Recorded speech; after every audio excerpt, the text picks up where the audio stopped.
And then lastly, want to acknowledge that you all have been blessed in your county leadership and most presently with Mr. Epley.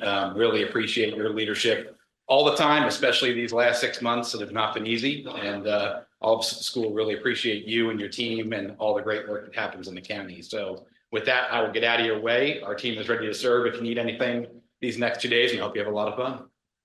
Thank you all.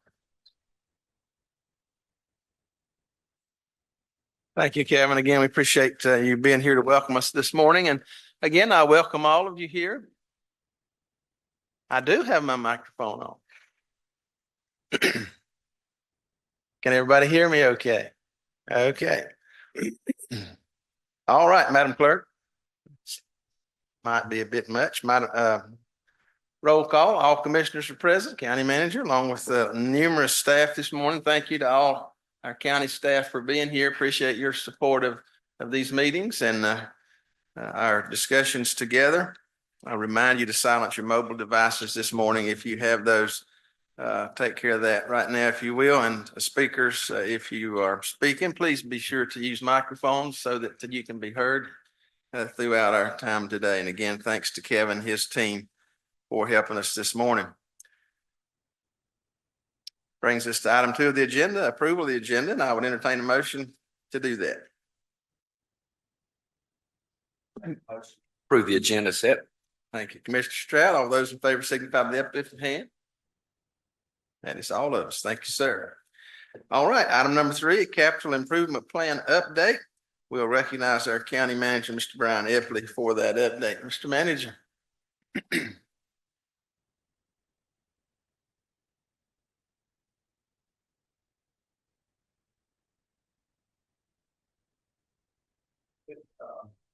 I've been told there was outstanding. Thank you very much.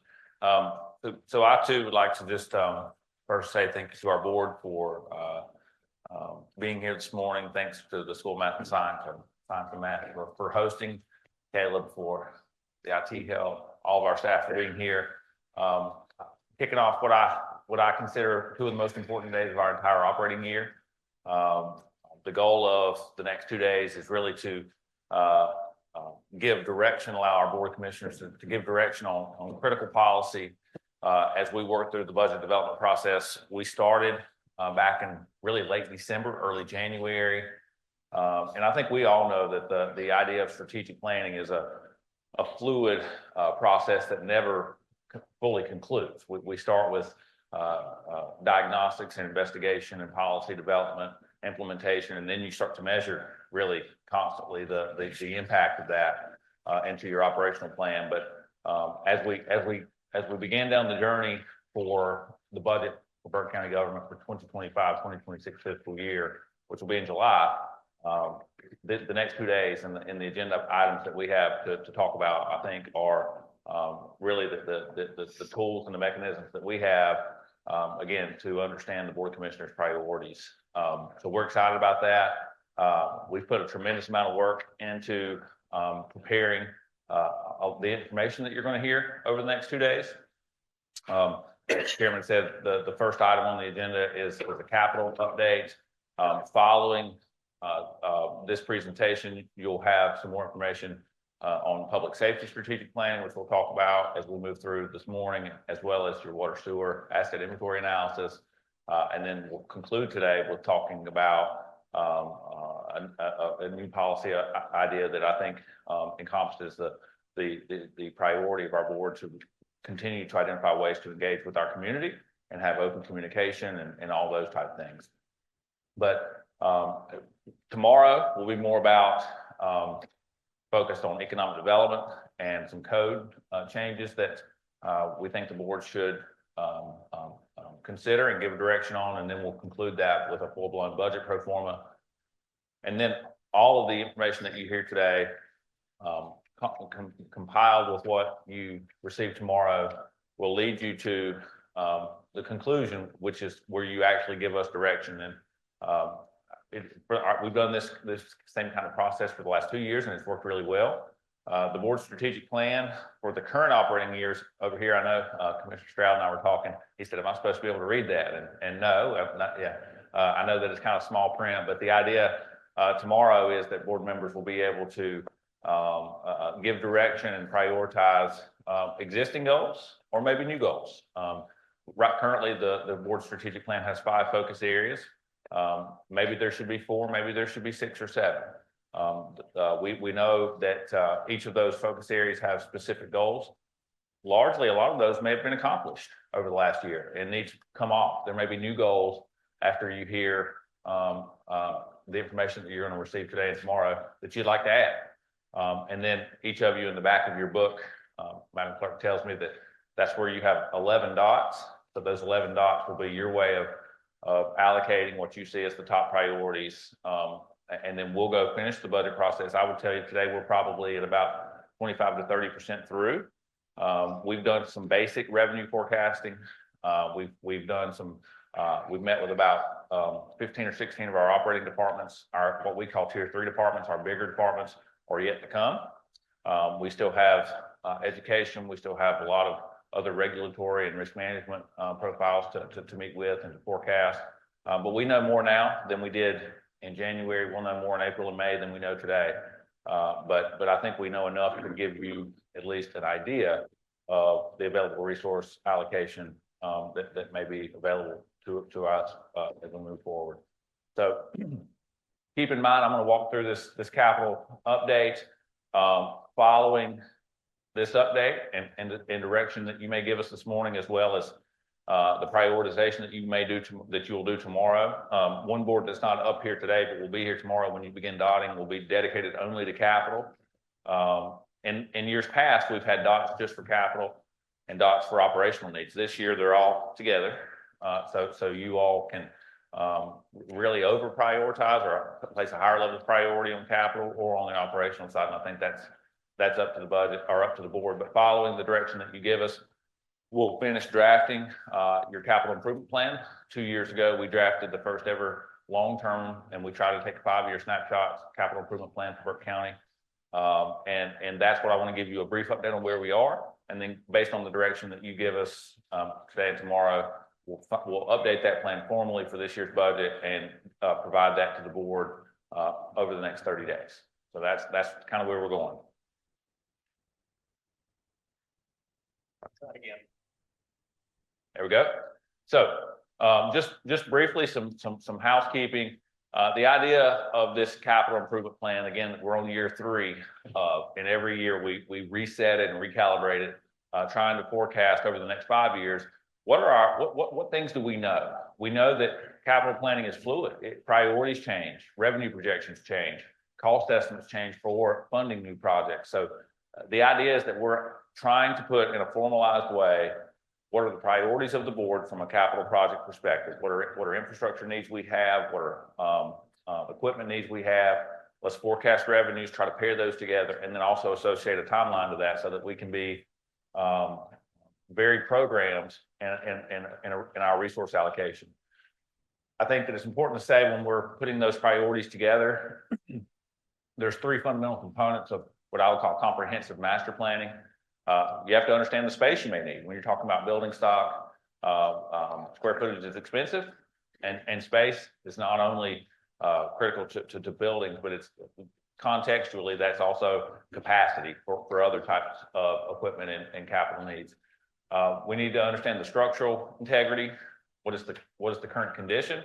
And then you have to, I think, also include what is the available capital resource available to fund it. So if you pair all 3 of those together, I think you're able to really put a meaningful plan together. Here's just another way to look at it. If you're piecing the pie together, you got to be able to afford it. I think you've got to have the discipline to commit to it long term. At times when you're trying to fund future capital or position yourself to be able to responsibly fund future capital, you're talking about kind of sinking funds or deferred out-year funds that you're putting aside today that won't be consumable for a current priority because you're planning for the future. And I think that's a critical component of what we've done. I think that some of the important things about this level of out-year planning is that it helps you kind of hedge, offset, if you will, increasing future operational costs. Have a plan for, hey, an example may be an example where we haven't done a great job in the past, maybe something like public safety radios, which we all have talked about many times. When I arrived 2 years ago, we needed $1.6 million of public safety radios that were literally failing, or that are life critical assets. And there wasn't the amount of resources needed to fund that. And so, you know, we've slowly pieced that into this capital improvement plan to make sure that our law enforcement, EMS, emergency management folks have what they need to be successful. And then again, formalizing that in a way to say, and I think I'll show you in just a moment, especially as it relates to operational non-major capital. There are some things, and our department heads have really bought into, and I think done a phenomenal job, over the last couple of years, of recognizing that, you know, the idea here is eliminating surprises. So the challenge to them as they complete their budget packs on the capital side, and I think, again, they've all done a phenomenal job, is they have to look down the road and forecast what do my needs want to be. The idea of showing up and saying, here's a material ask that I have that's critical to my operational function and I need it today, is just lack of floor planning. And if today, and I'll show you in just a moment, whether it's rolling stock, operational capital, equipment, when folks ask for something now, likely it's 2 or 3 or 4 budgets down the road before the funding is allocated. But that's where we're trying to pair that timing with the need. You can kind of see that play out here, and this can be for both major and non-major, where we go through a lot of what we're doing today, which is identifying what those projects may be, what those equipment needs may be, and that leads to this kind of intersection. So we do have areas in our plan, both major and non-major, that are funded and unfunded. So you can have a non-funded and unfunded priority. So just because there may be a period of limited resources, or there may be projects that have a higher priority, and we're phasing that in a way that's physically sustainable and financially responsible, doesn't mean that it's not important. It just means that at the moment, that isn't something that we've identified dedicated funding for. And we have some of those. This is the 3rd year of this working session to initiate our budget development process. The first 2 years also have had a capital component. So I thought it may be helpful to review very quickly some of the outcomes of those 2 work sessions. I do think that we were able to identify short, midterm, and long-term capital needs. We also went through in our capital improvement plan, and I know all of you have a copy of last year's. We've formalized some policies. So one of the big things that the board does as part of our capital improvement planning on the fiduciary side is set spending parameters. So what is it that, you know, if staff's going to present projects or present this capital project fund or plan, what are some non-negotiables? And these are all what I would consider industry best standards that we've worked with people like the Local Government Commission, S&P, Moody's, other bond rating agencies, banking institutions that would give us what they consider best practices. And so you can see we put these debt management policies in place, and I'll walk through those. But for example, 10-year payout, 50%. What that means is the Burke County Board of Commissioners have adopted a policy that says that our installment debt 10-year payout may not be below 50%. And the 10-year payout percentage is saying what percentage of your existing principal will you pay off over the next 10 years. And typically when you issue debt, it's a 20-year installment. So the idea that 50% of it being paid off in the next 10 years would indicate that you're moving through that amortization process and you're on the back end, meaning that most of your debt has a short life left, right? The second policy that's in our plan is debt service as a percentage of total expenditure. So that's saying of your total budget, of your total expenditure budget, how much of that are you spending on debt? And the policy that this board has adopted is 15%. So no more than 15% of our total expenditure may be used in the payment of debt. Right now, we're at 4.4. Okay. Debt to assessed value. Assessed value is our tax base. Our tax base is what generates our property tax revenue. Property tax revenue is 55% of our total budget.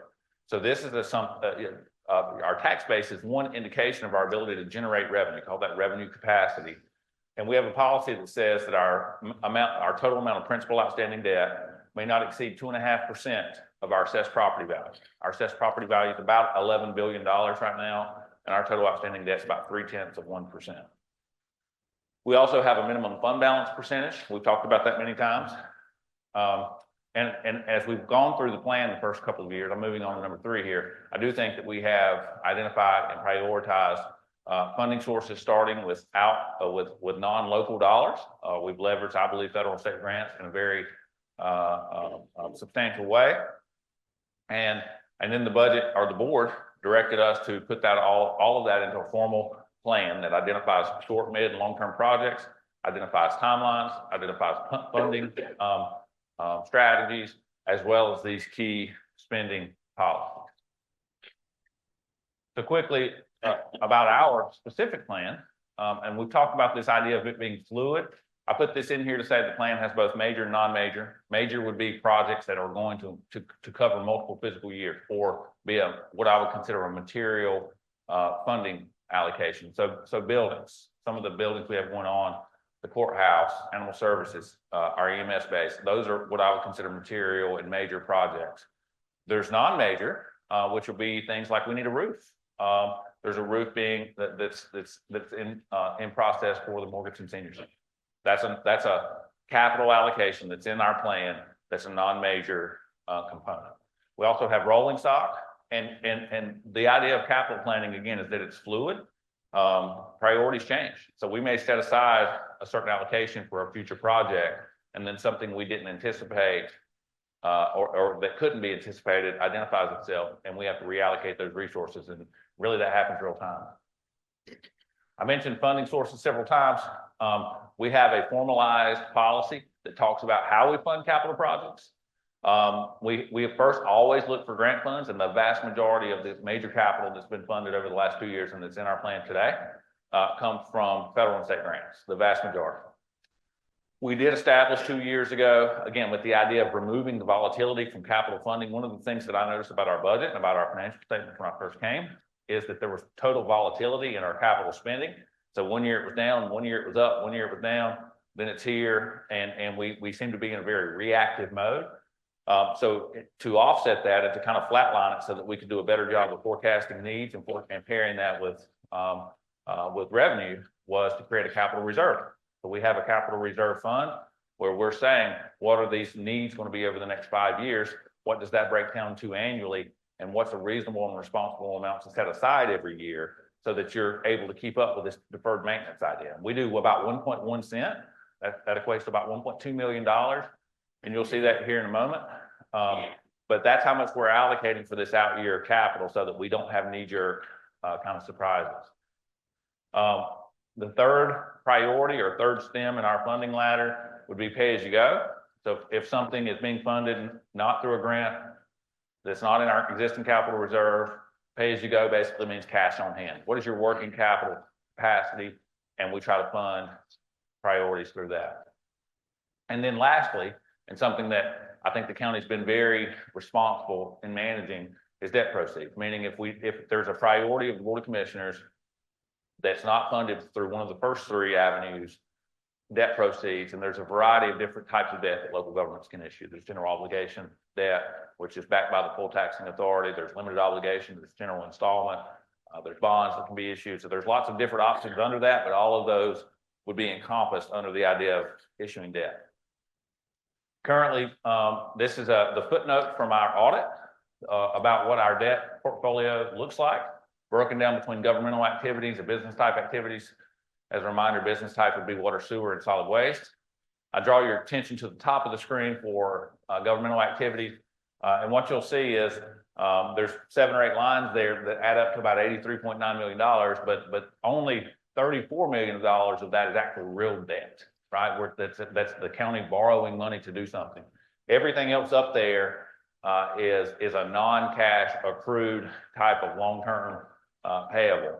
So I'll start at the top. General obligation debt, about $34.8 million at June 30, 2024. I'll show you the detail behind that in a moment, but that's schools and the jail. And there's 3 schools, Drone, Patton, and Mountain View, and the jail. And that's the only outstanding principal and interest debt that the county has. If you see this premium from advance refunding, back in 2013, the county I think, made a very wise and prudent financial decision. They did some advanced refundings to capitalize on 2013 interest rates were almost zero. So they refinanced some old debt. They saved about $1 million in future interest payments. And there's a premium that's being amortized over time. Other post-employment benefits, that's providing health insurance for retirees, net pension liability, and net pension liability, LEO, SSA, that's the liability the county has to offer for pension contributions for, again, retired employees, and compensated absences is simply that, it's paid time off. So as you can see, of our $83.9 million, really only about 34 of that is what you would consider traditional debt, okay?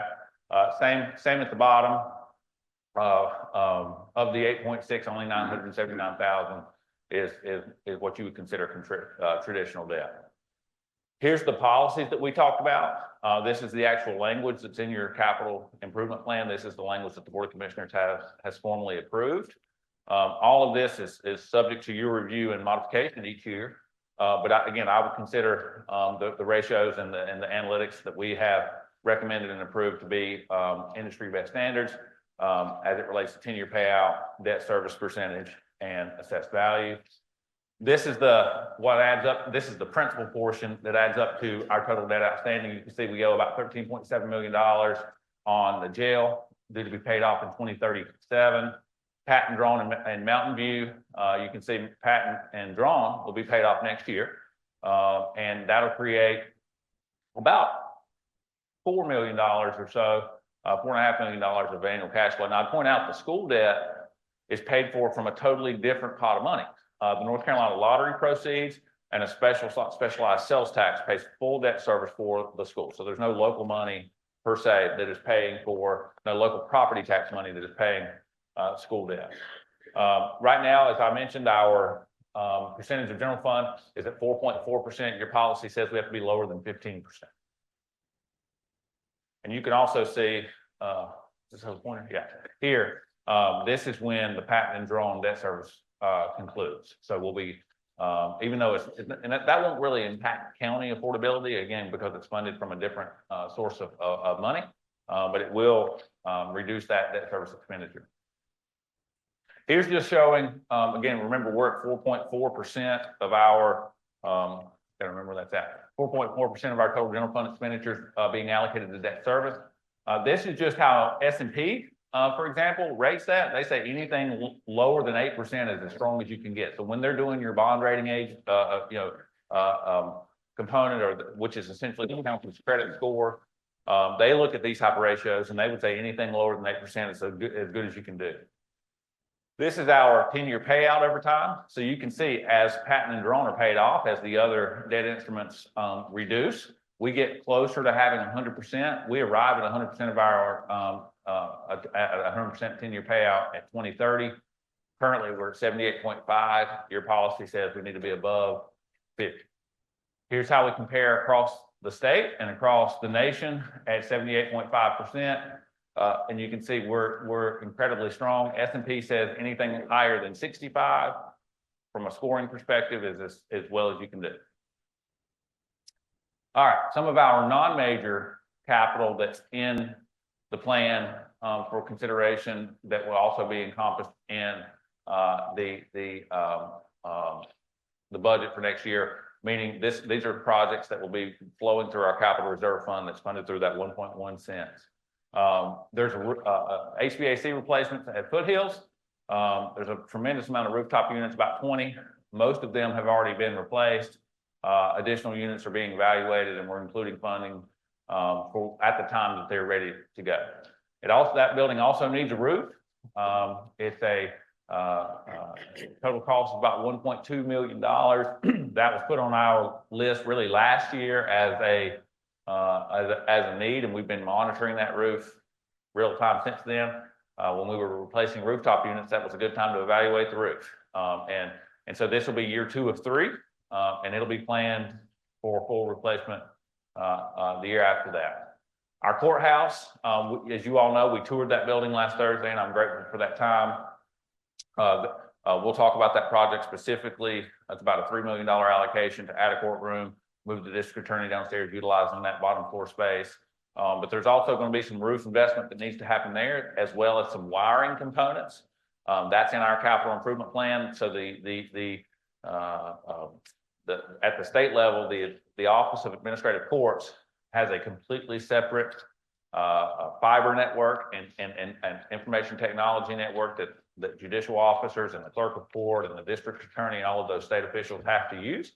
And they're making some upgrades to the state database and to state technology systems that require a different level of wiring. And honestly, the building is old and it's been pieced together. And Scott is here. He could tell you trying to trace some of those components is it's kind of like a word search where you keep running into dead ends and you're just trying to make your way through the end. But that's something that we know is going to cost a little more than $150,000, and we've very intentionally tried to put into the capital improvement plan so that it's not such a big number at one time.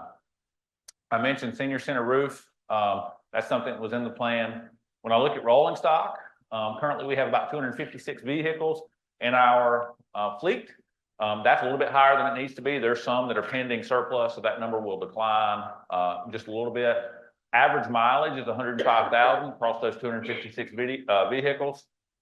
Again, 2 years ago when I arrived in Burke County, there wasn't a formalized fleet management deferred maintenance replacement plan.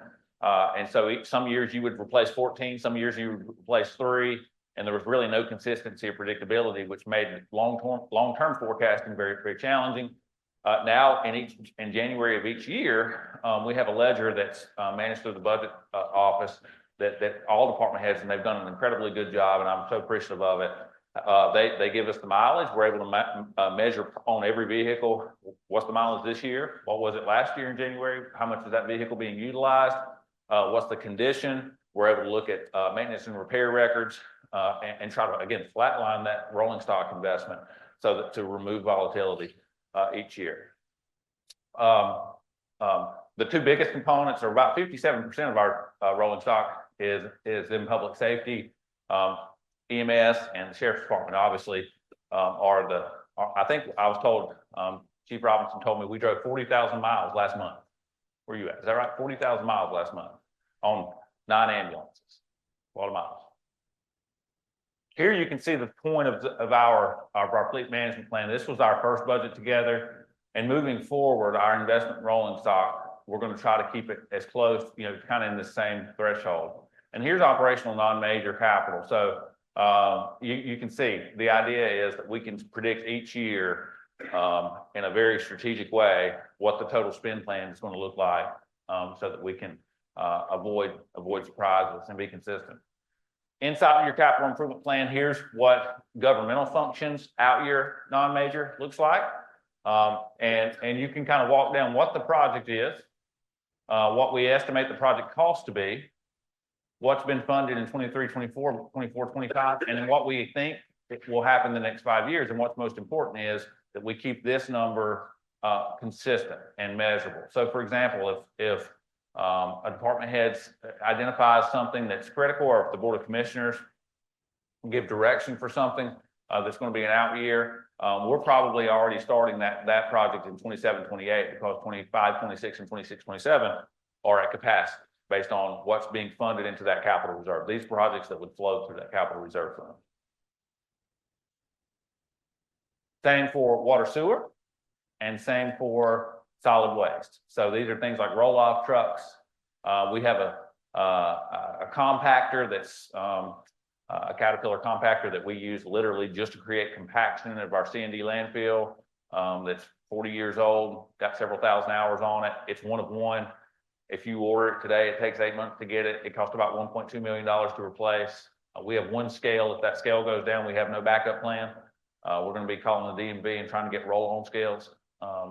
And those are things that we're trying to think ahead about, not to mention if you've been to our landfill, the value of a new scale, as long as the current one still works, is we can have a scale in and a scale out. If you've ever been in a busy time and you see 20 minutes to get into the landfill because you have to weigh in, dispose of your material, and weigh out, which is really, really, really challenging when you're in busy times. And as you all know, last year, we did not change policy, but we did begin to implement the fee schedule that had been in place for generations, and that's what requires the weighing out. I think that the reason that there was that normalized efficiency of just come on in and we'll subsidize and not collect for this material is largely because of the logistics of operations of trying to get people to weigh out when other people are trying to come in, and it creates massive confusion at that scale. So quickly on major projects and building stock that are included in your plan, I would remind you back in 2020, and this was before I came, but the board commissioned a facility master plan with Mosley Architect. They evaluated all the square footage of county infrastructure, and they rated those building components in 6 systems: structural, interior, electrical, mechanical, plumbing, and security. And they assigned a score of 1 through 5 for all of those, 1 being poor, 5 being very good. And this was the outcome of their analysis. And you can see there, animal shelter, EMS were number 1 and number 2. The landfill transfer station. So the transfer station at the landfill is, it's essentially where municipal solid waste, because and we'll talk about this more tomorrow, much more in depth. But in Burke County, we do not handle our own municipal solid waste. So any type of household trash that can create leachate, we don't handle that. So it has to be loaded onto a 53-foot trailer and taken to Caldwell County to a public line landfill. The transfer station is where that happens. So Drexel, the city of Morganton, private citizens bring their municipal solid waste. They dump it on a concrete floor. That's then pushed through a trap into an awaiting semi truck and taken to Caldwell County. And that transfer station is rebar showing in the floor, and it's just in poor shape. It needs some significant investment. We've tried to hold off on that investment, at least in my first 2 years, because I'm not sure that a transfer station is long-term the best model, and we need some direction from our board before we invest into something that isn't in our long-term plan. As it relates, and then also you can see here, Human Resources Center, that's something else that we need to talk about and kind of feel. But courthouse is on here. You can see that variety of projects that they pointed out. So we took that, and one of the goals for the Board of Commissioners in your capital improvement plan was to develop short, midterm, and long-term deliverables. This is kind of how that process has gone. Both Jonas Ridge and East Burke collection sites were part of that, and both have been completed. Document storage policies. You may ask yourself, why would document storage be part of a facility plan? And that's because it consumes square footage. It is a massive consumer of square footage. Right now, new commercial administrative space is $450 a square foot. We don't take that for granted. So every square foot that you have to occupy or build, the replacement cost is $450 a square foot. So when you have banker's boxes of tax records or invoices or whatever that may be that we're consuming, that has a real dollar, a real price tag associated with it, because that space could be utilized in a way that produces a higher and better outcome and prevent us what I would call avoidable costs from having to build new space. So we want to make sure that we're storing and managing those type of things in the most prudent way so we can use space. And I've talked to some of you about that. I think that whether it's tax or social services or public health or planning and zoning or finance, the idea of creating a centralized county facility to keep all of those records would free up a lot of space and prevent the county from having to acquire or build new space in the future. I really believe that that's a good opportunity. We've also made some investment, specifically in Highway 18, 126 Roney Road, into our collection site offices. That was something that was very important to our board. Simple things like we had collection site part-time site attendants who didn't have a restroom or had nowhere that was a heated space. And so we've made some pretty significant investment at the board's direction over the last 2 years into those projects. When I look at midterm projects, Indian Hills, which is our eastern Burke County pump station that sends our wastewater to Hickory, clearly was an area in need of repair. We had lots of mechanical problems with it, pump problems, capacity problems. We know that every time that there's a rising of that creek, that we have some spillage, and that had been part of a federal brick grant that required about $1 million local match and was part of the plan. We've backed up and I think modified our strategy largely two components. One is the Hurricane Helene and going through the process with the federal government as it relates to what's called 404 mitigation. And the second component is working through our AIA study, which you'll hear about more this morning with Chuck Willis. We felt like we may be able to pair those two things together and utilize federal dollars in its entirety. Again, because of this idea of mitigation, the fundamental problem is that to get to that pump station, you literally drive down a huge hill towards the creek, and it all needs to be elevated. And we think that we can potentially leverage public assistance or mitigation dollars for that. Courthouse improvements, EMS base number 1 and animal services are all in process. As a reminder, all of that was funded through federal grant and a small state grant in the courthouse project. And then we have some long-term projects that, between now and tomorrow, we'll be asking the Board of Commissioners to give us direction on. We want to present information, ask your questions, and better understand what your policy direction may be. But all of those at this point are unfunded.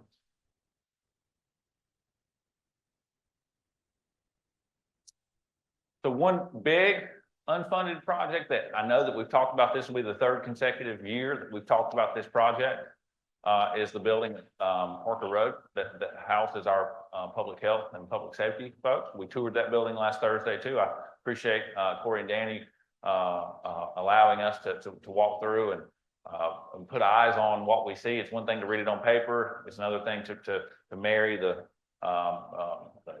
assessment with what you actually see and experience.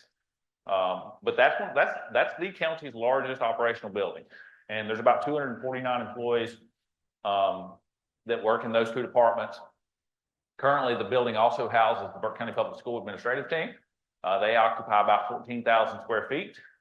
We all know that my understanding is in the next 30 to 60 days, the building that they've recently purchased will be vacated and they'll immediately begin a renovation process. So call it a year to 14 months is my understanding from Dr. Swan that they will be out of our building, which is going to free up some very critical square footage that we absolutely think that could be utilized. But as it stands today, just some basic, kind of zoomed out parameters of both departments. You're talking about roughly 249 people between the two that work there. And so we've known this was a priority. We've known it was going to be expensive. We've known that it's not only is the building aged, it's not being used in the way it was designed. For example, there's been partitions and walls added to create operational logistics that are needed, but heating and air zoning hasn't been done, ducting hasn't been done. Things have just kind of been made up, if you will, to make the building get by.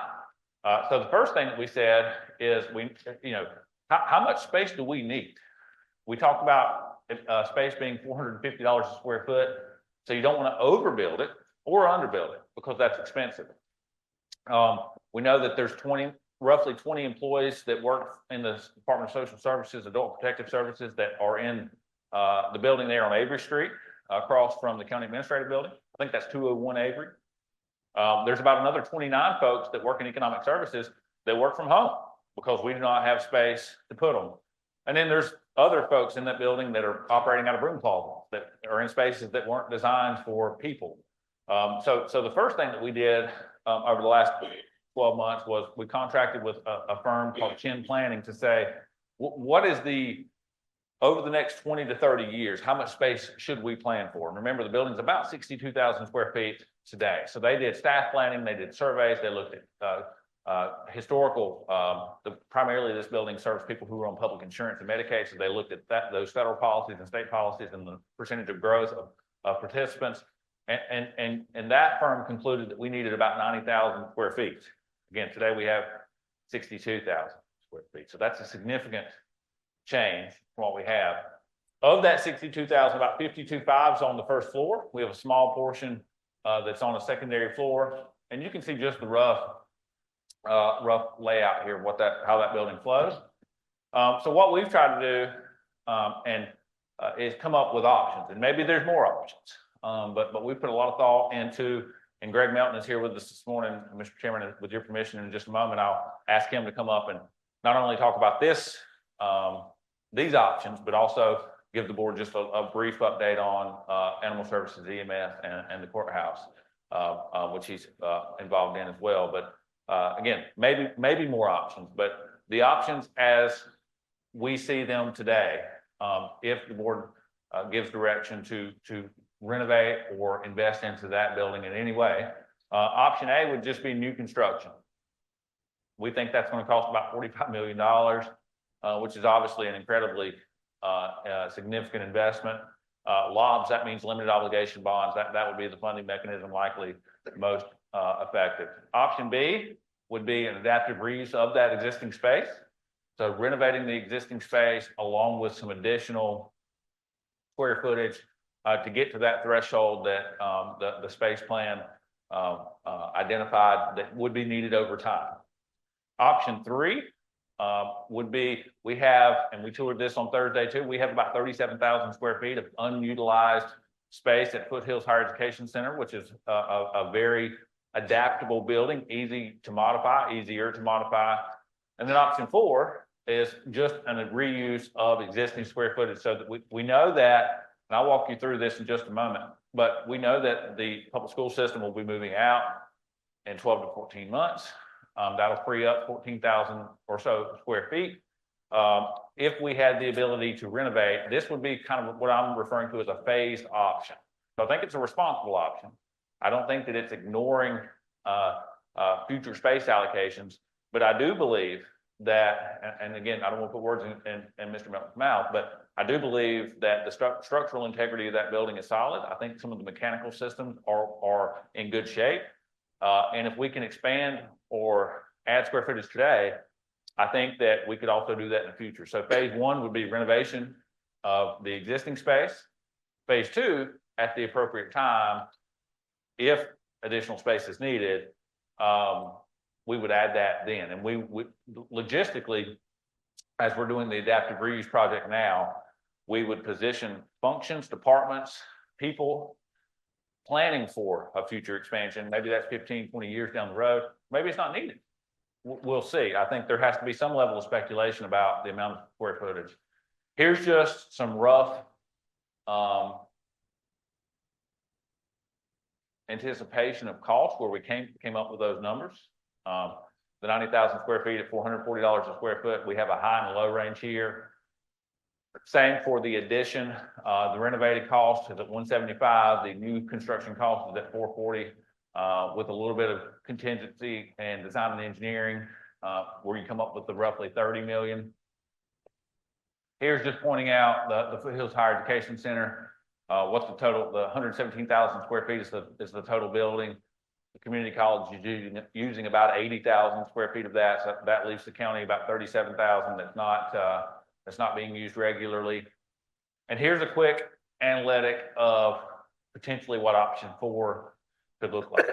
And again, I think that this is reasonable and responsible. Obviously, these cost estimates are approximate and likely have some fluidity and swag to them.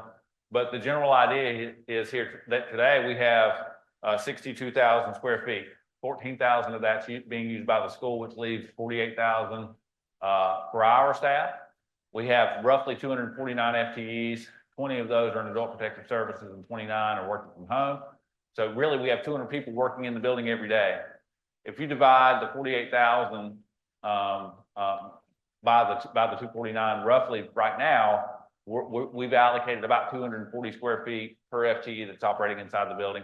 And that's when we're fully staffed. And usually we're more like 225, or excuse me, 175, because we have some vacancies. But conceptually, it's the same thing. So if we had 249 people working in that building at 240 square feet per FTE, we would need about 59,000. The building's at 62, which is very, very, very precise. And the point is to illustrate that I think a phased option is responsible. I think it's achievable. And I think it gives you the opportunity to make an investment now and have that complete. Again, design the building anticipating an addition at some point if growth happens, and then be prepared for that down the road at a much more achievable level of investment. I'm happy to take questions on any of that. Mr. Chairman, if not, I'll ask Mr. Melton to come and present to the board. Mr. Manager, just before we go there, if I'm following that right, that doesn't allow space for the protective services and remote folks to come Well, back. It does. It's because, right, they're not counted in the 200, right? So we're saying, adding those back, the 59,000 would be 240 multiplied by the 249. 249 includes remote workers and adult protective services. Okay. Any questions at this point before we move forward? All right.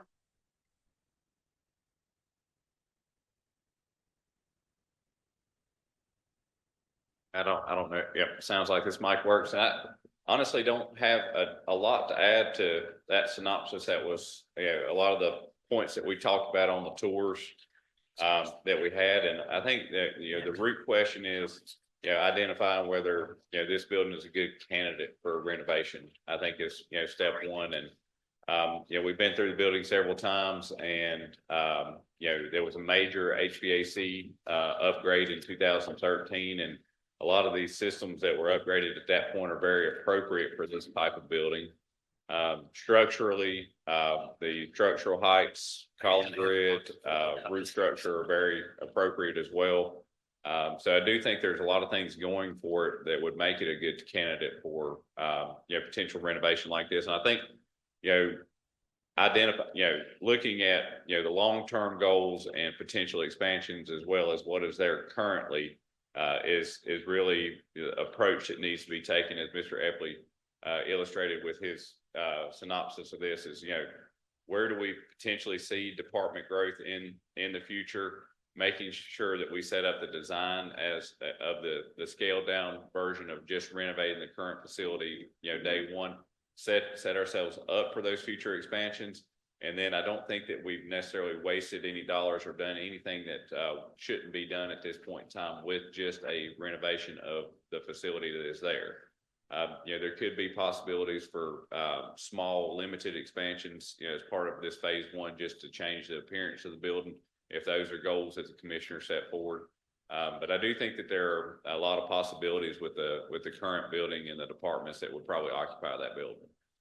Or any other questions in regards to the Parker Road facility before we move on to the updates for the others? Yeah. Any questions for Mr. Melton? Okay, carry on. Yeah, in regard to the other three active projects that our firm is involved with, the EMS headquarters, animal services, and the courthouse. I know many of you had the opportunity to tour those sites last week. For the other folks in the room that may not be as up to date on the progress of those projects, the courthouse is in the first phase, which is renovating the previously unused lower floor area for the new district attorney's office. The Beam Construction, who is a design build contractor or design builder on that project, plans to complete that project in late April. And so that is consistent with their overall schedule for that project, in which there are 3 phases. The next phase that they will approach is renovating what was the district attorney's office area for the estates area, which will then move out of their current area, and phase 3 will be constructing a courthouse in the current, a courtroom in the current estates area. So that project is going very well, considering, work in an existing building is always interesting, and there's always things that, can be potentially uncovered as part of that project. And there's been very few instances of that so far. So that's a great thing. In regards to the EMS project, I'm sure, folks that have written down 18 recently are aware of the progress of that project. They're laying masonry in the bay areas right now, and are up to about 14 to 15 feet with that masonry. So we're within 5 feet of topping out the masonry in that area. So a lot of progress is being made on that site. Those of you that knew that site had some potential shallow rock as part of, and we identified that in geotechnical reports. And the good thing is we have encountered less rock than we anticipated. So, other positive news on that project as well. They anticipate completing that project in December of this year, which I know the schedule is something that they've been chasing around. So James has given me a thumbs up. On the animal services site, they are working on foundations on that site, and are intentionally it is a little bit behind the EMS project. So if you remember correctly, those projects were bid together, and there was some efficiencies with one contractor doing both of those projects, and actually the county saw over $1 million worth of savings of bidding those two projects together.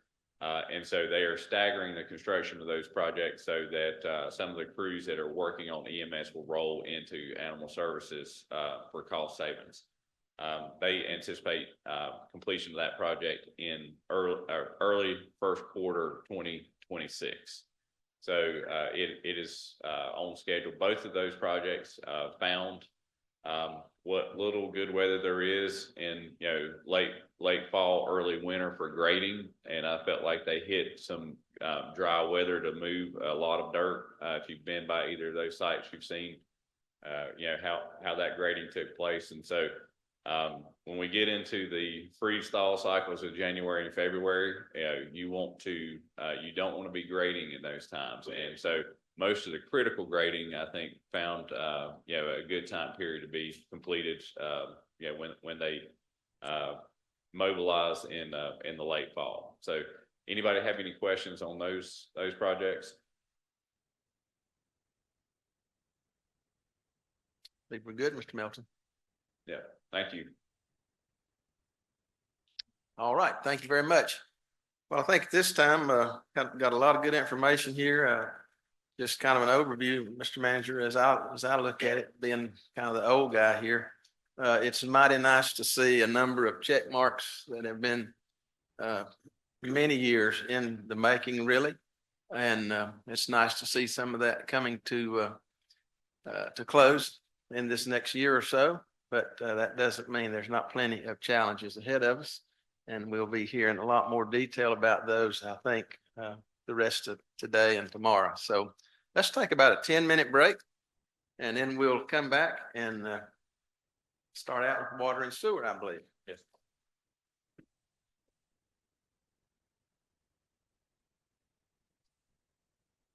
All right, we'll consider ourselves back in session. Commissioner Barrier.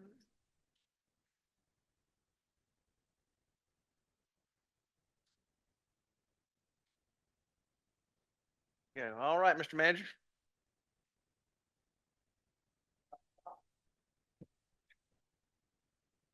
Thank you very much. The next item that we want to talk about today, and we're transitioning away from capital, even though this topic does have a capital component, to talk about water sewer. As a reminder, the county does operate a water system and a sewer system. Both are fairly small, and has done so for some time, with the idea of providing clean drinking water to citizens, as well as wastewater management. I think it does have a significant impact on housing. There's many parts of our county that would really benefit from a development perspective. They would be much more of a candidate for some type of industrial economic development use or housing, because we know that municipal water and sewer provide a much higher level of density in our development when we have the ability to manage it that way. When I first came to Burke County a couple of years ago, the reason that this was such an important topic is we were looking for ways to make our budget and our budgeting process more efficient. And one thing that jumped out to me, and that the board really wanted to make it as a point of emphasis, is that our water and sewer fund was not self-supporting. So not all counties in North Carolina provide water and sewer.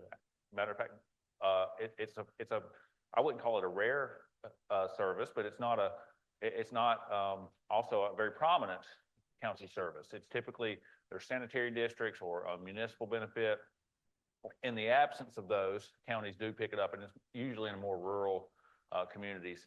But when you look at our financial statements and our position, our system, which is providing an important service, but the idea of it being self-sustaining, meaning it's a proprietary fund, enterprise fund by statutory definition, meaning it's not supposed to be supported by tax dollars. When people consume more water or consume more sewer, they're supposed to be paying a market-driven rate for that consumption that then offsets the cost of the system. That's people, that's infrastructure expansion, all of those components. And so in the absence of that, it does consume when it's operating at a loss, meaning that the fees for service compared to the cost of operations. When you're operating at a loss, the default is that taxpayer dollars have to be transferred over to that fund to make it sustainable. And that's really what caught my attention. I felt like our budget could accomplish more and be more effective in the governmental side of employee wages and getting our capital program performing if we were able to avoid subsidizing our water and sewer fund. So that's what drew our attention to that. We worked with the North Carolina General Assembly, specifically through Senator Daniel and Representative Blackwell's office, and we're very appreciative of them. The General Assembly granted the county a $500,000 grant to commission an asset inventory analysis, which does a lot of things. But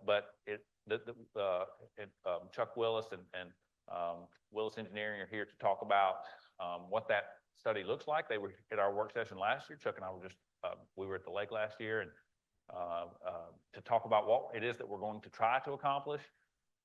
But when we started this last year, our goal was to say, let's evaluate our infrastructure. Once we have that evaluation of what's in the ground, what's the size of the pipe, what's the condition of the meter or the pump or the valve, let's also layer that into our GIS system. So we have inside our water sewer department, we have 4 employees that manage all of this. And that includes monthly going out and putting test strips on a hydrant to make sure that the chemical balance is correctly and what people are drinking is safe. And when there's a water main break at 3 a.m., it's them. We do all that stuff in-house. We don't contract that out. So it is a high demand department with a lot of work spread over a few number of folks. But we want to give them the tools they need to better be able to do their job. So if we look at our system and say, okay, there's a housing development that wants to locate here, or there's a company that wants to expand, but they need sewer. How far away is our system? Do we have even if there's existing infrastructure there, does it have the capacity to support the need they want to achieve? We don't really know those things right now. So part of what he and his team will do will help do that. They'll look at long-term rate stabilization so that we have a plan moving forward, and it's not, kind of year to year, but how does our rate compare and benchmark to other industry standards? If we know that there's increased capital costs down the road, maybe there's incremental rate adjustments that we can make along the way that aren't shocking to our customer base and are fair, but get ahead of that need and create some surpluses. But the biggest component to me, at least from a management perspective, was to reduce the burden on the taxpayer for subsidizing people who are consuming water and sewer. That was the biggest goal. And these systems are designed when you're buying at $2 and selling for $4 or $5, you shouldn't be operating in a deficit, right? And that's the linkage that was very difficult for us to self-assess. So Chuck and his team have come on board largely over the last year to help us, after responding to this RFQ, to help us better understand that.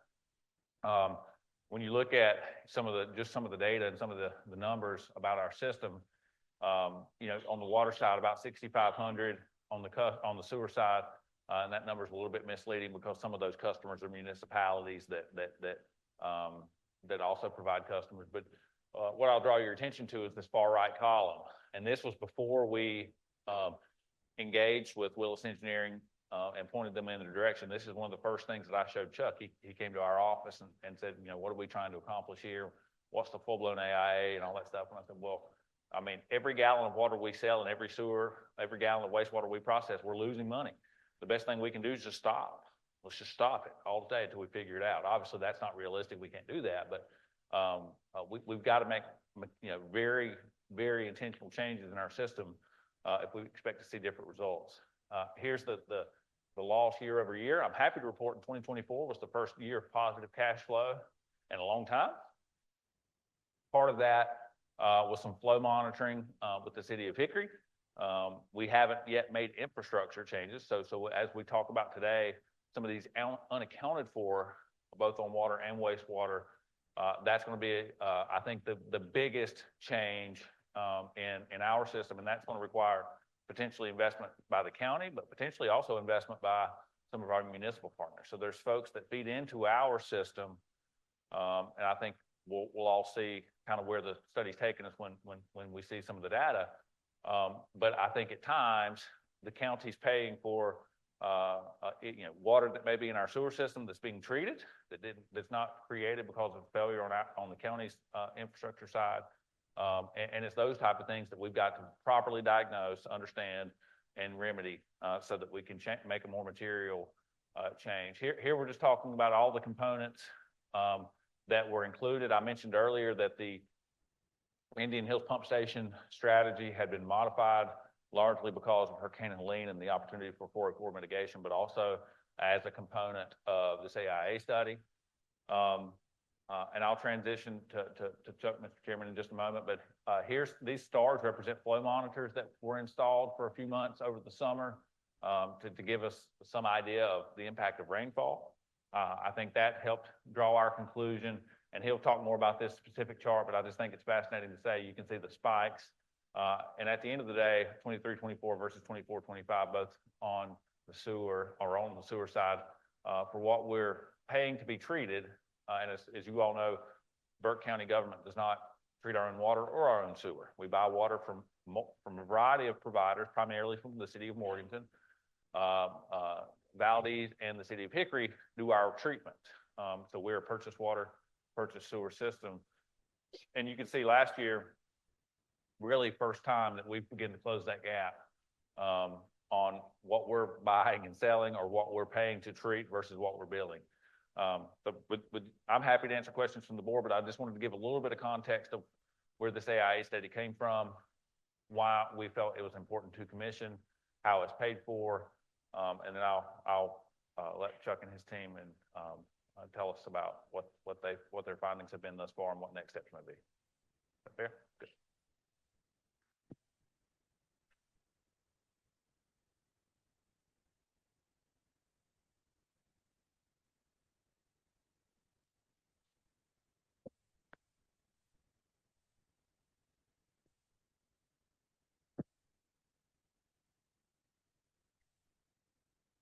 Good morning. Thanks for having us. We enjoy coming and talking about what we've been working on. It's been a full year since I was last with you. Talk about an asset inventory and assessment study. And at that time, I was talking about all kinds of things we were going to do. And we have been doing them for the last year. A lot has been accomplished. A lot of work has been done. And we have a lot to talk about this morning. The manager did an excellent job of queuing me up so I can go even faster because there's a lot of ground to cover. So let's see.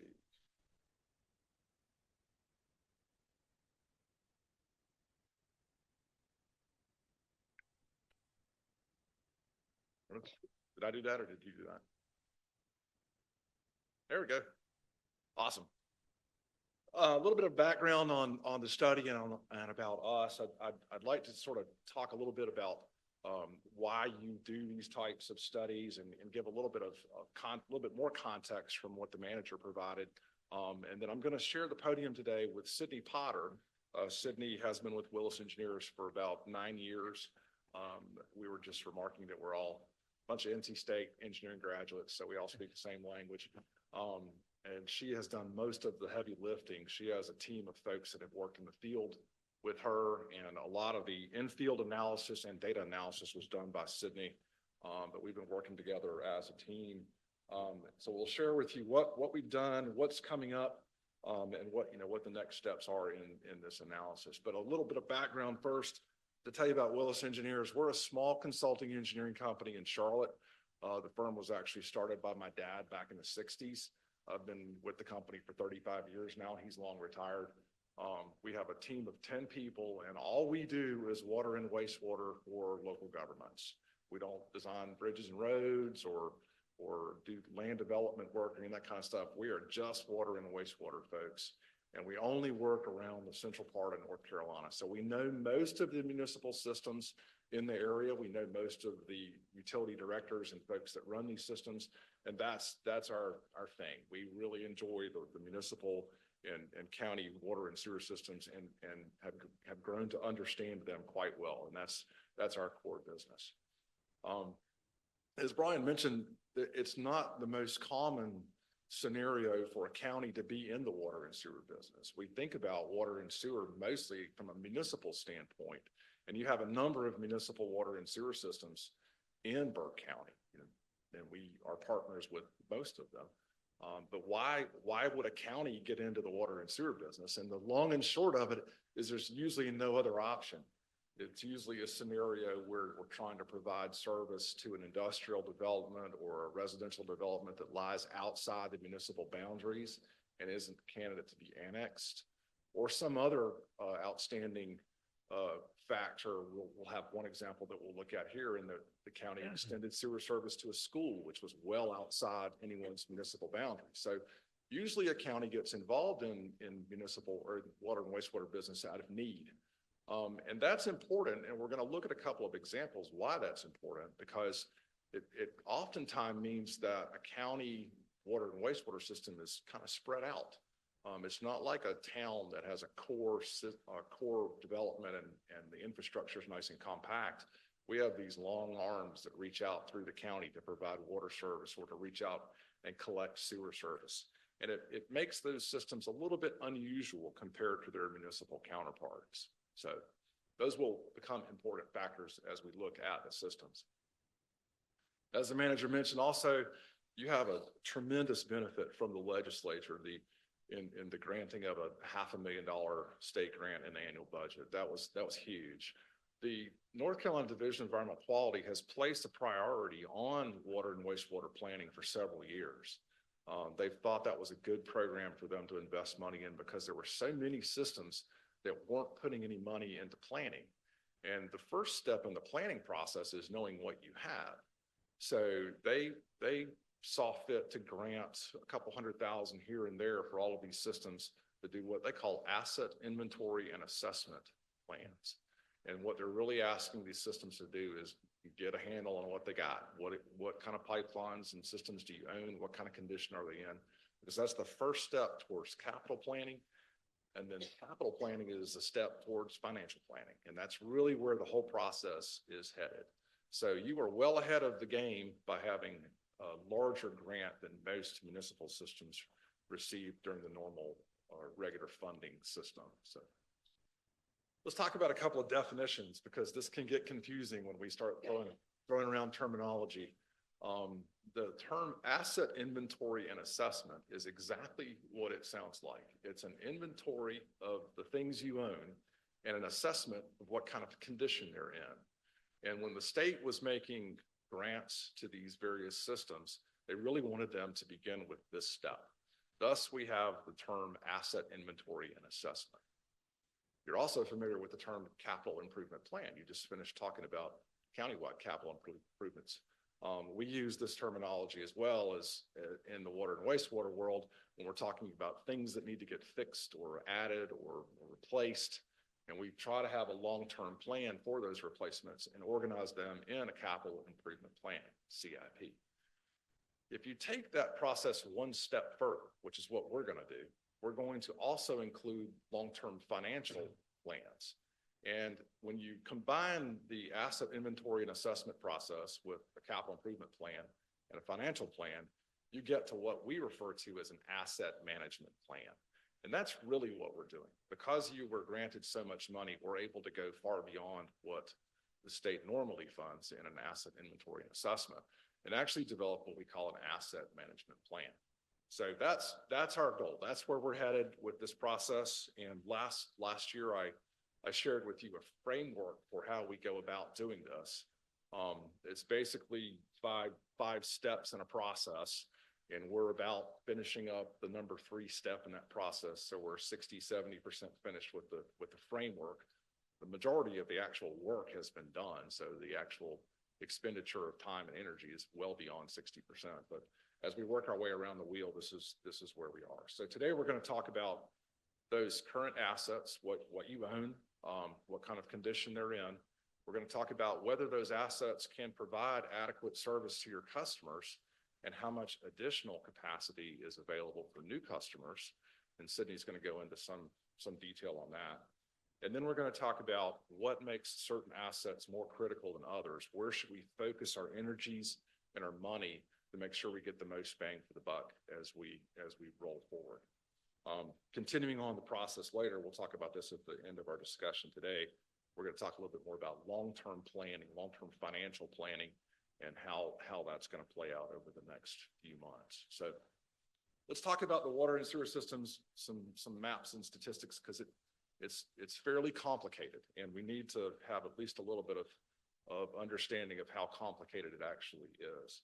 The water system is significantly larger than the wastewater system. The water system has about 2,300 customer connections, and it's spread out all over half of the county.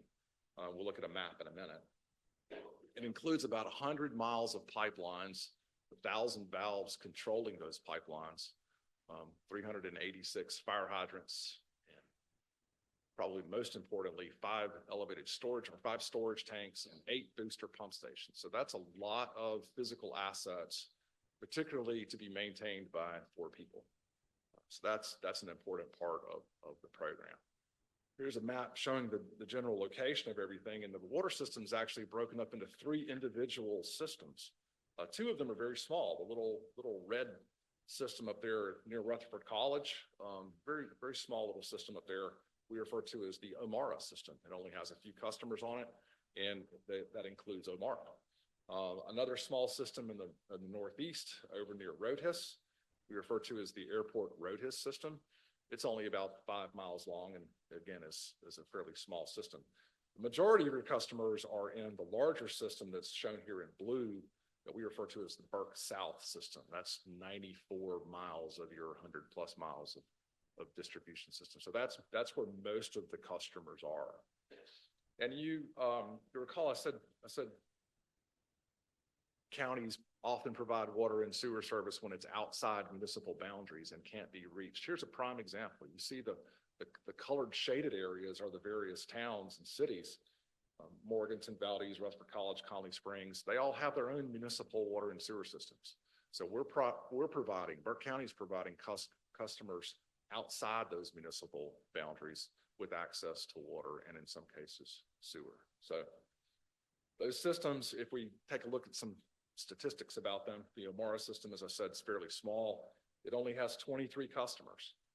You buy water from the town of Valdez and sell to those 23 customers on the tune of 42 or so thousand gallons per day, most of which is going to Omara.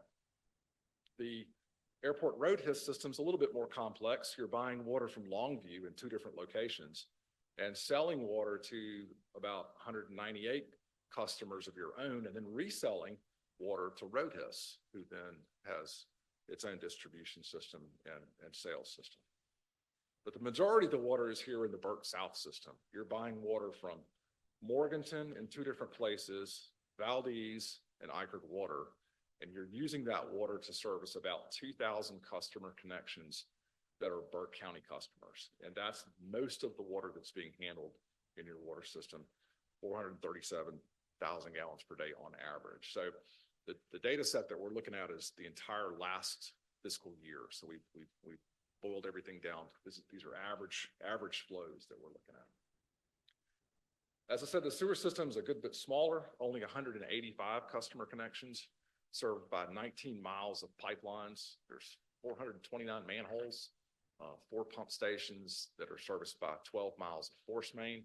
Then there's about 15 air relief manholes on that system. So significantly smaller than the water system. But unfortunately, it's a bit more complex, even though it's smaller.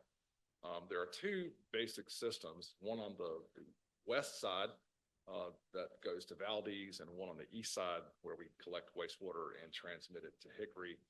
And as I mentioned earlier, sometimes we have these anomalies like the long green force main down the bottom of the page that goes to the George Hildebrand School. A situation that no other municipal provider could have reached down that far.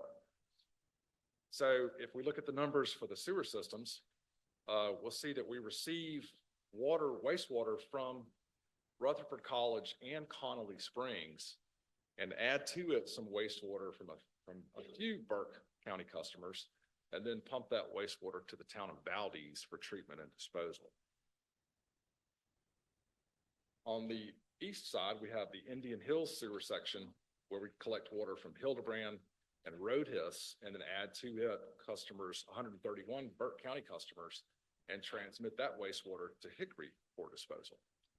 And this sort of sets the stage for the biggest challenge that we run into in the wastewater system is that we collect wastewater from municipalities, and if there's any extra water, excess water entering that system, those municipalities are not paying for it. Burke is paying for it. So we're gonna unpack that a little bit, and that's one of the key financial challenges that we're gonna have to face as we work through the analysis of the system. So in order to get our arms around this, it's important that we do a fair amount of field work and analysis, both data review and mapping and in-field analysis of the water and wastewater systems.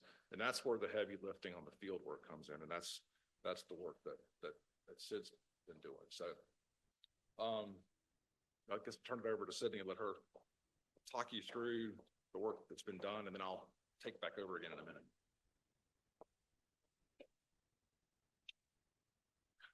Hi, good morning, everyone. My name is Sydney Potter. Thank you so much for having us today. As Chuck said, I just had a quick question on the map. The area that's indicated as forced main, is that still active? Force main? Yeah, that goes basically from Hildebrand towards Ikard.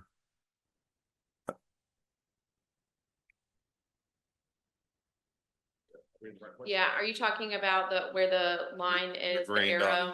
Yeah. That says to Hickory? Yes, Yes. that is active. Yes, so that's where all of the wastewater that comes to your Indian Hills pump station that gets discharged to Hickory. Okay, and then the gap that's shown between Conley Springs and just to the right of where Highway 70 is, there's no existing lines there or no No, active there's ones? not. So that's what separates your two main drainage basins in your system. So over on the left, you have the Island Creek drainage basin, and everything on the right side drains to your Indian Hills pump station. So it's the topography that kind of dictates that. So everything on the right goes to Valdez, and everything, or excuse me, on the left goes to Valdez, and everything on the right goes to Hickory.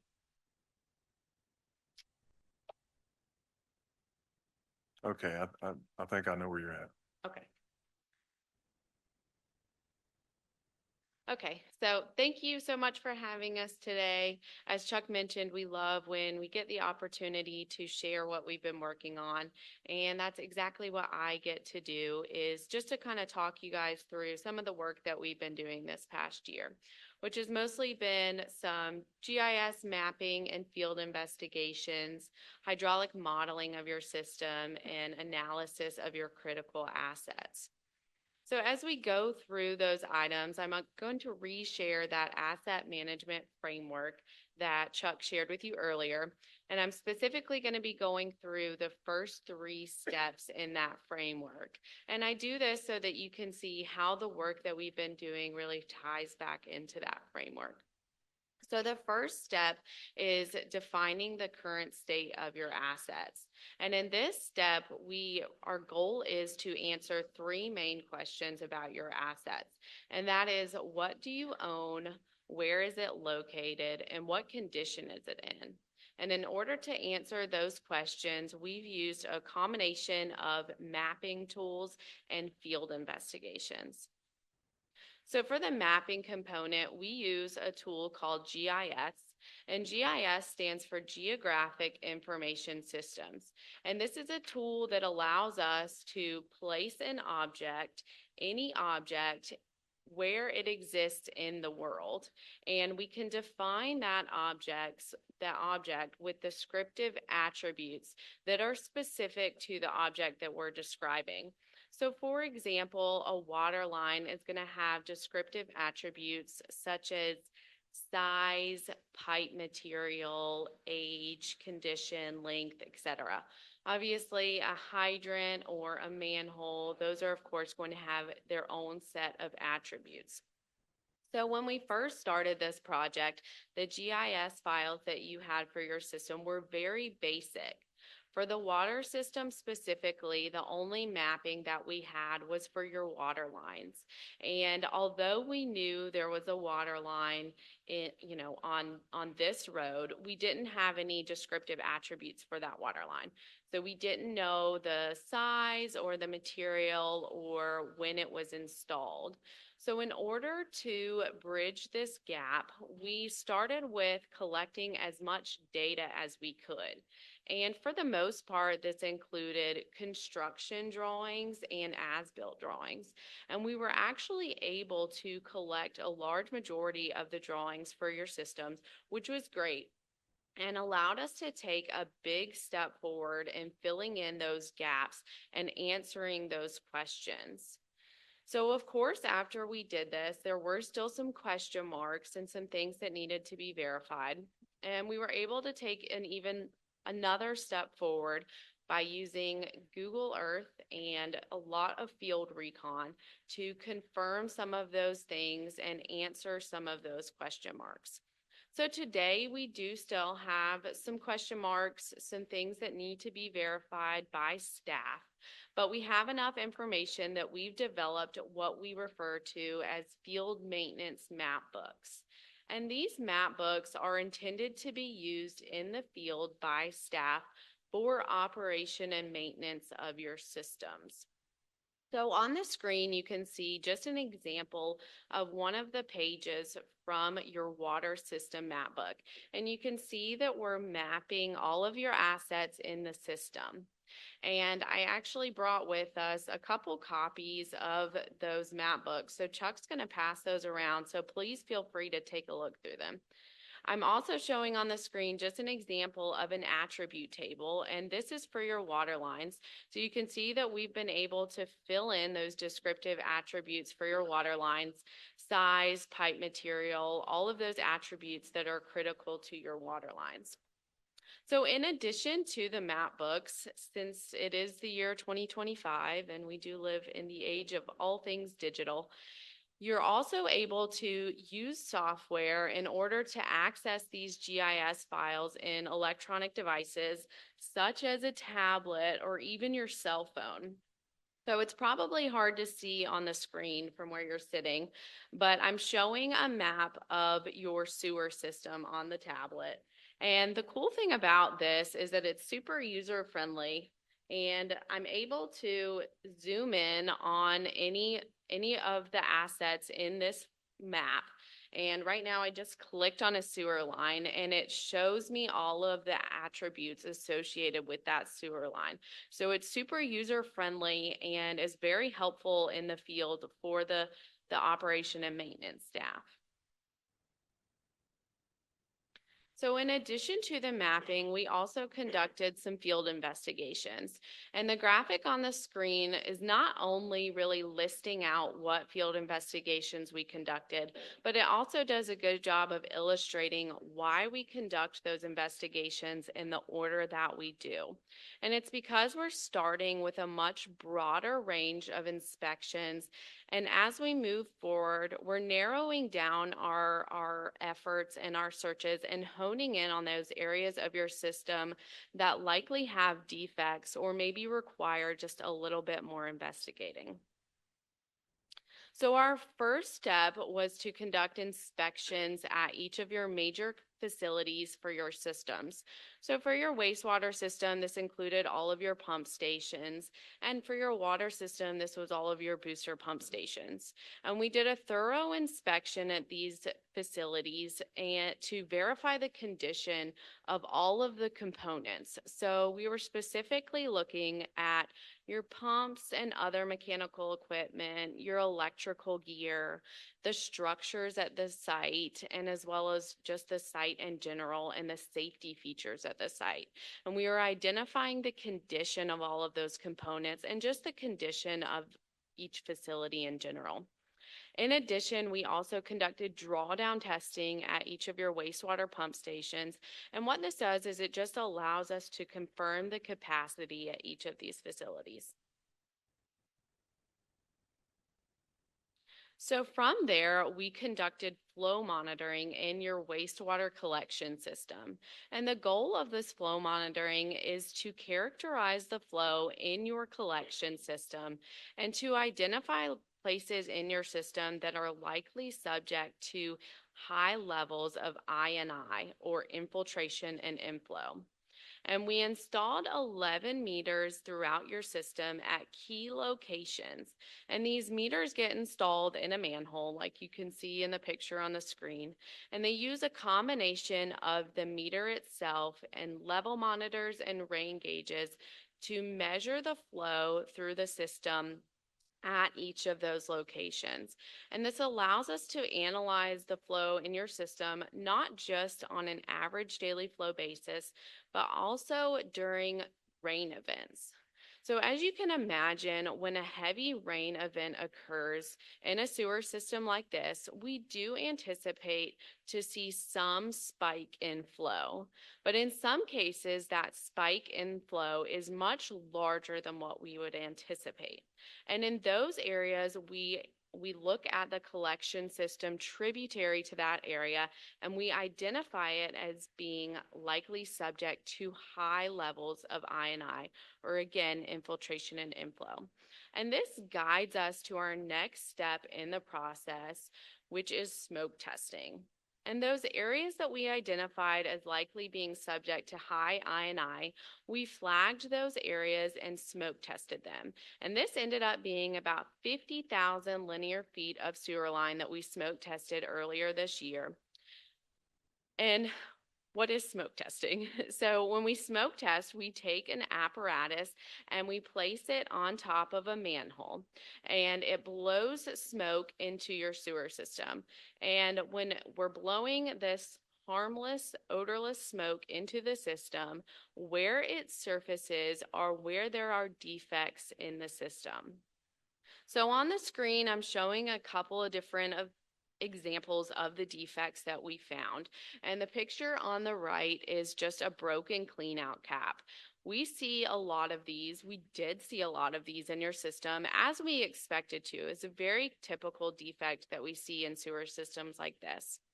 The picture on the left is a little less common of a defect to find, but this is what appears to be an abandoned service line that is unfortunately placed in a creek. So as you can imagine, when a heavy rain event occurs, the water level in that creek will rise, and a large amount of inflow is going to get into your sewer system through that pipe. So in a couple of slides, Chuck's going to go into a little bit more detail about what defects we found when we did this smoke testing. So I don't want to go into too much detail about that, but I do want to explain where we are now in the process and where we're headed next. So some of the defects that we find, the repair that we need to make is very obvious. So in the example of the broken clean out cap, the repair that we need to do is just a simple replacement of the clean out cap. But in some instances, the defect that we find requires a little more digging to see exactly what the extent of the defect is and what the repairs needed. So these defects that I'm talking about are specifically related to manhole defects and mainline defects. So when we find a manhole defect, we know that there is something going on with the manhole, but we don't know exactly the extent of what's going on until we actually open up the manhole lid and do a thorough inspection of that manhole. And this allows us to define what the condition of that manhole is and what the repair is needed. And you need to do this so that you can define to a contractor who would do this work and make that repair what the extent of that damage is. And also for mainline defects, we find mainline defects when we smoke test between two manholes and smoke comes up between the two manholes. And since the pipe is buried, we of course don't know exactly what's going on. So in order to find out what is wrong with the pipe, we can deploy what we call CCTV camera inspections. And that is exactly what it sounds like. We can take a small camera and put it inside the sewer line, and as it goes through and moves through the sewer line, it can take photos and it can record during the process, and it can show us exactly what's going on with that pipe and how we need to move forward. So these are just some examples of a CCTV work that we did in another city, but it just shows you what this CCTV work can tell us. So right now in the process, we just finished up smoke testing earlier this year, a couple of weeks ago, and we're in the process of scoping out what those manhole inspections and that CCTV work would be. So the second step in the framework is evaluating the level of service for your systems. And in this step of the framework, we're not just asking what level of service your systems can provide, but does this meet the requirements of your customers? And does it also comply with all of the applicable regulatory requirements? So in order to address these questions, we use modeling. So we conduct hydraulic modeling of your systems and have also conducted a thorough review of the operational history of your systems. So for the water system, the hydraulic modeling actually starts with those GIS files that we were just talking about. And we're able to integrate those files into a software called WaterGems. And WaterGems is a widely used software for modeling water systems like yours. And as Chuck mentioned earlier, your system is a little bit unique in that you have 3 separate independently operating systems. So as such, we developed 3 different models for your systems. And once these models are developed, we calibrate those models by conducting hydrant testing. So the map on the screen is actually of your airport ROTUS system, and it shows the areas in the system where we conducted hydrant testing just a couple of weeks ago. And the hydrant testing allows us to confirm that the data that the model is giving us is reflective of what we're actually seeing in the system. So once we calibrate those models, we conduct scenarios in the model to see what is actually going on in your system. And we conduct scenarios both during normal flow conditions, during a typical demand scenario, as well as during fire flow scenarios. So we're able to simulate fire flow demands in different areas of your system and understand how the system reacts. And the last thing we look at is, yeah. Are these systems totally isolated in normal operations? Or are they tied together in? Yes, so the 3 different systems are not tied together. They are completely separated, yes. So the last thing we look at is simulating demand from future development. And Brian really touched on this earlier. And what we are able to do with these models is identify areas where you may have a potential future subdivision or a new industry, and we're able to simulate that demand and see how your system reacts. and see if your system is capable of providing that demand to that future development while still maintaining a desired level of service for your current customers and meeting all of those same regulatory requirements. Yes. So along that line, are we identifying those potential customers that already have access but have not taken advantage of services? And for example, if I'm looking through this map, the yellow box with an M, meter to be verified. How did we end up knowing that there's a meter that needed to be verified?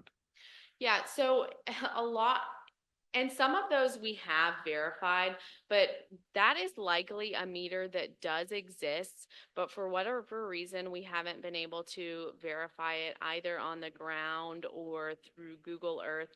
Sometimes those meter boxes just get buried and are really hard to see. So in that case, we would just ask field staff to put a check mark whether or not that meter is there or not. And that's really all it takes to verify that meter. So it's likely that that customer does already have service. And would be paying for that service Sorry. and would be being billed Correct. for that And service? the reason why that meter is on there to begin with is because we've identified them as a customer. We just haven't been able to Find the meter. lay our eyes on that meter. Kind of makes you wonder how we're reading that meter. The other thing is, are you identifying potential customers that are already within the system that just haven't taken advantage? Absolutely. So as part of that simulating flow from future development, that's one of the things we want to look at is customers that are within reach of your system that could potentially tie on in the future. And will there be any kind of investigation into what maybe their barriers are that they're not tying on to the system? Yeah, absolutely.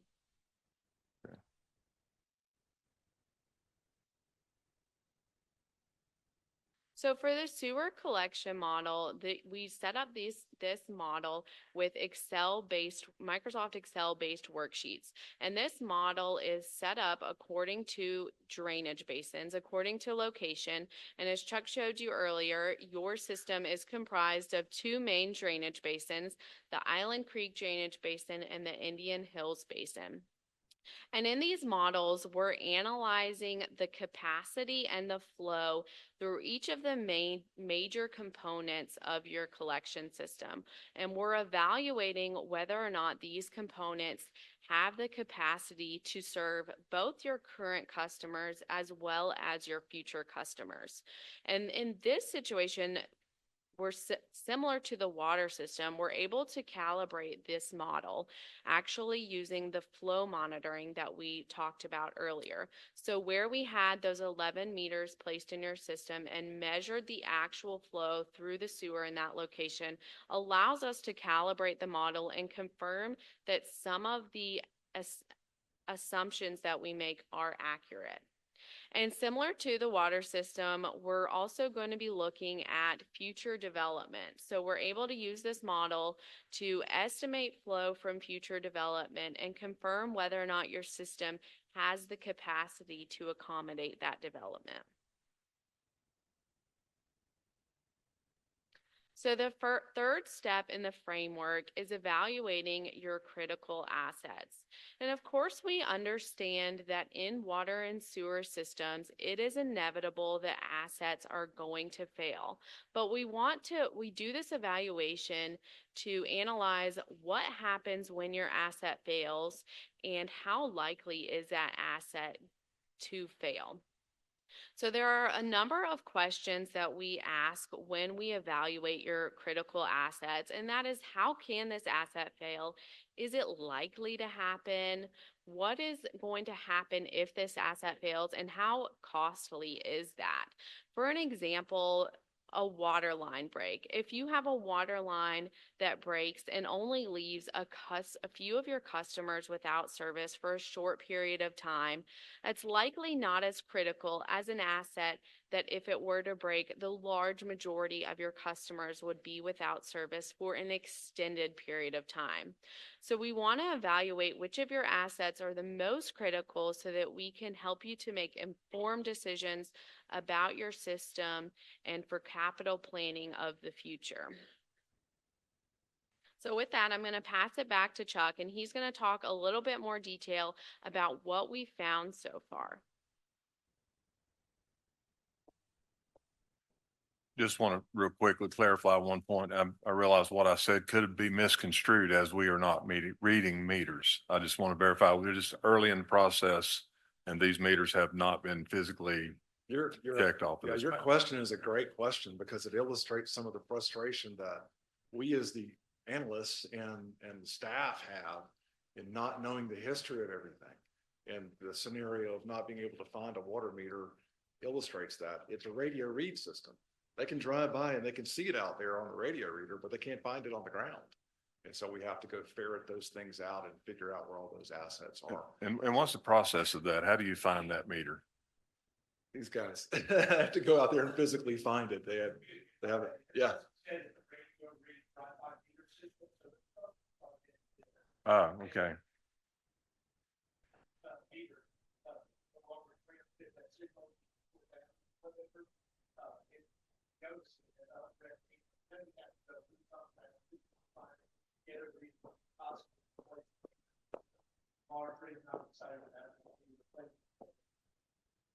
Yeah, thank you. I just wanted to clarify that. I was not trying to imply that we're not reading Oh, no. meters. And we're going to talk about that in just a minute. The accounting of customers, the reading of all the meters and trying to figure out who's on which system is actually fairly complex because we have two different resources that we're working with. We're working with this first set I'm going to talk about being the billing data set, the paper assets, if you will. Who do we bill for how much water? And then the other piece of puzzle is the physical assets. So all through this process, we're looking at both the data analysis portion of it, the water meter readings and the flow readings that billings to other customers, and then looking at the physical assets. And what we're seeing is a disparity between the two. And that's really hard to ferret out, both from the field staff perspective and from the financial accounting side of it. The exercises that they go through just to prepare a monthly bill is kind of wild. They have to actually go through and separate out bills from different cities to figure out which customers are yours and which customers are theirs. It's very complex. And we're actually hopeful that that's going to be part of the solution to one of the problems I'm going to talk about, which is unaccounted for water and excess sewer. If we can find mistakes on paper, they're a whole lot less expensive to fix than things on the ground. So they're can be much more effective. Yes, sir. Do we have the ability to overlay the water system and the sewer system on the same maps? Absolutely. And GIS is very, very helpful in that regard. We actually have the water and sewer systems overlaid on county parcel info, as well as up-to-date aerial photography and a number of other base map layers. So getting all of that information pulled together, the map books and the tablet look kind of cool, but if you really bring all of that stuff together and look at it as an integrated system, it's extremely powerful. We can actually, once we get all of the meter data imported into it, we can actually put a pin on the map for each meter location. We can associate that with a parcel number. We can associate that with an owner. So there's a whole lot of benefit from bringing all of the resources together and putting them in one system, if you will, with that system being GIS. So we use that extensively for analysis. So. What I was wanting to ask, how do we do collectively moving forward? It seems like we're at a great point right now where we can get all the systems collectively working in the same direction with all the things that's going on with Helene and all those kind of things. How do we get everybody? We got 3 different systems out there, right?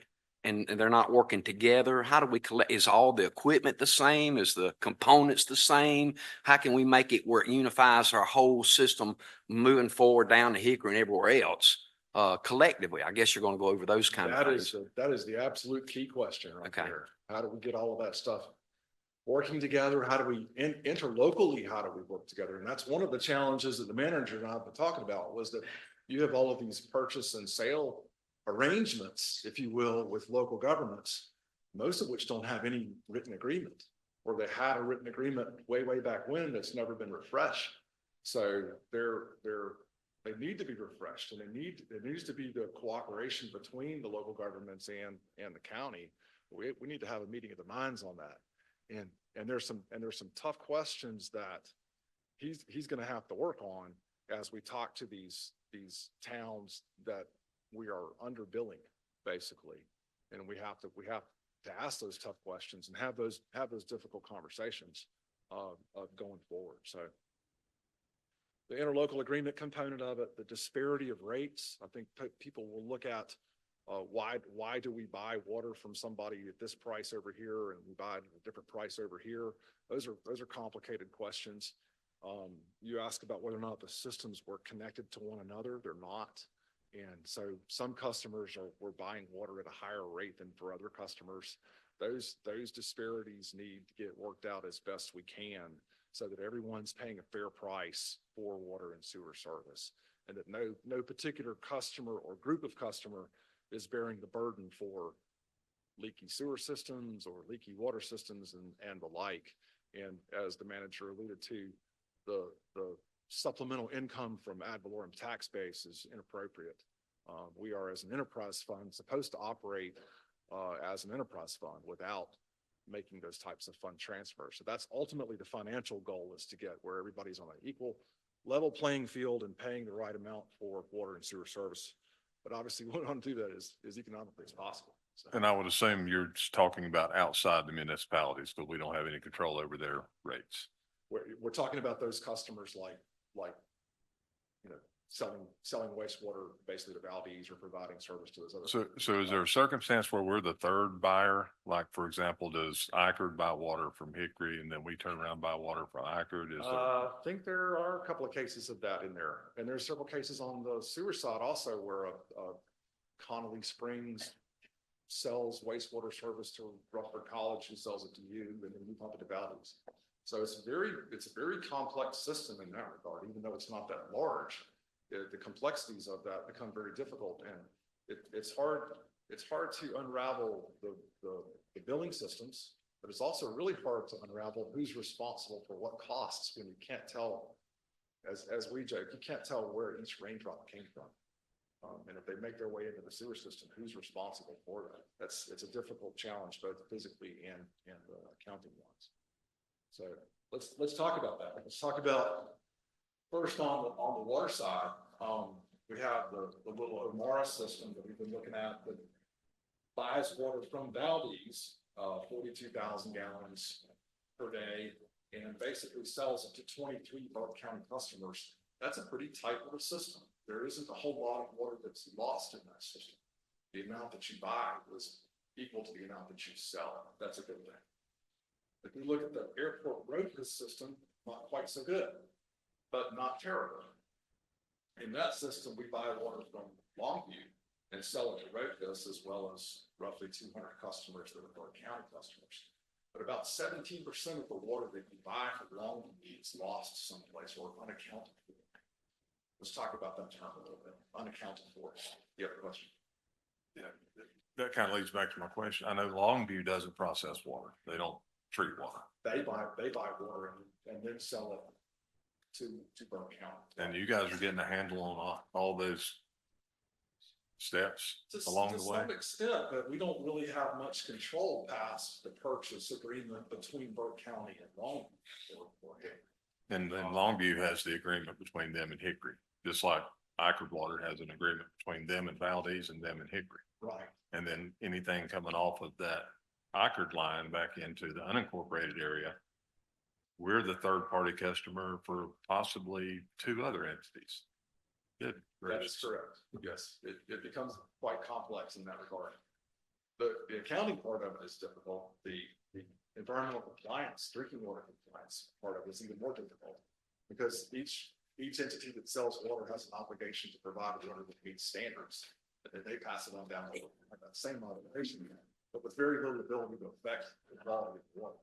So you are in some regards dependent on your upstream and your downstream customers to all play by the same rules. So on some of these older systems, there was at one time community well systems that were operating. Are any of those old community well lines still in the ground and currently in operation? Yes. And Yes. even going back to ductile iron, Going back to what? ductile iron? Oh, yeah, well, a large portion of the system is iron, but that's actually one of our better materials. We're more worried about some of the old asbestos cement pipes and galvanized steel service lines and things like that. So some components of it are pretty old. So, wow. We haven't, in part of Sydney's analysis, there's an age distribution of pipe by location and by size, diameter, material and all that kind of stuff. So we're analyzing the overall asset for its life cycle as well. That's part of the financial calculation that we're going to get to is at what rate do we need to accumulate excess revenue to be able to fund replacement of things as they age out. So, Could you pull your mic up just a little bit? I know it's difficult. We're just having a hard, does it move up? I don't know, maybe turn it more vertical, see if that works. All right. I'll try to lean in a little bit. Lean in a little bit. There you go. Lean into it. Did I answer that question? Okay. So on the airport roadhead system, we're losing some water. Now, we use the term unaccounted for water. And I want to be clear about this because it doesn't mean that 17% of the water is lost to leaks. What it means is that 17% of the water, we're not really sure what's happening. Is it a billing error? Is it slow water meters that are not reading as fast as they should, which is one of the reasons why you're funding a project to replace all the water meters, just because water meters don't get faster with age, they get slower with age. So a lot of times unaccounted for water is really just inaccurate water meters. Some of it is water that's used for legitimate purposes, like fire departments going out flushing hydrants and stuff like that, and they don't write down how much water they use. So to have unaccounted for water of 15% or so is very common, and that's not necessarily a bad thing. So that's not really cause for concern for us. What's cause for concern is the Burke South system.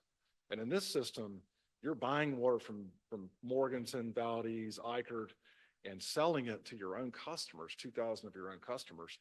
But about 48% of that is unaccounted for water. And that's a huge number. That's a number that needs to be investigated and we need to figure out where that water, if that water is losses, figure out where the water actually is. But I suspect it's more than losses. I suspect that there's something's not being accounted for properly in the building system, or there's some other use that's out there that's just not in our data set. We're only working with the data that we had for that last fiscal year. There may be something that wasn't in that data set. So we're still unpacking that, trying to figure out what's real and what's just a paper error. So if that is real water loss, we need to find it because it needs to get corrected. And you don't need to be paying Morganton and Valdez and Eichert for water that you don't get to sell to your customers. That's a huge financial loss right there. And that adds up because we're talking about on an average of a couple 100,000 gallons a day, every day. So we think that if that was true water losses, we would have seen it by now, but it's probably a combination of multiple things. So for example, on that system, when the state mows the right of ways, at one time we had 19 hydrants down in the George Hillebrand area that were taken out by mowers, right of way mowers.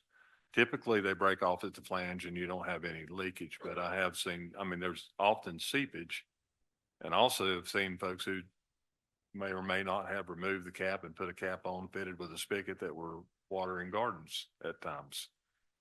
So will we get down to that level of detail? We're going to try to find all of them that we can, but we can't go out and look at hundreds of miles of water line. We can't walk that far. We got to go see if we can narrow it down first to figure out where it is. And that's key to the program, is narrowing it down to see where the actual water losses are. Sometimes they're consistent water losses and sometimes they're variable. So we look at that as well. We've had instances where we had tremendous unaccounted for water in the summertime, and come to find out the fire department was doing a water park in the parking lot and we didn't know about it. And so you have water that's just not metered. So we have to go find what we can. So, and that will be an ongoing process. Long after we're finished with the AIA evaluation, staff is going to have to be diligent about seeing what they can find. So let's summarize that. If we look at all three of the water systems combined, obviously the Burke South being the largest system and the largest unaccounted for water skews the data set significantly. Overall, as a water system, we're talking about 40 or 42% unaccounted for water. So that's a number that needs to get corrected, at least in some respects. Okay, let's talk about sewer. Sewer is a different problem. We don't really have what we call unaccounted for water. What we have here is excess water, and excess water comes to us in the form of infiltration and inflow. And we have a similar set of challenges in that we're looking for physical defects that lead to infiltration and inflow, but we're also trying to make sure that we're billing the right people for the right services. And this is where I was talking about earlier about the complexity of the billing system, that staff has to go through a list of customers and every month pick out the customers that are tributary to the various drainage basins so that we can send out the correct wastewater bill. And in some cases, the towns that you provide wastewater for actually send you a bill or send you what they think their bill should be. And any prudent businessman would kind of look at that and go, I think I want to peek into that a little bit deeper to make sure I'm getting the right bill. And so that's one of the things that staff has started really doing was scrutinizing those bills that you receive to make sure that you're not paying for somebody else's wastewater, and that everyone is being billed appropriately. So let's start on the west side, the Island Creek service area. There's only 46 Burke County customers, but you're also providing service to 10 connections in Rutherford College, 3 connections from Connolly Springs. So you have a lot of little small connections in the collection systems that are all connected to the Burke County system. And then you're pumping that from the Island Creek pump station to Valdez. And in this case, you are pumping about 36% more water to Valdez than you are billing your customers. So we have about 36% excess wastewater that you're having to pay Valdez for, but you're not able to charge anyone else for those services. So there's a significant revenue loss in that system. On the Indian Hills side, a similar problem with a little bit more complexity. We have 12 connections from Hildebrand, 1 from Roadhess, and you're transmitting that wastewater to Hickory. Well, there's some significant disparities in the meters that are out there. We have 2 meters at the Indian Hills pump station, and they have widely different readings. So we're trying to get those figured out to see which meter is correct so that we're paying the correct bill. Right now, it looks like you're probably pumping about 50% more water to Hickory than you're charging your customers. So, and Hickory's billing you for that excess water. So we know some of that is probably accounting, but we know a lot of it is actually excess water that comes into the system. Unlike unaccounted for water where we can't find the leaks, on the sewer side, we can usually find the leaks. It's just a matter of all the field activities like Sydney was discussing. And we see that water actually show up at the water meters. And we see it show up, I'm going to skip over this. We see it show up in flow monitoring as well. This slide was up here a little earlier showing a wastewater flow monitor and a storm event. And you can see if you look at the graph as it progresses along this week, last summer, that the base flow is only about 30 or 40 gallons per minute of normal domestic wastewater coming into the system. And then we had about a 4/10 of an inch rainfall event, and the flow shot up to 1,100 gallons per minute. So you got billed for 1,100 gallons a minute, and we're only able to bill your customers for 40 gallons a minute. So that's the kind of infiltration and inflow event. This is an inflow event where we need to go smoke test and we need to find out where this is coming from and we need to fix it. And once we fixed it, then we'll see these kinds of curves change significantly. So this is one of the key things that we're finding, the disparity between the billing system, flow records, and what we see actually happening in the field. So I'll back up a little bit, talk a little bit about some of the other findings in the GIS system. We found that a lot of the record drawings that we had to use were great. And the West Associates has provided a lot of service to Burke over the years, and they provided us with all of their information. They're super helpful. But not everything that was built is exactly what was on the plan. So one of the corollary benefits to this analysis is that we were able to get more accurate actual field data than was on the original construction drawings, so that field staff has the opportunity to use mapping that's more accurate than the original construction drawings. That's a good thing. Other findings that we found in the field, this is the results of the smoke testing. As Sydney mentioned, we find a variety of different things. In the normal circumstances, we usually find a lot of clean out caps that were removed, a lot of little minor deficiencies. We didn't really find that many of those. We found about 20 clean out caps to fix. That's easy. That's the guys taking a trip to Lowe's and getting those fixed. We think a majority of the water that's coming into the system is coming in through a bunch of manholes. We found 52 manholes that had significant amounts of smoke coming out, and those manholes need to get repaired. That's probably not something that staff can do. That's probably structuring a small construction contract and hiring somebody to come in and fix all of those. And then what we like to do when we fix those types of things is come back and do flow monitoring again. And let's see what the result of that repair work was. How much bang for the buck did we get for that type of repair activity? And also during that time, we'll probably suggest, as a result of CCTV work, how to fix five or six mainline breaks that we know are out in the system as well. So not terrible findings here. This is stuff that's very fixable. That's a good thing. So here's a great example of the stuff we see in the field just from visual inspection. On the right is our typical write-up for a pump station, where we go in and test a water pump station and document everything for staff to use in the future. On the left, you'll see a photograph of a manhole. And if you look closely at that manhole, you'll see on the bottom side of it, there's a giant chunk taken out of it. Somebody hit that with a bush hog or a mower or something. And that manhole is down in a ditch line. So a manhole bust like that, super easy to fix. That could be thousands of gallons a minute in the system during a rain event, and it can be repaired in an afternoon. But you got to find them. You got to know where they are and go out and get somebody out there to fix them all. So that's the kind of thing. We refer to those as smoking guns. That's a big smoking gun out there, because it's something that's easy to fix and could be the source of a whole lot of inflow into the system. So anyway, so where are we headed from here?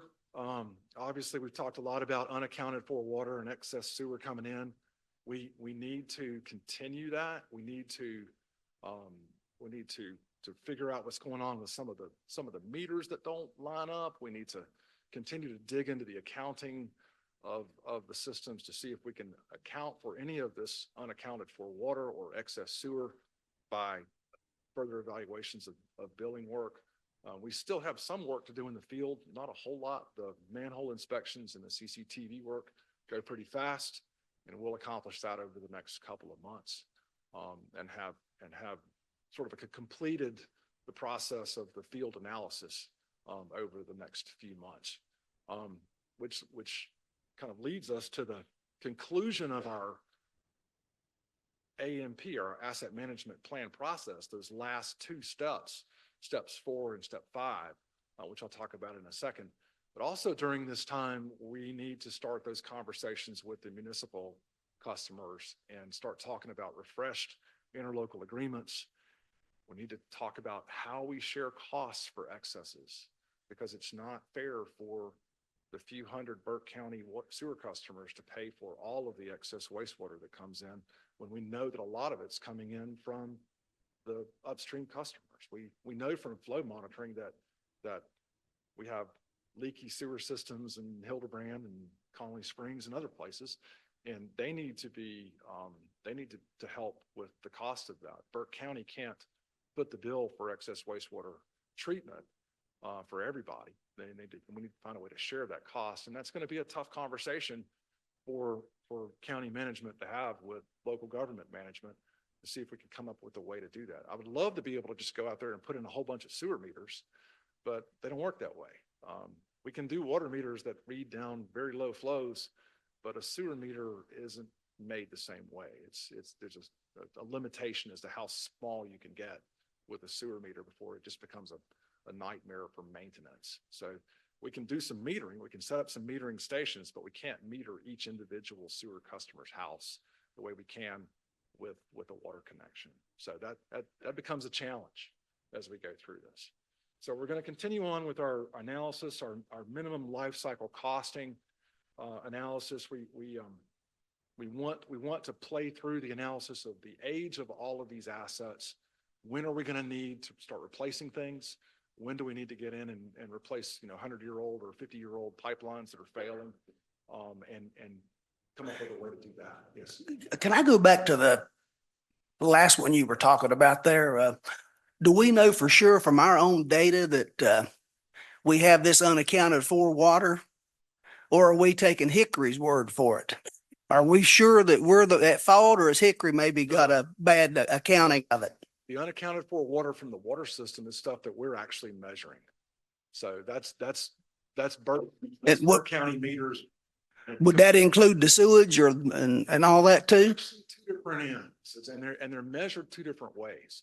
On the water system, we have a master meter or multiple master meters that we buy water from Hickory or Morganton or wherever. So we're buying water in bulk through a master meter, and we're selling it to your individual customers through smaller meters. So those are Burke County meters being compared with Burke County meters. So that's us. We know the accounting there. We just have to ferret out how much of it is leaks and losses, how much of it is slow water meters on the sales side. So that's on the water side. On the sewer side, we're not quite as clear.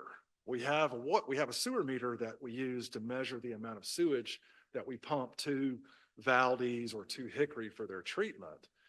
But the water coming to us, we can't meter it the same way we do a water system. So we don't have individual sewer meters. We only have these temporary meters that we put in to try to figure out where this water is coming from.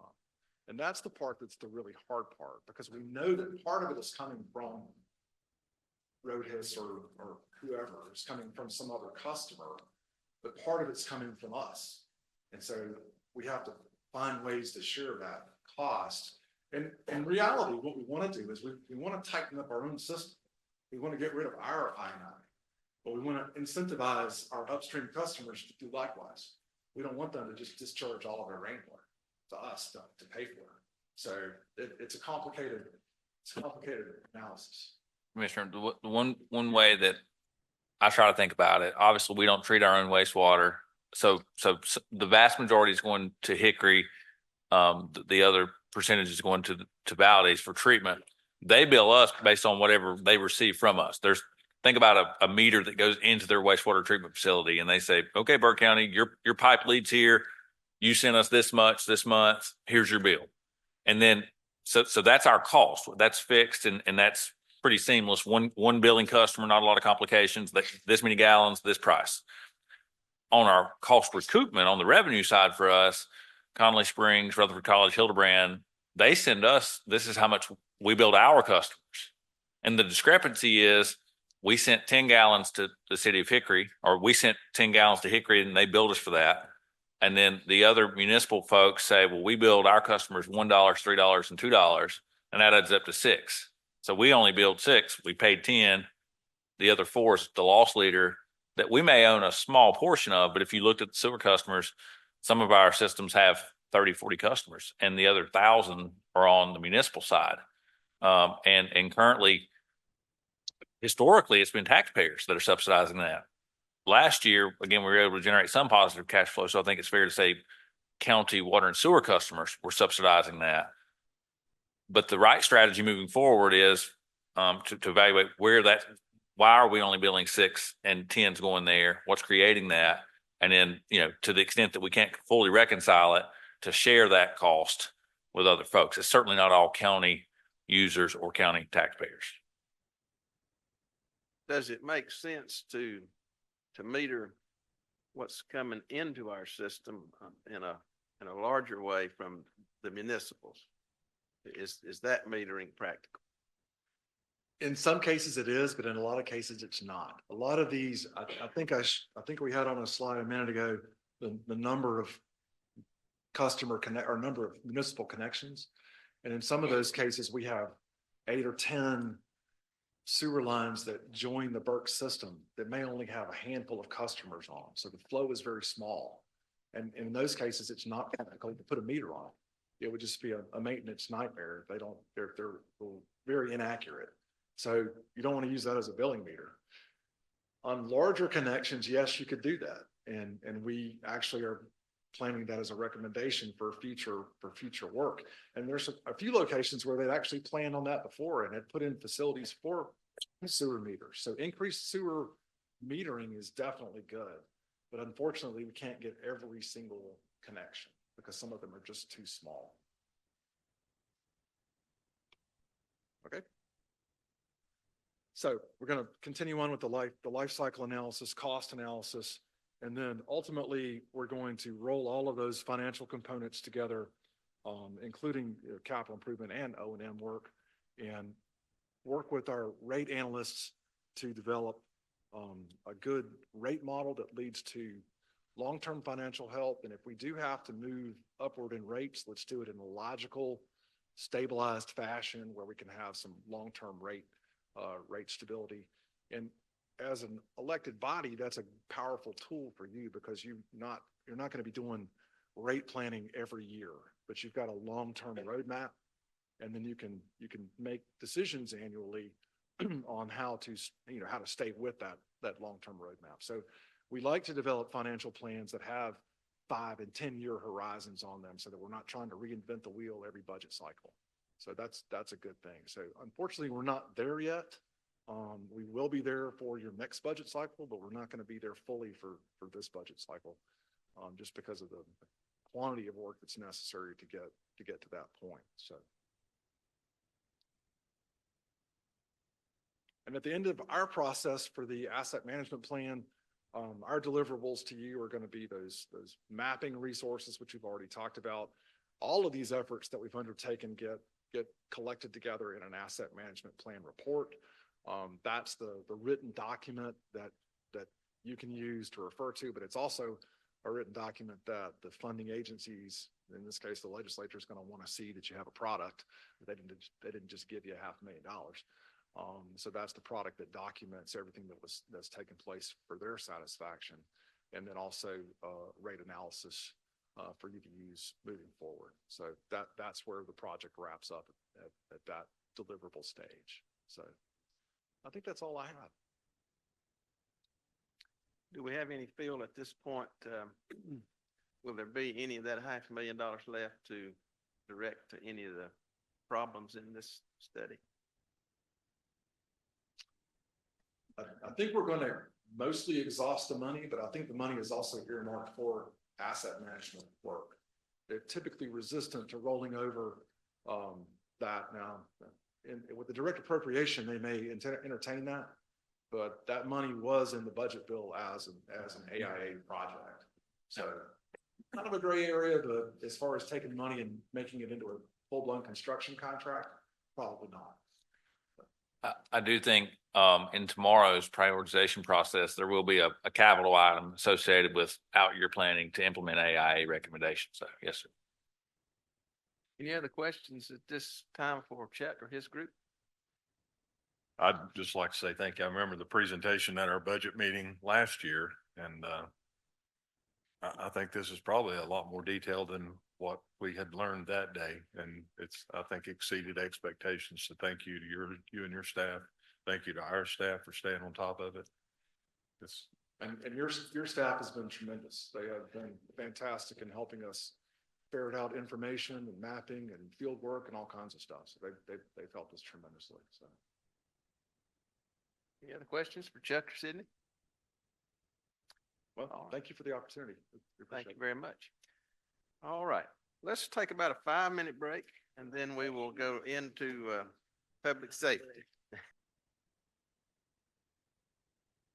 Okay, ladies and gentlemen, we're going to bring ourselves back into session here, and we'll move forward with our discussion of public safety strategic plan.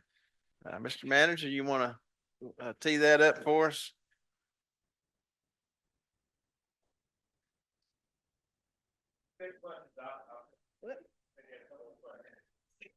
I don't know if Mark Delahunt or who needs to answer these, but about George Hildebrand School Road, does that sewage system run down from the school or Kelly's store up there from 18 all the way to Hildebrand?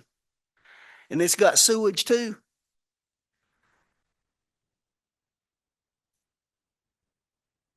Would that be, if any land down through there was ever rezoned or anything, so we could have a commercial property down in there, right? Is the sewage open to private citizens? Is it? Yeah, that sewer station, the lift station, the truck pump school, it was put in for the school. It only had 10 or 12 customers, not including the school. And from that point, it force banks all the way from there, all the way to Hildebrand, where it connects with the other part of the system. That's force bank. Now, as you're saying, it's way underloaded because it could definitely expansion potential in that area with already had a sewer station there, at least I believe. This is something me and Alan look at large tract land. This is part of what they're here to provide us with. How many water customers are on George Hildebrand School Road? Okay, quite a few then.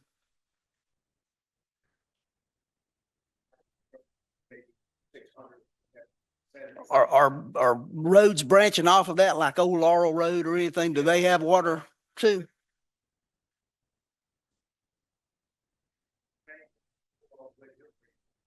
Okay. That answer your question? I think so. Yeah. Thank you. So what that, I'm not a sewer guy, but what that means is it's not gravity fed, so you just don't poke a hole and put a line into that sewer line. It requires more engineering, a bit more expense to make that possible. But yeah. I think one thing that I would add to Commissioner Smith's point about, is there an access capacity, both Valdez and Hickory?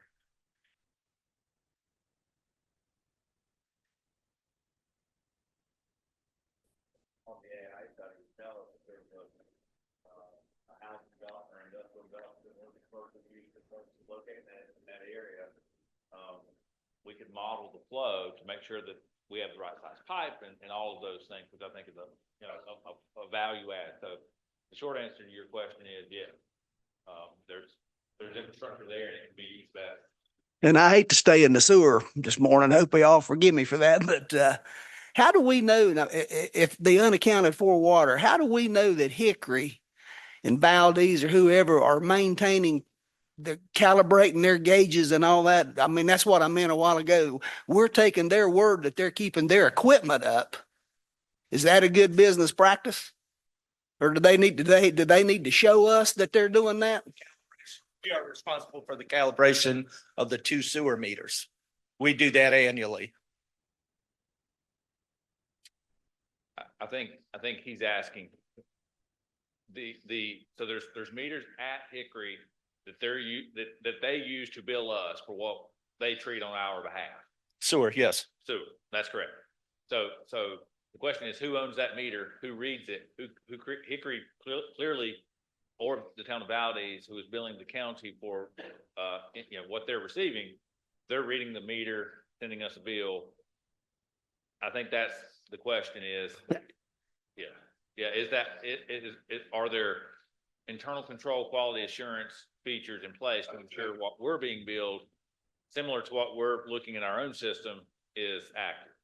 So one of the key components to any interlocal agreement is to define that relationship of who owns and who calibrates and who can ask for calibration of a meter in that mutual agreement. So virtually every interlocal agreement will establish that one customer or the other owns it and that both customers can request its calibration or validation at any time. So that's one of the reasons to have an interlocal agreement, is to be able to hold each other accountable Have we ever done that with Hickory or Valdez? We have, the primary reason, Commissioner, that we saw a financial turnaround, we haven't invested 1 cent into our system until this meter project that we're doing now on the water side. The primary reason that we saw a positive cash flow last year for the first time is because of a change in metering with the city of Hickory at their treatment facility. So yes, sir, we went through thousands of pages and month of bills, and I'll give Mark a lot of credit. That was something he had on his radar for some time, and just needed a little support and endorsement to get that through. Good? Yep. All right, thank you. I'll add the interlocal agreement that Chuck's talking about. Not only should a grid agreement talk about who's going to split the cost for I&I and who's going to calibrate meters and all of that, it should also talk about future capacity. Think about, we don't treat our own, so we are totally, and we'll talk about this tomorrow with the handling of solid waste. I'll call it a material concentration risk. How we handle both human waste and solid waste is 100% determined by partners we have. We don't control our own destiny. So if we had a commercial interest in that George Hildebrand area that we could serve, but Hickory said, we're not going to accept anymore, your cap is at 400,000 gallons per day. And that, we don't have any guarantee that we have access to that without their permission.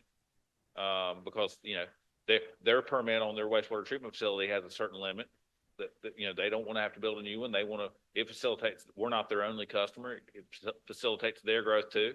So part of that agreement is not only calibration of meters and all that, but it's also guaranteed future capacity should we add to our line. So, thank you. Ready? So completely changing gears. The next item that and again, something we talked about last year in depth was, and it's a specific focus area on the Board of Commissioners strategic plan, which is public safety. I think it's a core component. As an organization, we talk a lot about purpose. What is our purpose? Trying to have common purpose. We know that we have 28 operational departments that we try to synchronize together to achieve a common goal. And even though we all do different things, we believe that common goal is improving lives and trying to invest in the community, and we want to do that at a high level. And public safety is one of those key components, and that's why it's part of your plan. I think you may have to click back on. There we go. Here we go. So it's been a priority of this board. In the last 3 budgets, you have increased public safety funding by 7%. It's a significant investment. Nothing else in county government has seen this level of investment. And you can see by division, and this does not include obviously volunteer fire, which is another critical component that the Board of Commissioners funds, but it's done obviously externally. It's not an internal operational department. But about a 7% increase in public safety over the last 3 budgets, indicating your commitment. At last year's work session, we did spend a little bit of time highlighting each department and showing some performance analytics. We talk a lot about high performance being the balance of the fiduciary responsibility along with the performance outcomes, and making sure that we're tracking and monitoring that. So of our roughly 700 full-time employees in Burke County, about 285 of them work in one of those 5 functions of public safety. Here we've compared 8 other North Carolina counties that have a similar population. Some are regional, like Caldwell, McDowell. Others are like Rowan and Rockingham, who just are in that 90 to 100,000 people and have a similar socioeconomic makeup. But what we've said, on average, what are they spending in totality on public safety, compared to us? And even though we've seen a 7% increase over the last 3 years, there's still, I think, a high value that we're providing to our community from a cost benefit perspective. I'll quickly touch on, and some of these slides most of these slides are what was presented to the Board of Commissioners in last year's work session. And then coming out of that to indicate the linkage between prioritizing something and outcomes, you all prioritize the public safety strategic plan to say, let's take we understand that there's some performance deficiencies in what we're able to offer. We know that there's been a little bit of a resource, at least from a benchmarking and an industry, standard perspective, a little bit of a lag in resource allocation in this function of public safety. So you commissioned a strategic plan, and that's what Greg Grayson and his team are here to report on. But these are some of the indicators that I think that led you to that policy decision last year. We talked briefly about the office of the fire marshal. It was 4 employees, roughly $400,000 investment, primarily in responsible for commercial and fire inspections, as well as investigations of potential arson, and then being a liaison to about 20 volunteer fire departments in our community and trying to implement some performance standards and a more robust relationship there. We talked about law enforcement and detention. Again, about 162 folks work in the sheriff's office and in our detention facility. It's about a $12.6 million per year allocation. Here, we've just evaluated that on a per capita perspective. Burke County compared to some of our peer counties. Same kind of analytic here at a total spend. Over time, we were spending about $8.5 million. When you compare that to other similar size counties, certainly a tick more. On the detention side, same concept. And most of these costs are driven by staffing. And I think our consultants will talk about that a little bit more when they get into it. But again, some of the takeaways from last year's work session that I think led our board to commission this report, recognizing that there's cause and effect. It's not just a numerical or an economic analysis. It's what does that mean? And so when I said that some of the value that was measured in total spend, the outcome there is things like how many calls deputies responding to per shift. And what is our deputy staffing per shift?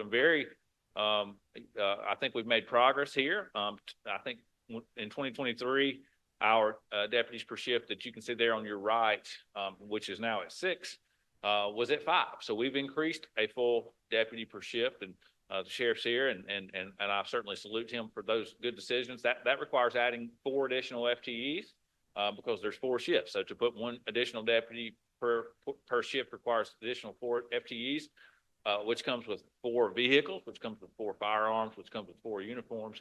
And it's a significant investment that both this board and the sheriff's office has made to reduce the number of calls per shift and to reduce response times and give people a higher level of available service and capacity. Same kind of concept here. We're just measuring the workload that are on these folks by year as it relates to calls that they may have been sent to, the amount of square mileage that they have to cover. One of the big things that the sheriff has shared with us and that we've really evaluated was the load of special investigations. 1 person works on these with this volume of material, and a lot of these are internet crimes and sex crimes and those type of things that are very time sensitive and growing. Very certainly an area that is of high need and some high risk. This was last year looking at our detention facility, just giving some, again, perspective to the investment into public safety. The blue and orange prior to December 2019 is when the county was partnering with Catawba County for the Burke Catawba facility. And this is measuring average daily population on a monthly basis over each of those years to establish, to get a staffing model. And I would say the way that we've been able to increase the road deputy staffing was to utilize unfilled detention positions. So I think that the original staffing model on the detention side was largely based on number of available beds versus a ratio of average daily population to detention officers.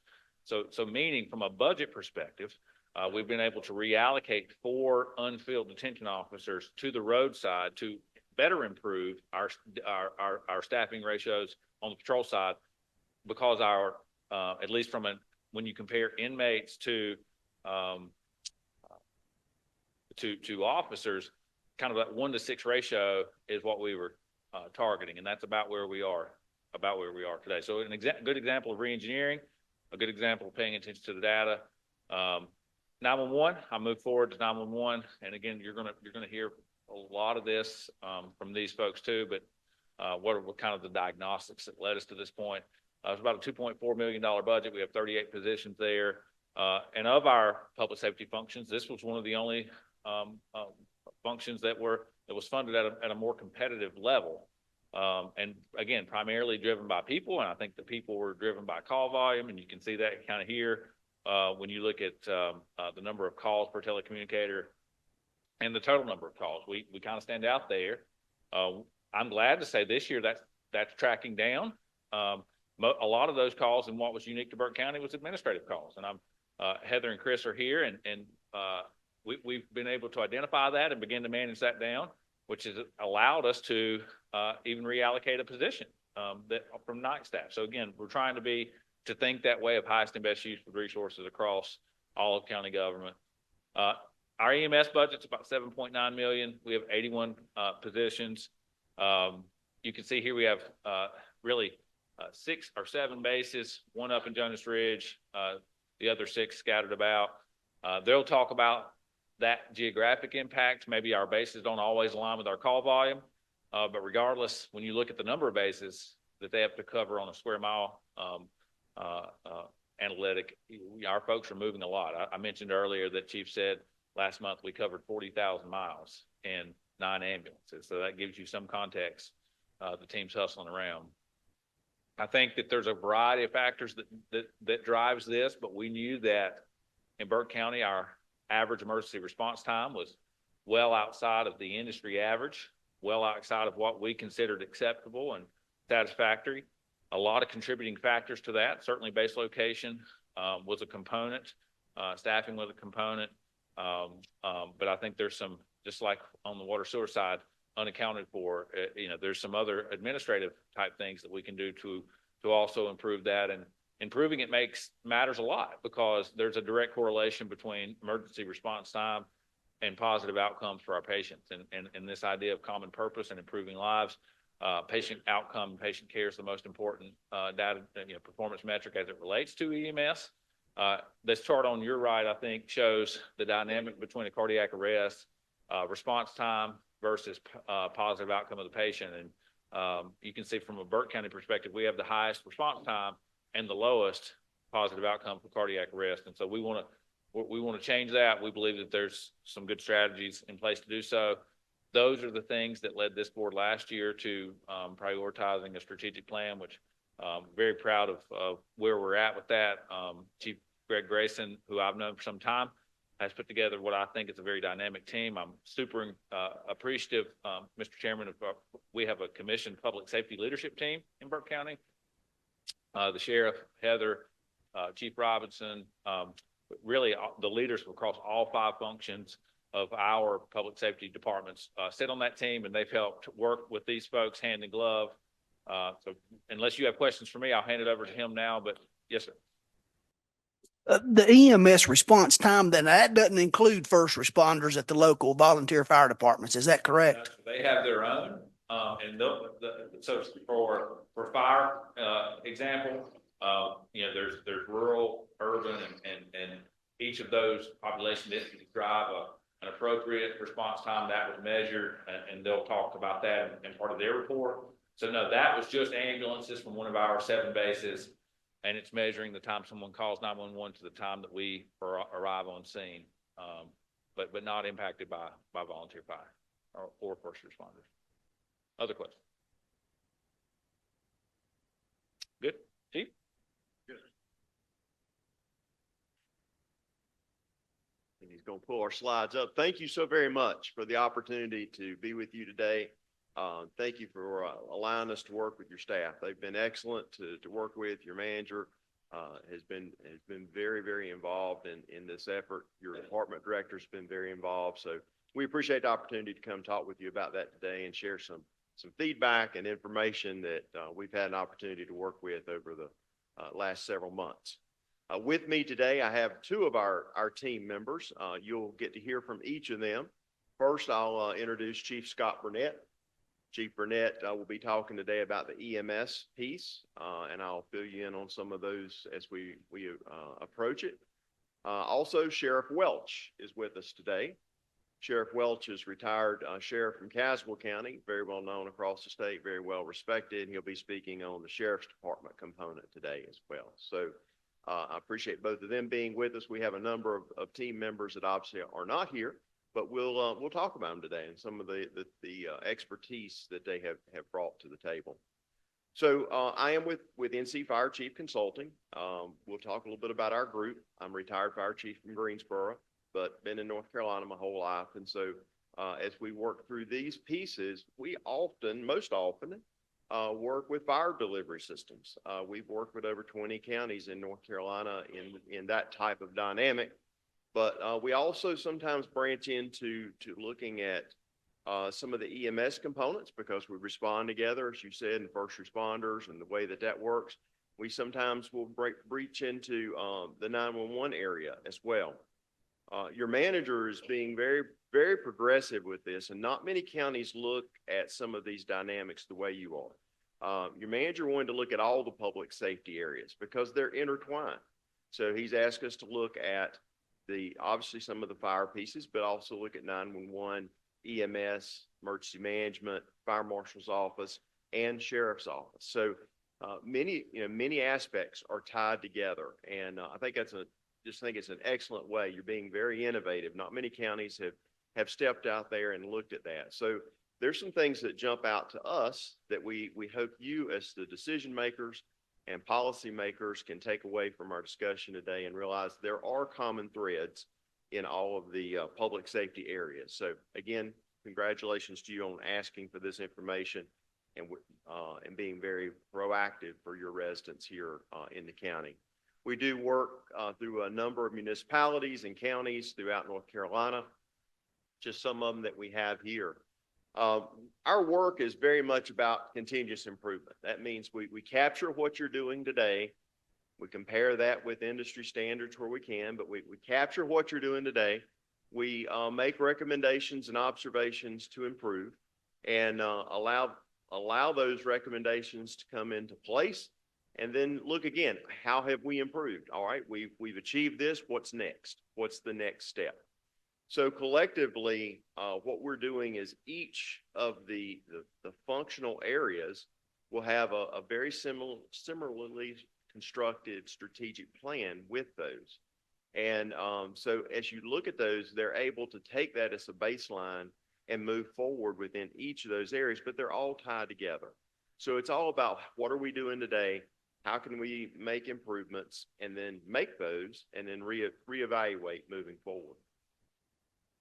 We do serve as the North Carolina League of Municipalities consulting provider and also the Association of County Commissioners. We contract with the Association of Commissioners. They closely monitor all the work that we do, quality, quantity, feedback, those type things. And our group works 100% in North Carolina. So we're very North Carolina focused because North Carolina's laws and systems and structures might differ. And so our team has the experience of North Carolina. And so we work to apply that. But we work closely with the association and they support us in many of the efforts that we do as well. These are just a few of our core team members. We actually have over 25 fire chiefs as part of our group. And all of us most all of us are retired. So everyone's 30 years plus of experience. So our delta, that's pretty significant. But we also pull in non-fire people that you're going to hear about today to help us when we're in these types of projects. And they too have great amounts of experience. So we really have a diverse group of people that are located throughout the state be able to help with this work. We look at this from an independent third-party perspective, meaning that none of our team is from Burke County, and so we look at this from what's the data say, what's the information say, what are best practices. In the work we do, we get to travel all throughout North Carolina, so we're able to see what others are doing, what's applying, what's working, what are those North Carolina best practices, and be able to bring those to you. And we've done quite a bit of that in the work that we've accomplished thus far, and we think that is very helpful as well. So again, we're looking at this from an independent perspective, third-party perspective. And at the end of the day, we're just trying to improve your service delivery systems, whether they be fire, EMS, 911, sheriff, your emergency management systems. We're just working to see an enhancement or improvement of those systems. So we looked at each of these areas independently, individually, and we're going to report those to you. And we're giving today a very high-level overview of each of these areas. But we looked at these independently. Different people were involved, and then we all kind of come together and say, okay, well, what is happening here? What are the common threads? What are the common needs and issues? But we'll go through each of these steps today and look at the different components and show you what we have been able to see and where you kind of stand in each of these areas.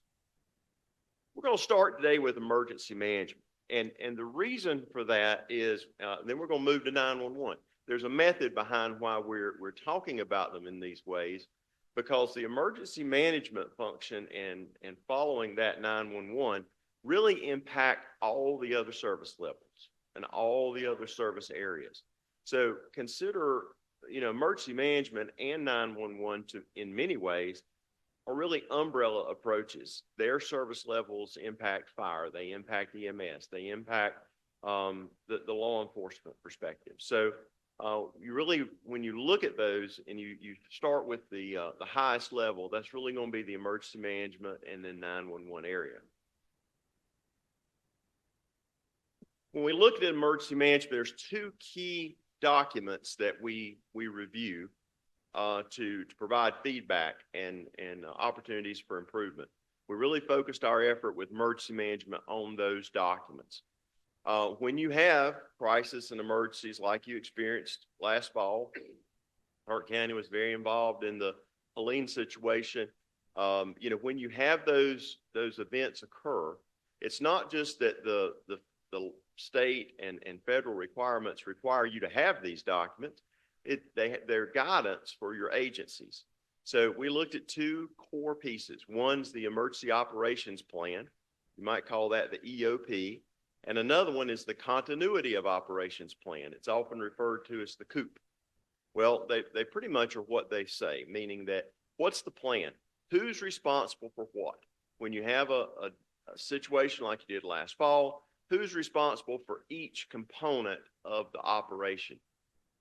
Who does what? And then it allows each of the different functions and entities to plan and practice on how they're going to be able to prepare and respond. So that plan really touches all of your areas.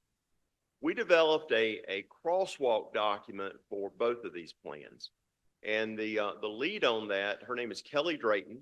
Kelly is currently the emergency manager for the town of Chapel Hill, but she's had a lot of experience throughout North Carolina. And she's very, very good at working with both EOPs and COOPs. And so she went through each of those documents and developed what we call crosswalk. Here's what you have today. Here's some ideas or suggestions of ways you may want to improve. These types of documents are living documents. They're not like, okay, we've done this, it's finished, because I'm sure after the Helene situation, your staff was looking, okay, what worked, what didn't, an after action report, we need to make modifications, those type things. But Kelly's primary focus was looking at what are the state requirements, what are the federal requirements, and where is Burke County, and made those types of suggestions. She did the same thing in looking at your COOP plan or continuity of operations plan. That just means when you expect things to work one way, but then a component fails, well, what do you do next? Okay, normally this department operates in this building. What if they have to evacuate that building? What if they have to move somewhere else? What if this building loses internet connection? What if your whole area loses internet connection? Things like that. So it's a continuity of operations, meaning what do we do when our systems fail? You'll see the little circle over there on the side, just what is happening with response. We recover. We try to then mitigate. How do we prepare better in the future? So it's really a cycle. And she looked at both of these and developed some important areas to consider moving forward with your emergency management staff. And I just have an example of that. And I know this is probably a little small to read, but my point in showing it is we looked at each of the components, where it is in the document, and the reviewer gave notes to each of these. What's best for alignment? What are some areas for future development? And then any comments that she had in looking at this. So this was a fairly deep document review.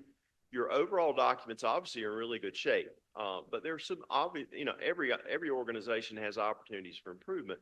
So those were just noted. There may be some that are applicable and helpful.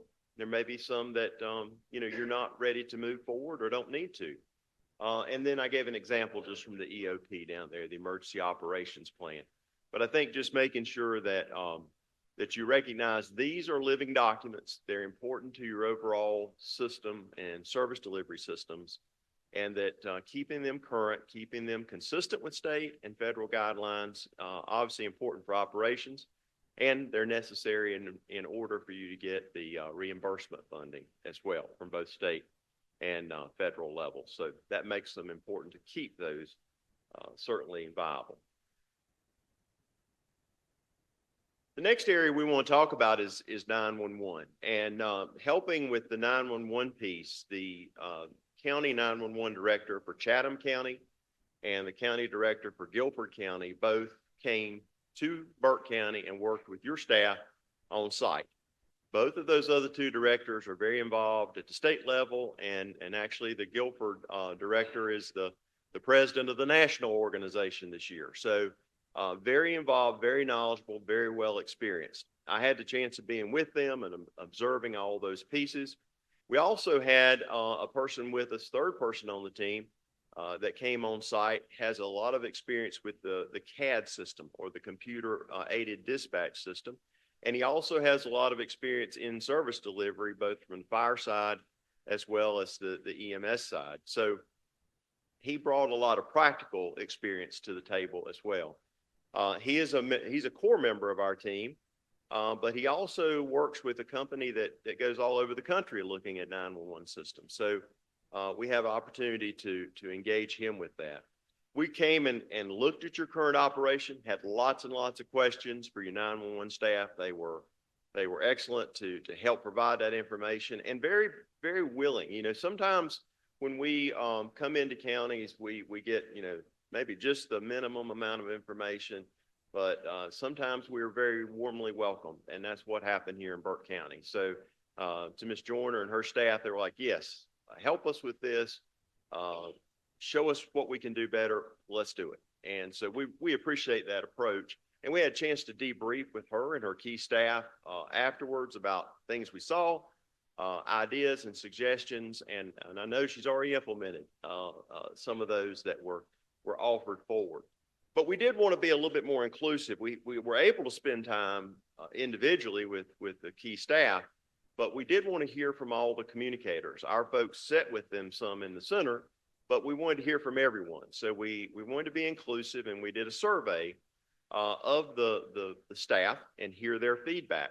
The survey questions were based on what we saw and what we wanted to hear that perspective, and it really helped to validate what we had heard from the key staff, as well as observations that the team had made. So we did a survey, and then our team worked on what were the key takeaways. And so those were really the steps we went through with 911. Now, there are some other pieces that we'll show you as well, because we look at those dispatch times as an example with EMS, and we look at the dispatch times with fire. And so some of those performance indicators will show up again, but those are the key components that we work with the staff on. So here are some key takeaways that we talked with the staff about. And again, I want to applaud them for being willing to say, yes, we want to do these things. We want to improve. But call processing times are central to obviously what services they provide, but they're central to fire, EMS, sheriff's department for time and getting the emergency responders there quickly. I'm going to show you some aspects of time in just a few minutes, and they all really relate to call processing. So that improving that time and doing everything you can to minimize that call processing time. I like to gauge it to like raising the water level. If you improve calls processing time, you improve service delivery in all of your public safety areas. So when call processing time improves, so does all the service delivery areas improve. And many times, in the counties we go into, if you can save 1 minute, if you can save 2 minutes, that may be the most efficient way to improve your service delivery system. Because it takes, when you think about, physical locations and EMS spaces and staff and personnel, your goal is to get service to people as quickly as possible, right? So if you can do that and you can improve that service level through the call dispatching component, then you're really improving all the service across your entire county. So many times it's just the most efficient way to make progress and improve your service delivery. But we looked at some ways, well, how do we do that? And our team was able to say, with the CAD system you have, they were very familiar with the CAD system you use here, that computer-aided dispatch system in Burke County, and they have worked with it in their experience and career. They're saying, well, there are these pieces that you could use that you're not using.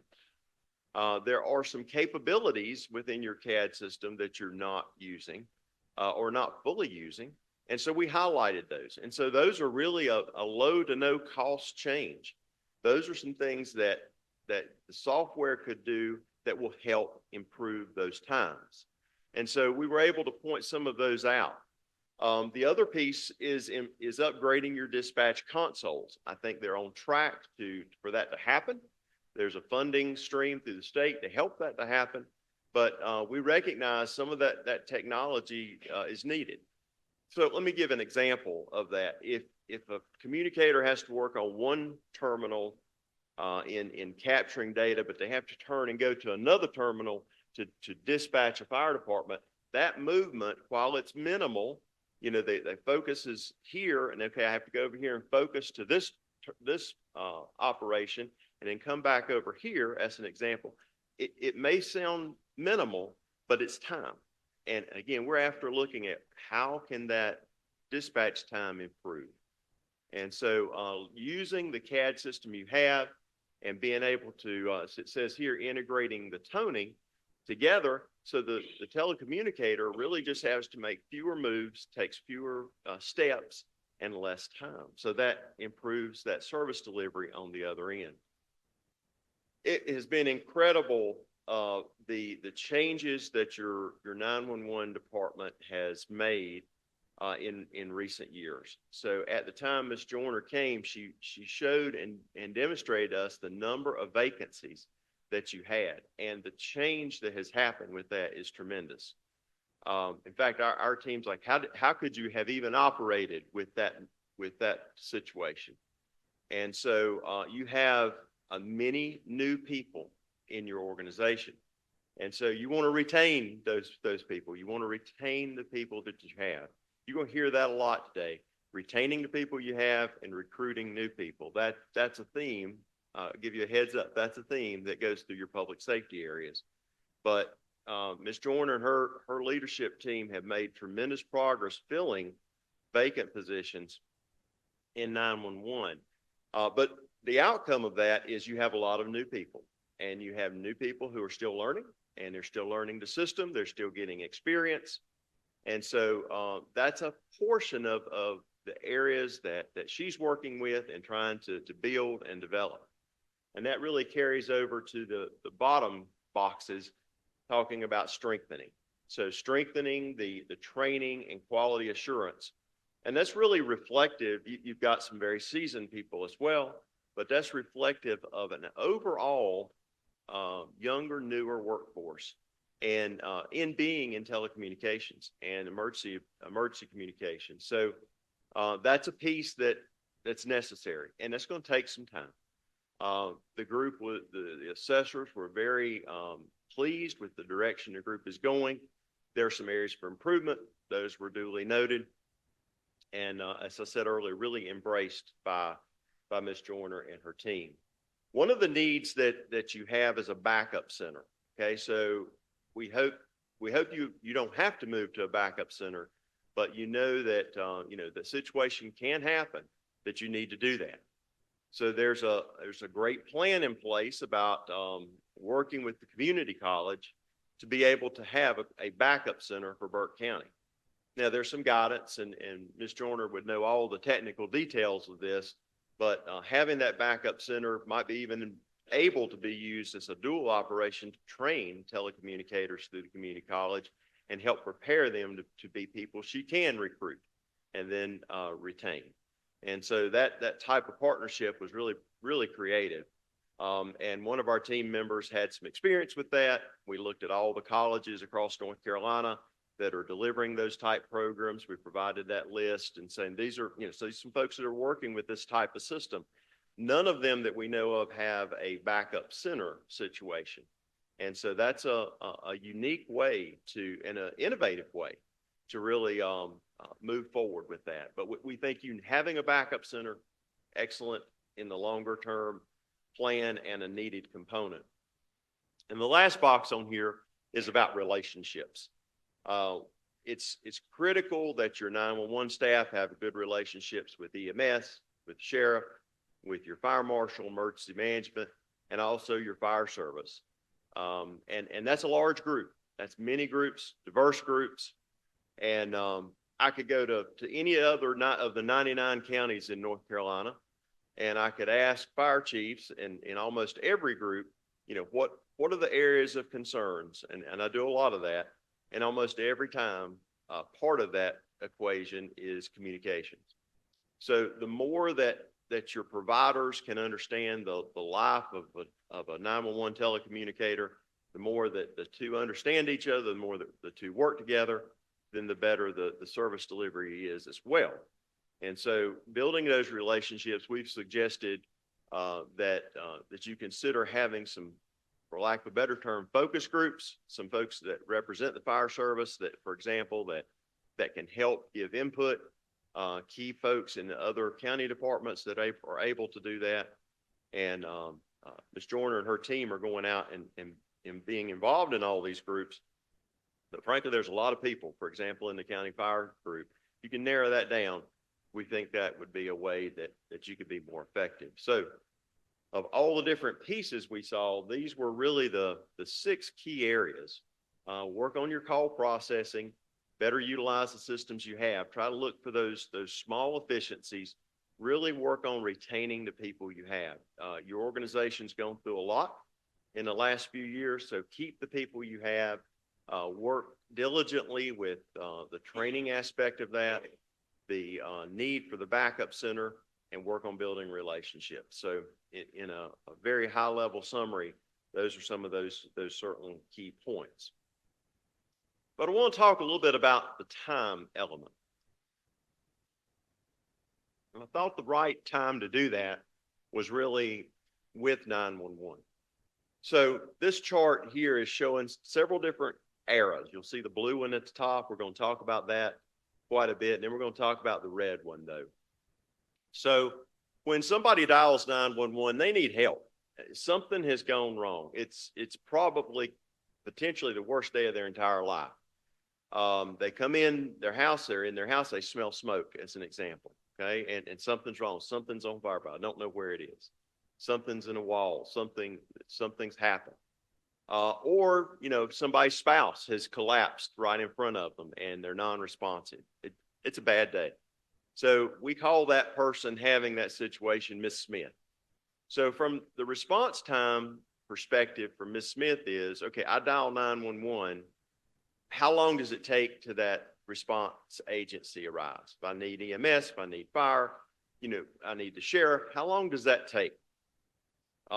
Beginning to end. That's really response time to Miss Smith. And that's what that red line is reflective of. That's really a total response time. But I'll use the fire example that the call has to be received. It has data and information has to be gathered. It's dispatched to the responding fire department or departments, whoever that might be. Then they have to acknowledge the call. Many of them are volunteers, so they have to drive to the station to get the fire apparatus. And then the wheels on the truck start turning. and that becomes that travel time. So you've got a call processing time. You've got what we call a turnout time, the time that it takes for people to assemble and get moving. And then you've got travel time. And so putting all those together, and of course, once you arrive, you've got to access the patient and begin service. So, or the situation and begin service. So, you know, there's a number of pieces to that. But to Ms. Smith, I've dialed 911. How long does it take? And so if you can do anything to help with call processing, then you improve that total response time. If you can do anything to help with turnout time, you improve total response time. If you can take actions to help with travel time, you improve that total response time. And that's really reflective of what we're saying with your dispatch piece, is if you can improve that time it takes to dispatch, you're helping that total response time.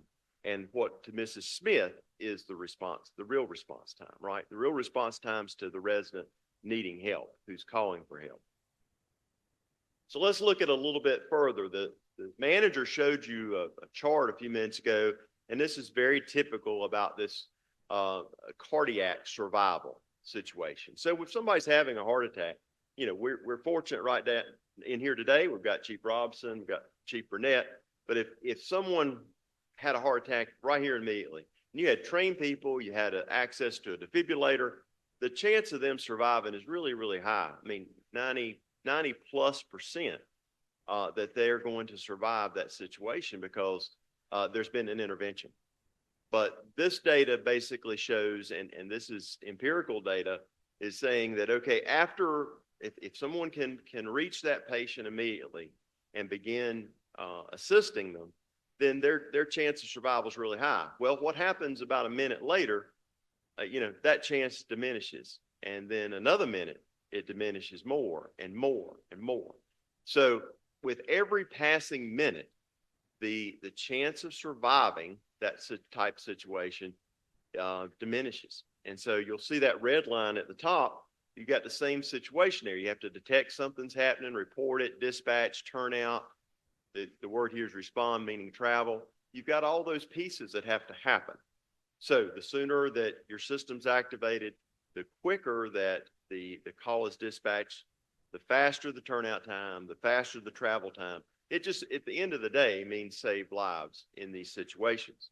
Well, the same type thing happens with fire as well. This chart shows a similar type of situation that changes and with time. And I'll point out two pieces. One, if there is a structure fire that somebody's been involved with, if they're not reached in about that 10-minute mark, again, their chance of survival has greatly diminished. The other piece of that structural protection, if you don't reach the fire and start, you know, taking aggressive action, the chance of saving any of the structure diminishes as well. So my point I'd like to see you have a takeaway of this is, well, time is important. Time is important in all emergency services. We've shown some here from EMS and fire, but it applies to all across the board. And so I have these titled as seconds are our enemy, meaning that every second that passes is important. If you can do things that help seconds, seconds become minutes, minutes become lives, minutes become property saving. So a couple things to show you as we kind of close out the 911 piece is that this chart over on the left demonstrates your EMS call processing times that we looked at over a 5-year period. Your fire service calls are on the right-hand side, and you'll see some of those times on the fire service calls. That call processing time was 3 minutes, 29 seconds, and we're showing this at the 80th percentile only because that's how we're measuring the fire service side. But the industry standard for times is at the 90th percentile. We're showing it only because we're trying to keep it comparable with fire. But then when you look over the EMS side, we've looked at the three highest level of acuity medical calls. Those are recognized as Charlie, Delta, and Echo, and over 28,000 incidents that occurred. And so when we look at those, they are improving. So I think when you say, well, what's happening? Why is it happening? You had a situation with so many vacancies in your organization. Those have been filled. There's a lot of work happening with training, and the numbers are improving. But our team encourages the staff and county to continue to work on improving your response times. You're still at the, over 3 minutes, but they have dropped below 4 minutes all the way back to July 2023. And so you're making progress, but you still have opportunities for improvement. We're going to shift over to EMS, Emergency Medical Services. Chief Burnett will speak to this piece. He had the opportunity to talk with all the EMS employees and staff and hear from them on a one-on-one basis. He worked on this as well as Regina Crawford. Regina couldn't be with us today. She's at a state EMS administrators conference, but Regina was the chief of North Carolina Office of Emergency Medical Services for many years. And she helps us with EMS evaluation. She has tremendous knowledge of EMS in North Carolina. She led the effort for the state level. And so she worked with Chief Burnett on this as well. And you've got a lot of positive momentum happening with EMS, with your new director and the direction that you're going. So with that, let me call on Chief Burnett to share some of the feedback. Good morning. So to look at your EMS system and to assess your EMS system, we talked most importantly to your EMS staff. We did one-on-one sessions with every shift, also your leadership of your EMS department. In addition to that, we surveyed your staff, but not just your EMS staff, but the external public safety partners that your staff works with on a daily basis. We looked at your incidents over the last 5 years and laid that into a GIS system overview to look at where are your incidents occurring and how does that relate to your current 7 EMS bases. We took that information and we were able to determine some observations and some recommendations to assist with the strategic plan development. And so those 3 areas that your EMS system needs to focus on were identified as collaborative partnerships and training enhancements.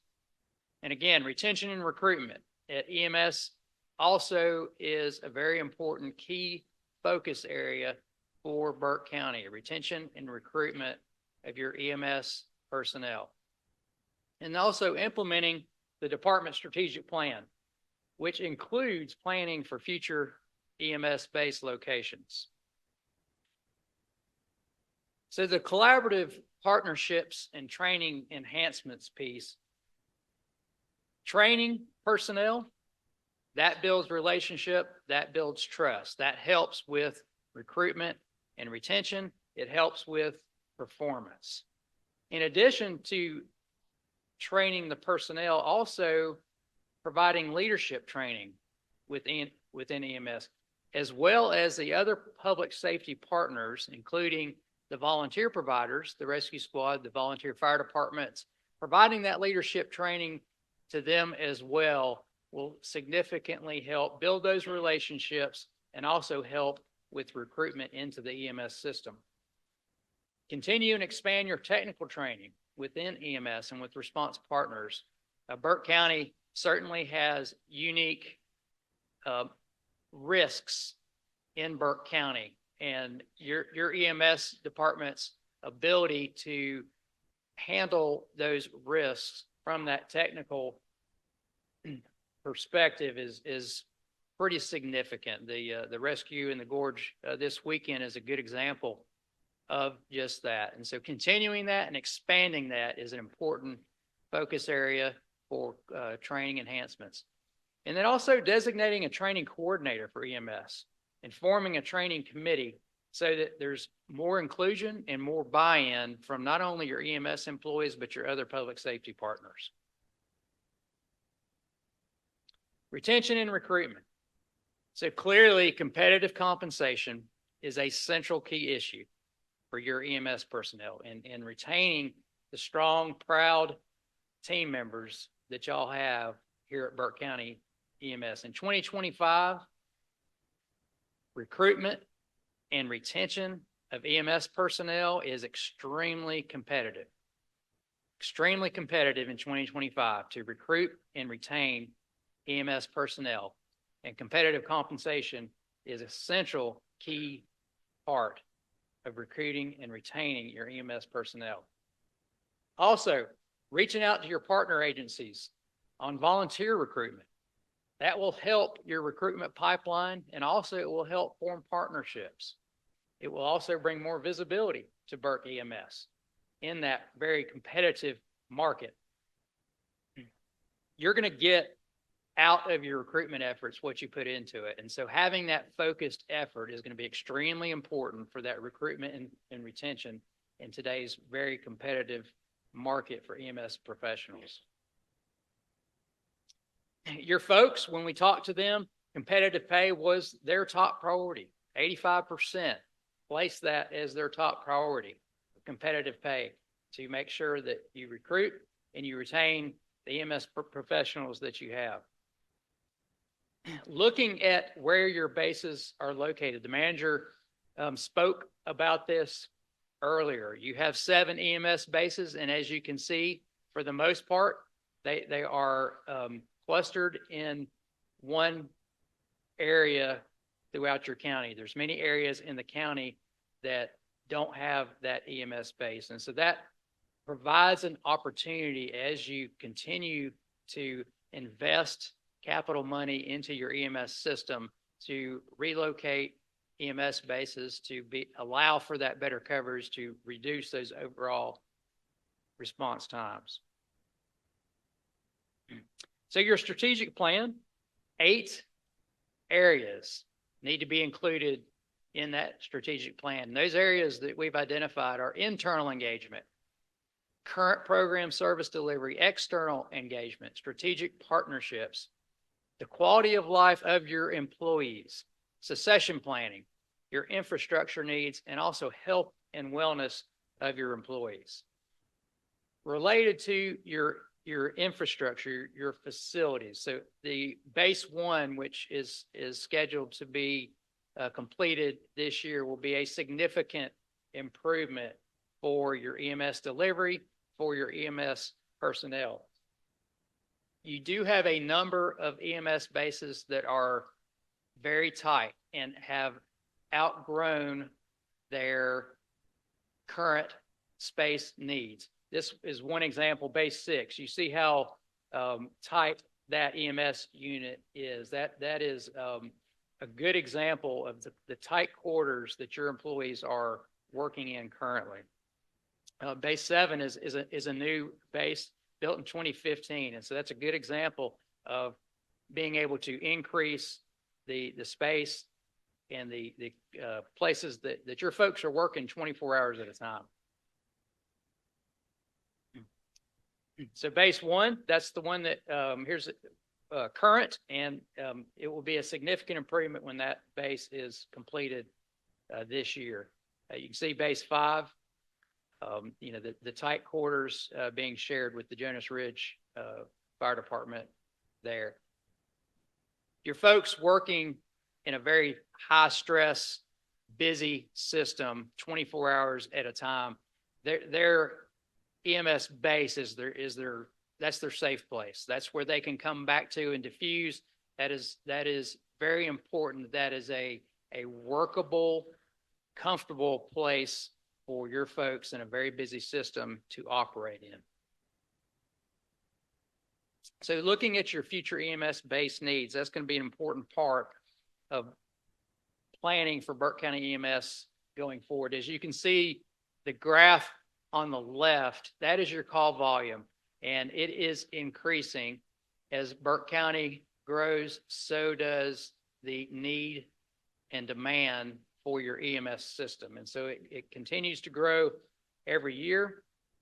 And if you look at your travel time, the graph on the right, that's for the most part has held steady. There's some improvements were made in 23-24, and that overall time went down slightly, but that is still a high travel time for an EMS system. And so that will only improve by making enhancement to your EMS system, to your EMS bases. Turn it over to your sheriff. Any questions before? Can I ask a quick question? Yeah, sorry. So as we look at the location of bases, if you look at response time, that's almost a reactionary. Is there a process of maybe monitoring population density, population shifts that would give us a better upfront look at where those issues might come up as opposed to reacting to response times?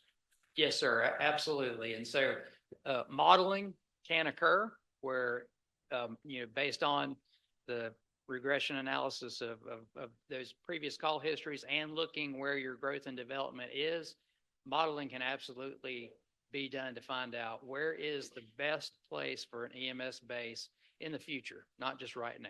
So yes, sir, absolutely. And I would add, if you look, really the highest proportion share of our call volumes in Eastern Burke County.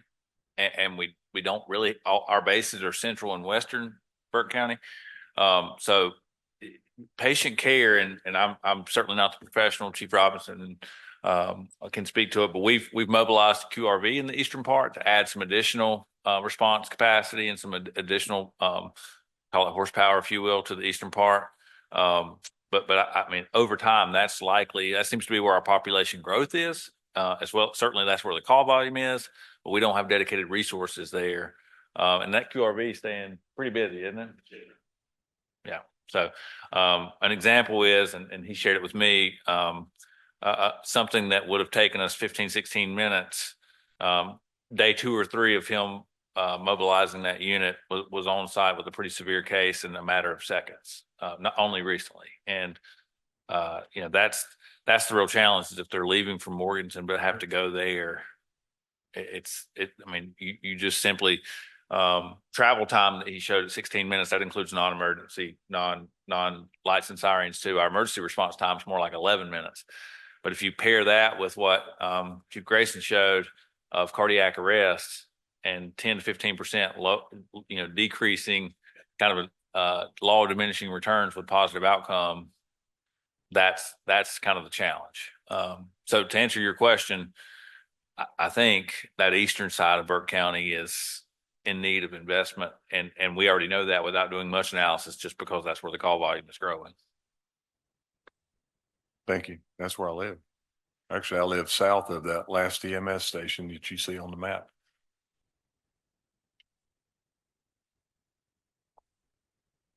Any other questions related to EMS?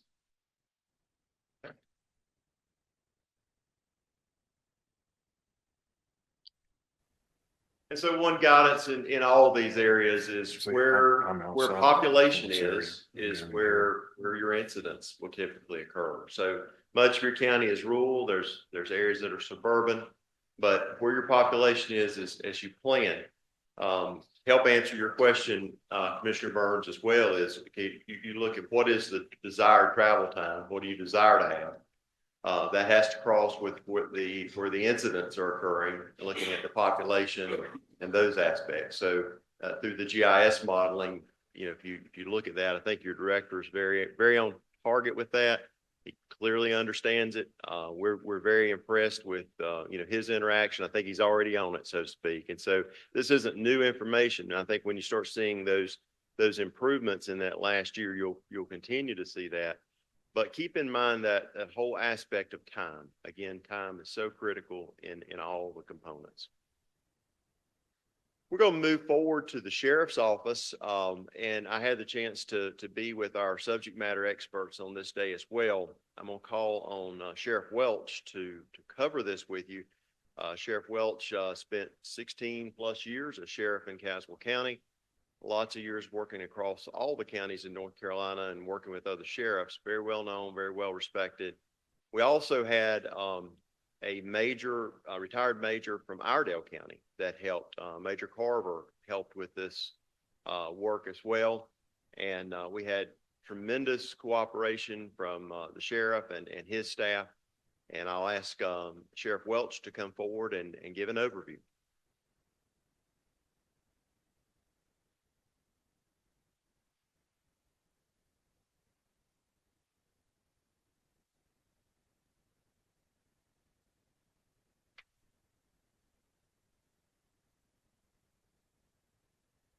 Mr. Chairman, Commissioners, County Manager, Honorable Sheriff.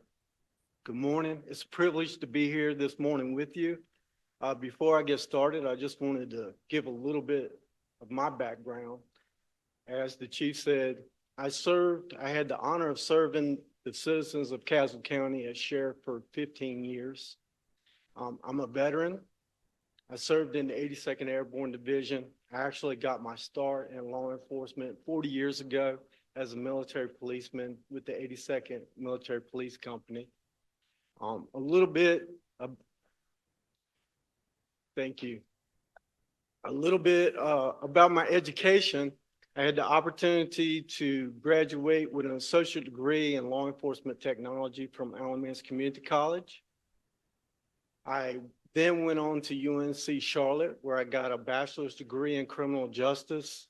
And in 2013, I graduated from the Naval Postgraduate School in Homeland Defense and Security.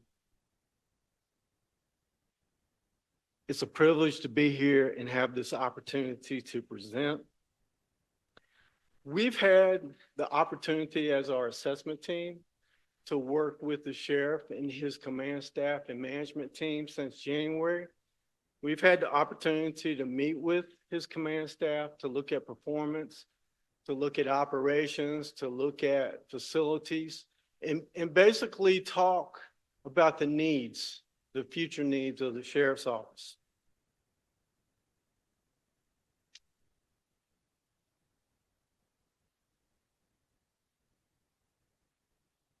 So if you look at the PowerPoint,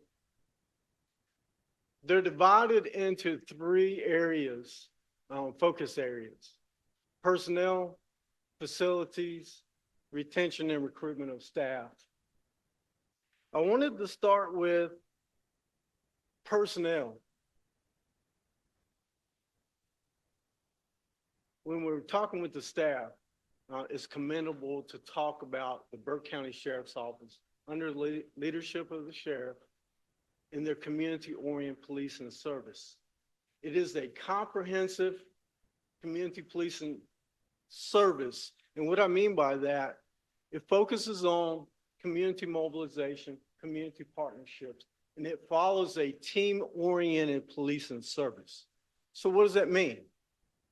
One of the needs that our assessment team, in talking with the sheriff, identified was the need to add 2 canine officers and 2 canines to the operations of the sheriff's office. And in the fashion of working together as a team, the sheriff envisions utilizing this invaluable tool to support each division within the sheriff's office: patrol, investigations, and narcotics. This would provide support to each one being assigned to the community-oriented policing division, and to have this tool to enforce illegal substances within Burke County.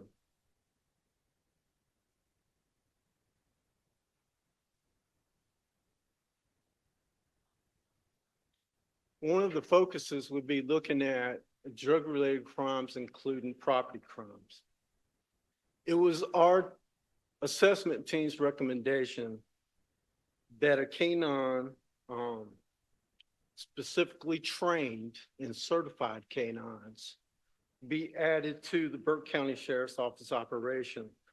It would allow a concentration of proactive law enforcement efforts aimed at the reduction of the manufacture, sale, and distribution of illegal substances.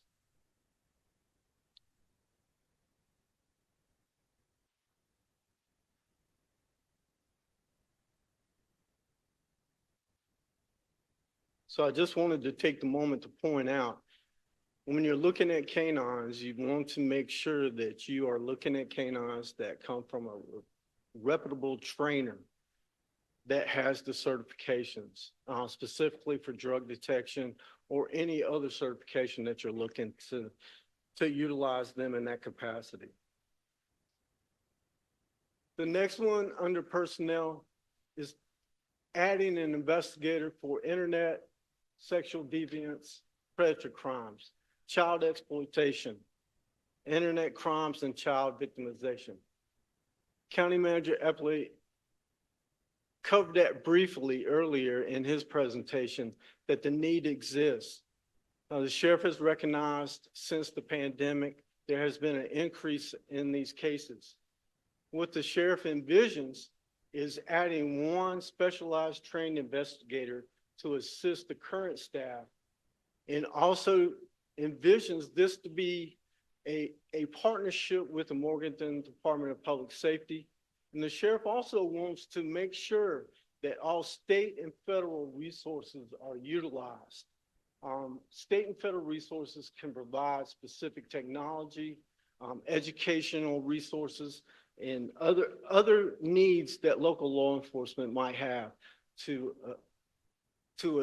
investigate these types of crimes.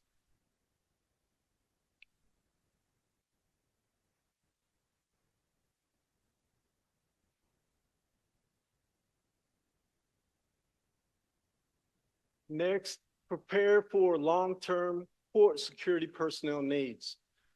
We had the opportunity to visit the Burke County Sheriff's Office. There is currently, of course you already know, there is currently a renovation expansion project that's in partnership with Mosley Architects, and completion date is anticipated around 2027. One thing that our team learned was that it is intended to add one additional courtroom. Well, with that additional courtroom, there is going to be the need for additional bailiffs. The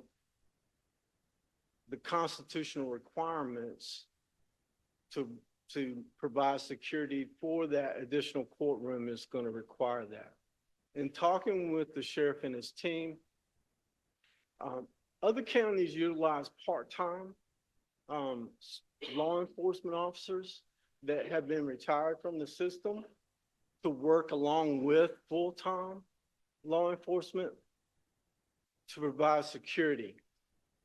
This is allowable. You can work up to 1,000 hours if you're retired and not affect the retirement system. The sheriff is amenable to that, and that would be something that our assessment team recommends, that when you get to that point, include that in your planning as you get closer.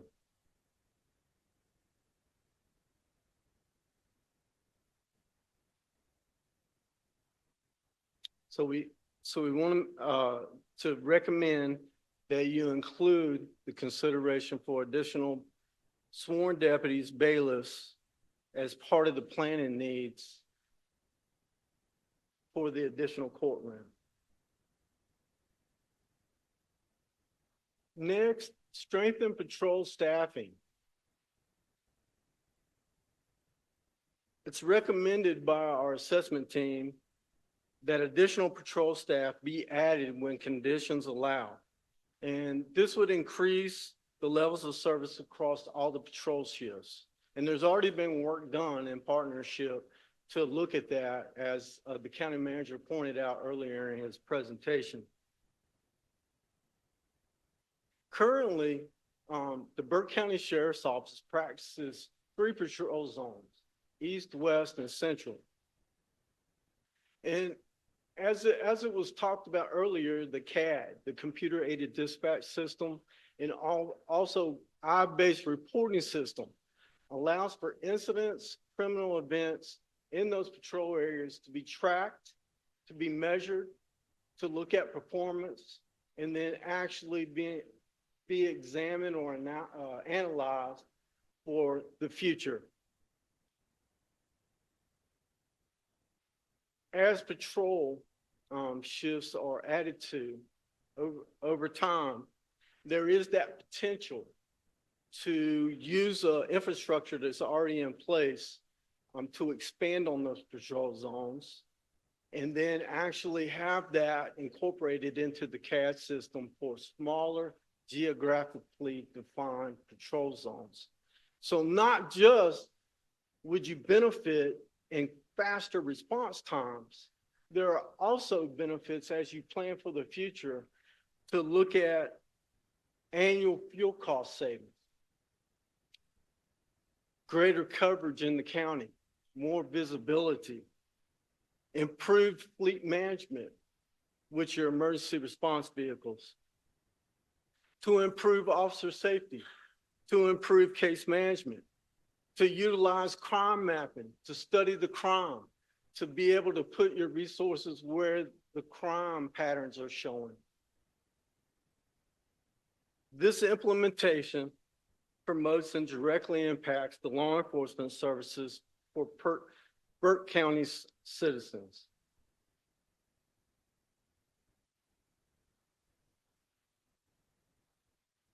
By looking at this,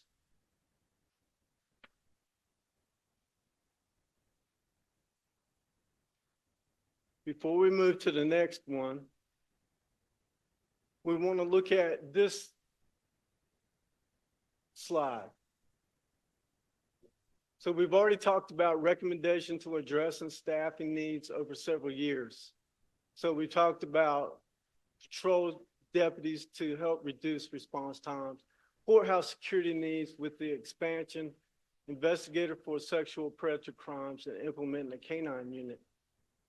To take a step back, as the county manager presented earlier, what our assessment team looked at, we utilized data from the State Bureau of Investigation in a citizen, a sworn deputy to 1,000 citizen ratio.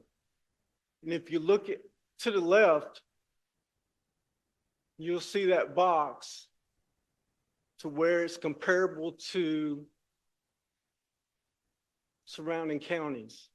Cleveland County Sheriff 2, Avery County Sheriff 1.8, Catawba County Sheriff 1.8, Caldwell County Sheriff 1.6, McDowell County Sheriff 1.6, Burke County Sheriff 1.5.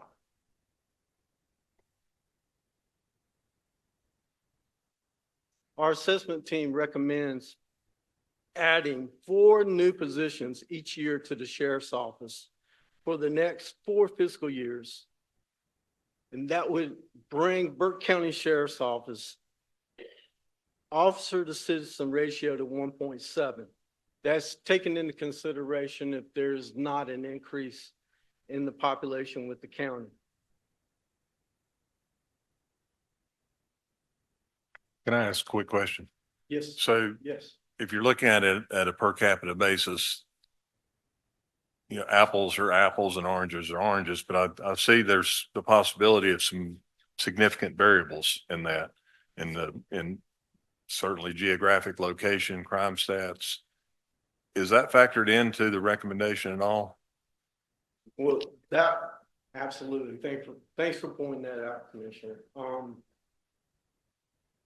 When you're looking at this citizen to ratio, it doesn't take in the other factors. It is per population served. So it's per the number of sworn deputies and then that. The other things that you were talking about, as you're expanding,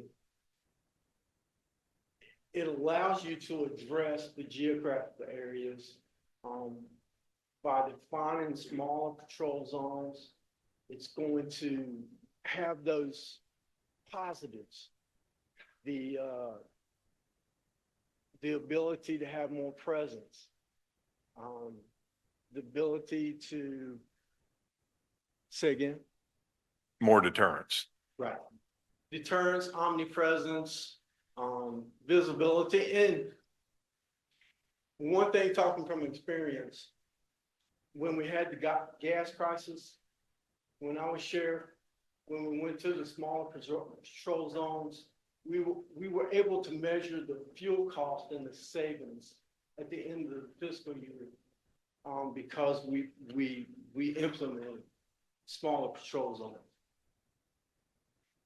So it definitely has the benefits. So it's recommended by our team to use a tier approach, to look at adding 4 each year, spreading it out. And that gives the ability to incorporate the staff into the operations of the Burke County Sheriff's Office and allow time to address the costs associated.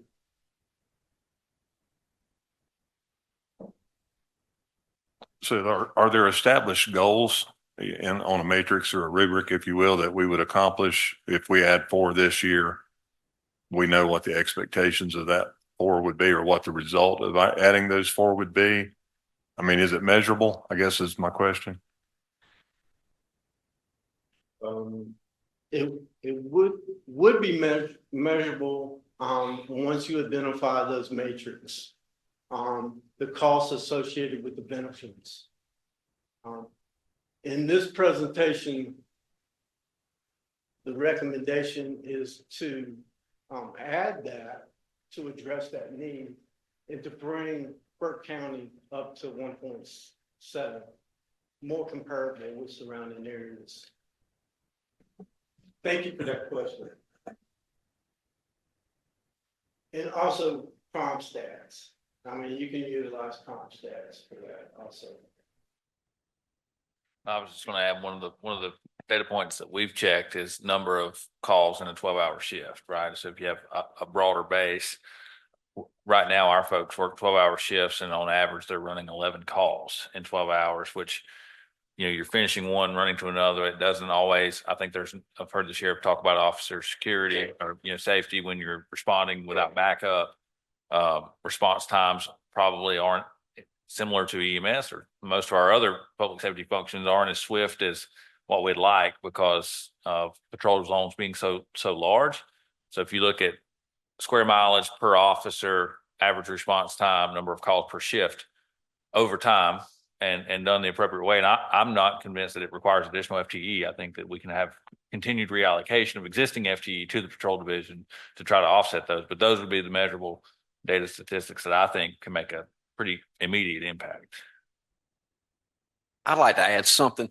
So 16 officers over the next 4 years is only going to bring us up to 1.7. What's the best scenario other than just 2 per 1,000? Is there a better 3 per 1,000, or what's the best scenario? I mean, we're just trying to get up from being at the bottom with everybody else, seems like to me, on everything we're doing. So, Well, I'd like to tender that question. Sheriff, do you have an envision? I mean, basically in talking with you, you know the needs, and you know, with those 16 deputies, that wouldn't all go to patrol. We have divisions that are also struggling with staffing issues. Our CID, they're working a lot of cases. That one detective was talking about the crimes against children, internet crimes against children, those type of sexual cases. Those things have exploded since COVID, and we've got one person working those cases. So when you hear 16 deputies, that's not going to be 16 deputies on patrol. Our civil division are serving more papers than they've ever served.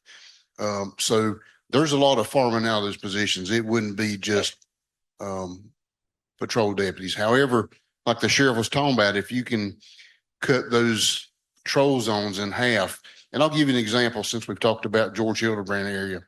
We implemented that community deputy about a month ago, and we've already seen significant impact on crime in that area. We've worked some drug operations down there. Just having him in that area, he's been able to be proactive. Most of our deputies working patrol shifts are being pretty much reactive. They don't have any time for follow-up. They're going from call to call to call. I think sometimes we're answering 120 calls for service during a 24-hour period. So if you can add some deputies to that patrol division, they can be proactive. They can take time to follow up on these cases that will just allow more time to be proactive. Does that answer your question? Absolutely. thank you, Sheriff. Thank you. I would like to say I was blessed last year to do a ride along. And I don't even know what shift it was. I know it was getting dark when I went, and it was almost daylight when I got done. And what I saw those guys go through that night, I don't know how anybody can do that day in and day out. So, you know, I'm all about supporting and giving them what they need and making sure that our citizens are served. Absolutely. I just want to make sure that we can make the case at the same time, and that the data supports that, to where we have something to point to. I want to say one more thing too, adding to what Randy said, doing the citizens academies and those kind of things with the Yes, sir. citizens. Bam, that's a great tool. Lets people understand what's really going on with the officers when they're out there in the field, and it puts them more vested as a community. And that's what we got to take anyway. It takes not only the officers, but it takes the community vested in that too. And getting a ride along or something like that really helps people understand what's involved that they really having to do for us. Absolutely. Thank you for sharing. Yeah, Uh, that's one thing that stood out when we first had our meeting, talking about the community oriented policing service and all the different programs and that umbrella. I mean, it's very impressive, very impressive. Sheriff's office is very progressive, proactive, and, it's constantly improving. And that's what we're hoping to be able to present today. Yeah. Mr. Manager, a minute ago, you mentioned reallocation of resources in that department. Have you got definite ideas about that already? And you don't need to go into that, but if you do, when will we be discussing that as a commission? So we implemented, as I mentioned earlier, the sheriff allowed for, 4 detention officers to already be, that were unfilled positions to already be moved from detention to the patrol side. That was, with the guarantee that if jail population grows, we'll have to backfill those at some point. But right now, based on average daily membership and the number of detention spots, we felt like a 1-to-6 ratio was a manageable ratio. And that allowed us to go from 5 to 6 deputies per shift, which is helpful. This year, we implemented in the budget office a process we call position justification. That means for every position out of all 700 across the county that comes open, that it's not automatically filled, that it goes through an analytical review process, and it's posted in the area of highest and best need. And we've already reallocated about 4 since we started that, just since July. And there are some areas in the county that we think, whether it's through technology and automation or process improvement, that we can take existing positions and provide the same level of service, but in a different way, and take those FTEs and then reallocate them to places like the sheriff's department. Do I think that we have 16? No. Do I think we have enough to begin the path that way while we identify additional resources to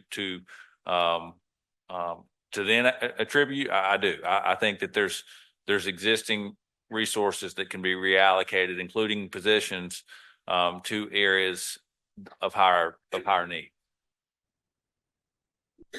And I think on the front side of that or the back side of that, whichever way you want to look at it, we've got to never take our eye off the ball as it relates to being competitive.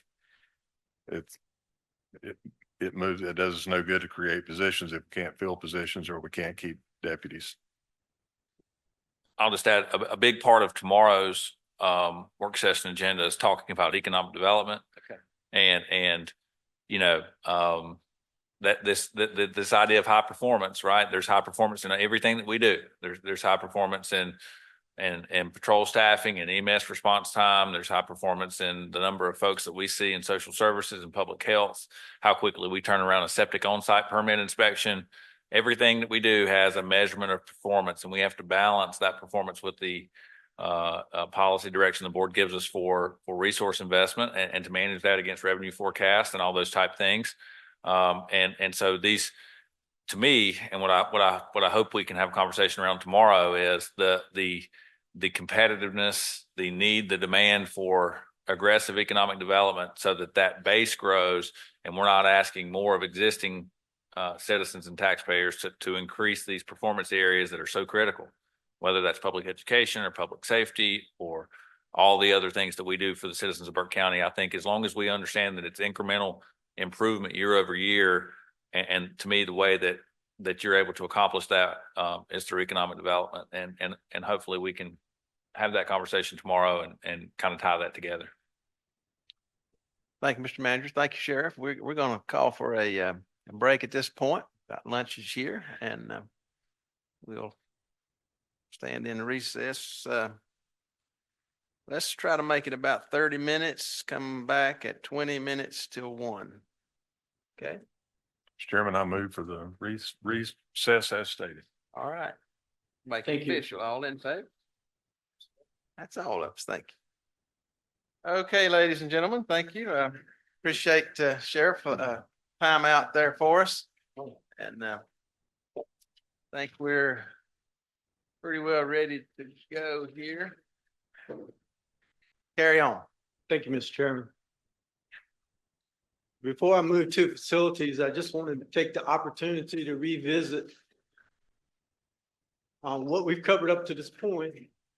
Just kind of highlight recommendations to address staffing needs over the next several years. Patrol deputies to help reduce response times. Courthouse security needs with the expansion, investigator for sexual predator crimes, and implementing a K-9 unit.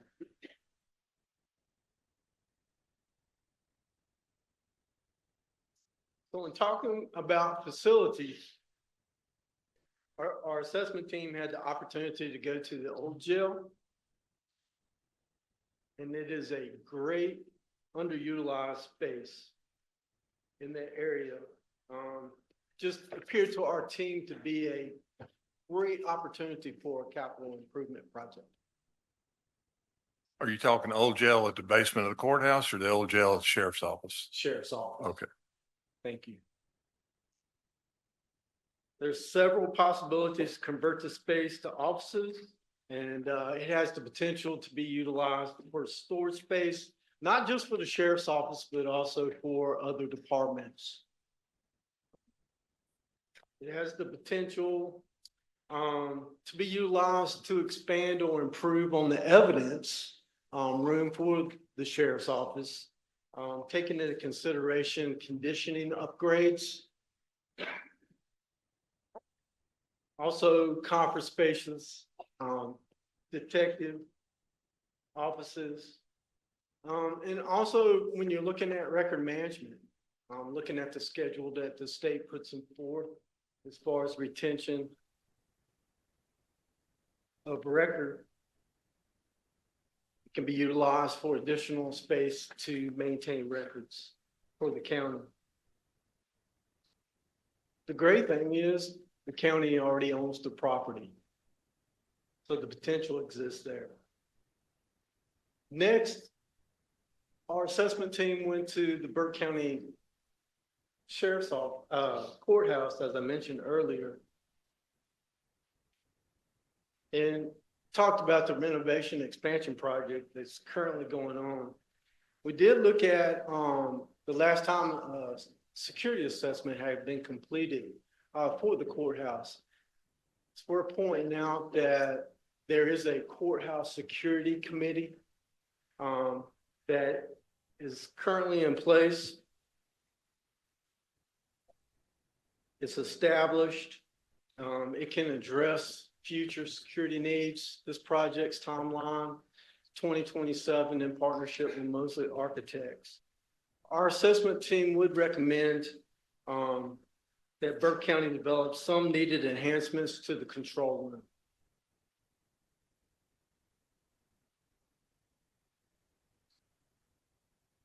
One thing that's not up there, but I did want to mention, we had talked about drug enforcement with the additional implementation of the K-9 unit for the enforcement. But when you look at the drug problem in that triangle, you've got treatment, you've got prevention, and you got enforcement. I did want to highlight and mention the medicated assistant treatment program that is currently being worked on in the detention facility. Our assessment team would recommend that those efforts continue.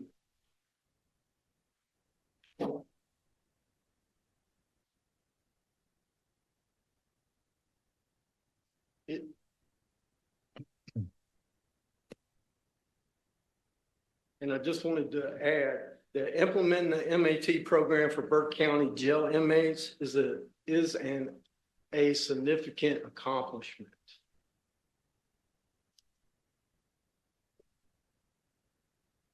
Okay, lastly, retention and recruitment of staff. I'm just going to highlight. Well, first of all, I have to mention, and I'd be remiss, if I didn't mention the appreciation that the sheriff has for his partnership with the Board of Commissioners in the work with the county manager and the accomplishments that have been completed. It's very appreciative, and his staff. So the next 4 recommendations really are recommendations meant to maintain that momentum. And also to help prevent any kind of pay compression within the sheriff's office. The first one is periodically revisit the pay and composition package. The assessment team recommends that the sheriff and the county manager develop a schedule looking at revisiting pay every 3 years. To look at the compensation package and basically to maintain a competitiveness within this type job market. Also looking at the potential of merit raises to be associated and linked to evaluations. It can be frustrating when supervisors and staff, when they're going through an evaluation process, but there's not a merit raise system that's attached to the evaluation system. Next is consider strengthening equity within the ranks. The bottom line, if you're looking at compensation should be based on the level of responsibility. And what that means is if you got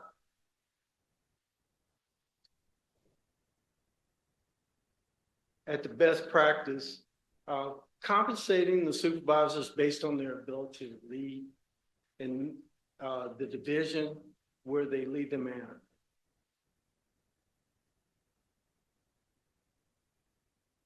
Next, consider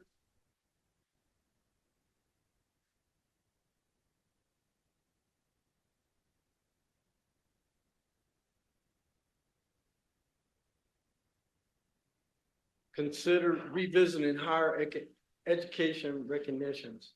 When you're looking at the hiring process, giving steps as far as percentage, 5% for an associate degree, 5% for a bachelor's degree, 5% for a master's degree. And also within law enforcement through the North Carolina Training and Standards, we have the opportunity to achieve basic, intermediate, and advanced professional law enforcement certifications. So if somebody is not really looking at going back to school, trying to further their secondary education, but are involved in achieving these certifications, have an additional consideration for possibly 2.5% increase for each certification.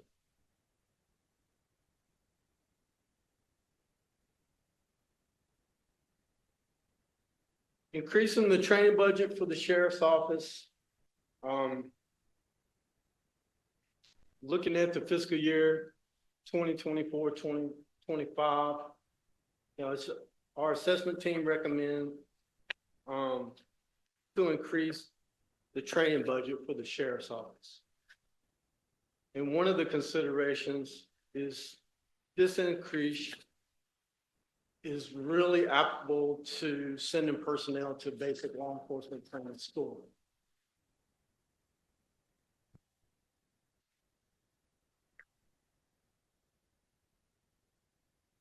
There's a demand to get certifications, recertifications, continuing education to maintain these certifications. So you've got those types of training initiatives that have to be completed within a fiscal year. And then you've got that demand that's placed on getting sworn law enforcement through basic law enforcement training school. So one thing that our assessment team recommended was to separate, have the training budget, but to separate so you can track the monies that need to go to the basic law enforcement training budget, and actually those that are needed for continuation of schools, certifications, conferences, and so forth.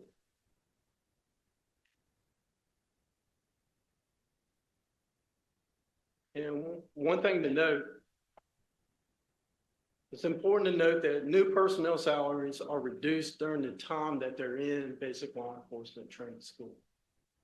Lastly, adjust the clothing allowance for included personnel. When you're looking at the detectives, the current amount that is afforded is $33.77 per paycheck, paid 26 times per year, or $878.02. Comparable sheriff's offices provide compensation for clothing allowance at $1,200 per year. It's recommended by our assessment team that the county consider making this enhancement as soon as conditions would allow. Are there any questions? Retention and recruitment of staff. I got one quick question for the manager. So the pay and classification study we just went through this past year, did it address the steps like he's recommending? Yes, sir. Okay. And we actually, following that, drafted a comprehensive headline just for the sheriff's office that has career ladders. For example, a patrol deputy, there's a 1, 2, 3, and 4. And you move through that rank with a combination of tenure, but also educational attainment, intermediate advanced certificates, any type of associates, military training, anything else that would make you more proficient. So for example, if you're hired as a deputy 1, you may move to a deputy 2 with 3 years of experience and an associate's degree, or you're able to advance that in a more streamlined way and qualify for a deputy 2 in 2 years if you have an intermediate certificate and an associate's degree or military experience. So they act as an escalator, they're built in, and when that escalation, that career ladder from a 1 to a 2, I think is a 4% increase, then 3 to go to deputy 3. So there's built-in components that recognize both education, experience, additional training. It's different than in the past, but it's making sure that base wage is market driven, which we believe that it is based on the market study, and then also recognizing for progression through the ladder, through the range, if you will, trainings and education. So I feel like that's one we've accomplished. And in terms of professional development, do we have mechanisms in there to make sure that we're adequately covering the cost of professional development that's required by our deputies to keep certifications? So I'll answer that. I think I'm answering. We have a tuition reimbursement program. Okay. That's if any county employee wants to receive institutional higher education, we reimburse them up to $1,000. But I'm talking about more specifically like a licensure requirement. Most of our professionals take environmental health or a social worker. Most of our attorneys, that folks who have continuing education, that's part of their employment, is to make sure that they're getting that training and those hours and those type of things. So it's in their initial contract.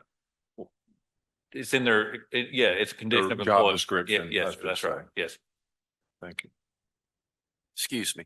What is our starting place for our employees in that regard? I mean, I'm always thinking about a livable wage. I know Sure. we're not at that point now, but I just think if our people, we talk about keeping people, if they were really making the money where I know you have to go steps in education and training and all that and have the people, y'all know me, I think our finances and our wages are just, people can't make it on where we're starting at. I don't know what the solution is that we'll talk about that more economically tomorrow. Y'all know me on that kind of stuff, but We did a market study last year. It's the first one ever implemented in Burke County, as far as I know. We looked at about 14, both public and private entities, and compared our starting wages to get a baseline market analysis. And you're right. I think we have about 215 or 220 jobs that make up our 700 employees. And each of those were evaluated, job descriptions were updated. Each of those jobs have a grade that determines the starting wage. And, you know, I would say the average county employee is somewhere around $46,000. I think deputies are around 50. Sheriff, is that right? Is that where they start? Basic law enforcement is like 47 something, and we back that down so we can cover the cost of BLT. But if someone graduates, is it around 50? 50, Yeah. 50, and if they work patrol, that 87, there's two different pay rates. Right, We right, increased right. Some of that last Yeah, year. yeah. That, if they're working patrol, that 85, 75 schedule, then they're making about 52 something. So I mean, I would tell you that I think all of our starting wages are competitive. Compared to other similar counties in North Carolina and jobs. And that Okay. doesn't mean that we shouldn't advocate. You know, we'd always like to do more, but I think that we're within range and competitive. And I do think that we have metrics built in to recognize educational achievements and those type of things at this point. Let me ask you this. So a person starting with us, can they afford to buy a house here? A person starts out on our basic salary, can we afford to buy a house here in Burke County? Can our employees, people we're bringing in, how you gonna make this? And, Yeah. you know, we can put you over here on, down here on wherever to buy a house and welcome to the dream. So, yeah. So, I mean, it's a difficult question, I suppose. It's We economics. know- Okay, yeah. I'll shut up. No, I Tell was me how I gonna do. We know that housing prices have gone up 30% in 12 months, and the average listing price is over 400,000, and with interest rates over 6.5%, 7%. That makes affordability a real challenge for everybody, not just like county employees. But you know, I think that our starting wage is really close to being in line with the average wage for all county jobs, like across all citizens in our county, the median income, if you will. Housing is another challenge. I think the affordability component is more of a factor of housing costs than Okay. a wage affordability. Thank you. Yes, sir. You know, just one thing if you don't. Yeah, please. One thing I would like to say is just, and we told this team early on that we were very appreciative of everything the county manager and our commissioners have done. You all have moved the needle a long way ahead from where we were and allowed us to recruit and retain. Our staffing levels at the sheriff's office right now is as good as it's been since before the COVID. So I just don't want you to think that we don't appreciate any of that, because we do. And we told this team that early on. We're so appreciative of those things that you all have done and will continue to do. So that's all I want to say. And to that point, we can't take our foot off the gas because, you know, there is no pause button in life. Yeah. And it's just going to get more and more competitive as time goes on. Yeah. I was talking to somebody the other day. I think Cleveland County had done something with their EMS pay, and we lost 6. Seems like just in a week. So we got to be constantly in the process of looking at that. We get behind, we'll be playing catch up again in 10 years. Thank you. This one at the end, these enhancements improve the service delivery for the citizens of Burke County, retention and recruitment of personnel, and their safety and effectiveness. Burke County Sheriff's Office has a lot of positive attributes. One being having Sheriff Hinsman over 3 decades of experience, credibility that he brings to the table. We've had a great experience working with him and his team to gather this information. It's been a privilege to present this today in this meeting. And I'm stating the obvious, but Burke County is very fortunate to have the sheriff's office that it has. Thank you.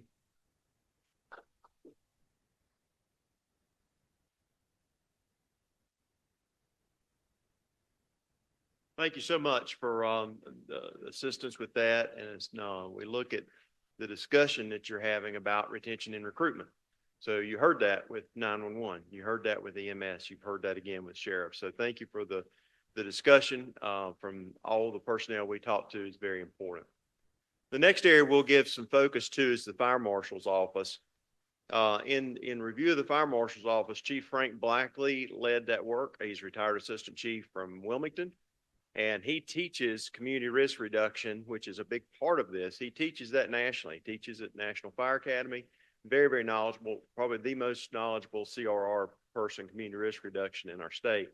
He worked with fire marshal staff in looking at their workload and what they're doing, how they're doing it, what the numbers look like, what they were involved with, and did a thorough analysis of that. I think some efforts are already in motion to implement some of those needs and challenges that your fire marshal's office has. They have a very diverse job, very challenging job. Going from working with your fire departments to code compliance to fire investigations, and support when anything significant happens within the county. So they have a very demanding job, and we were able to give some recommendations throughout that component. And my understanding is that Burke County is already moving on some of those items. For example, one of the takeaways is just the importance of connectivity. And this is not only just public safety, but it branches out to your IT people and others as well. So like when the fire marshal staff works with inspections, making sure that their systems connect and collaborate.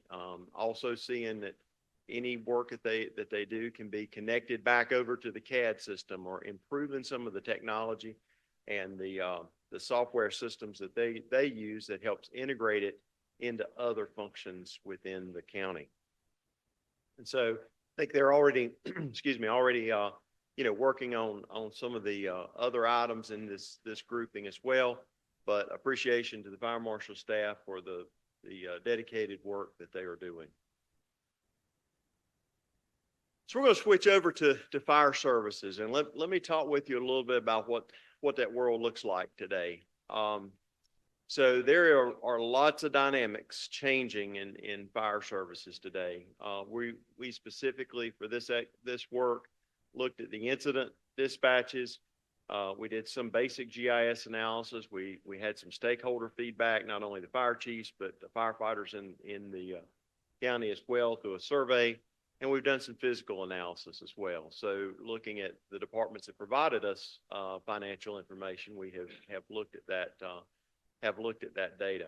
But much is happening in the fire service. So first of all, let me go through a couple things. First is the cost of operating today has changed dramatically. And frankly, it's hard for me to get my head around that.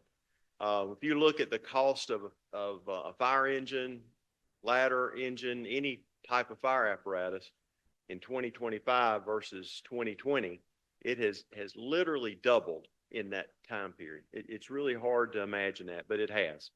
So if you go back to 1920, a fire engine that may have cost $500,000 is well over $1 million today.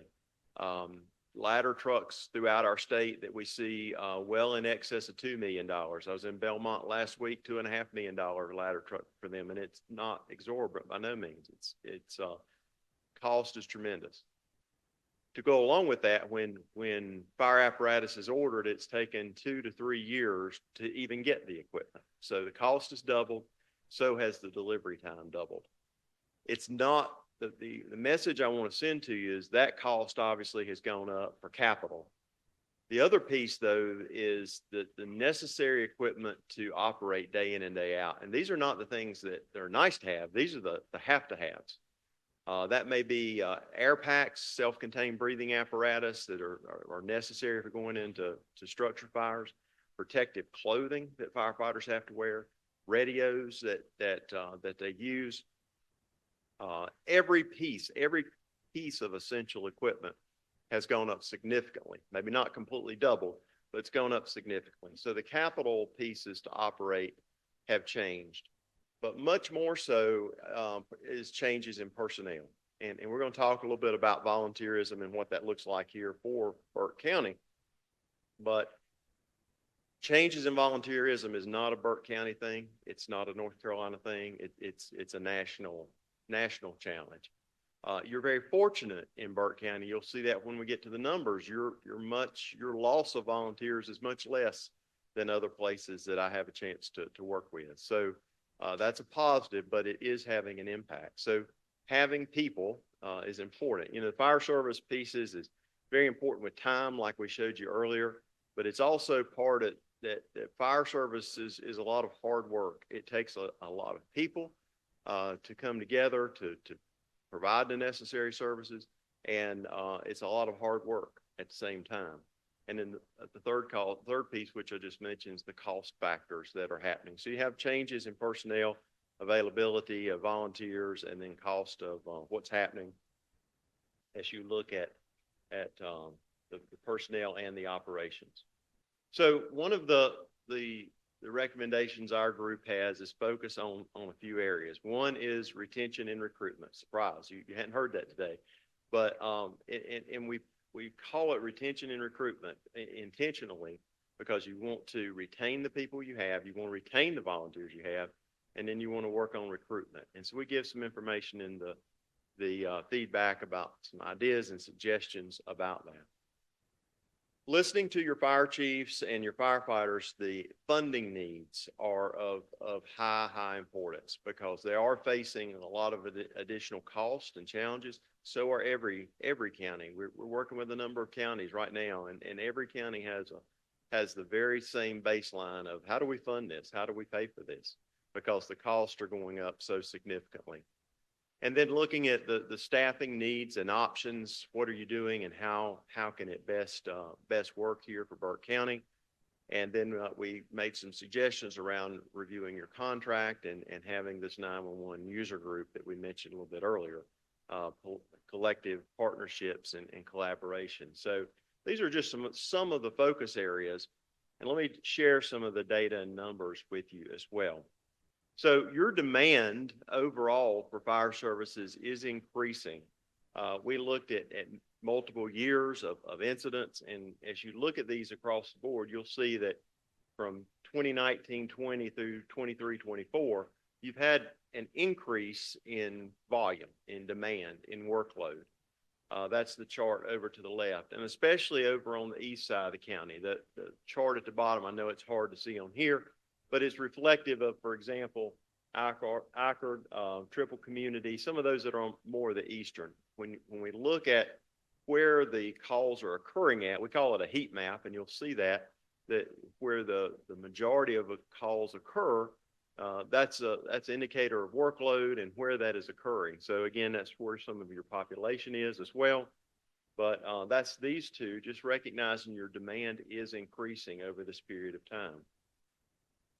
And when we look at that, both the call volume and response times, we started out today talking about the importance of time. So this chart over on the left-hand side, that's to show when the fire incidents are occurring in Burke County. The cooler colors, the green color is the lower amount. The more red and orange colors are where you have higher call volume.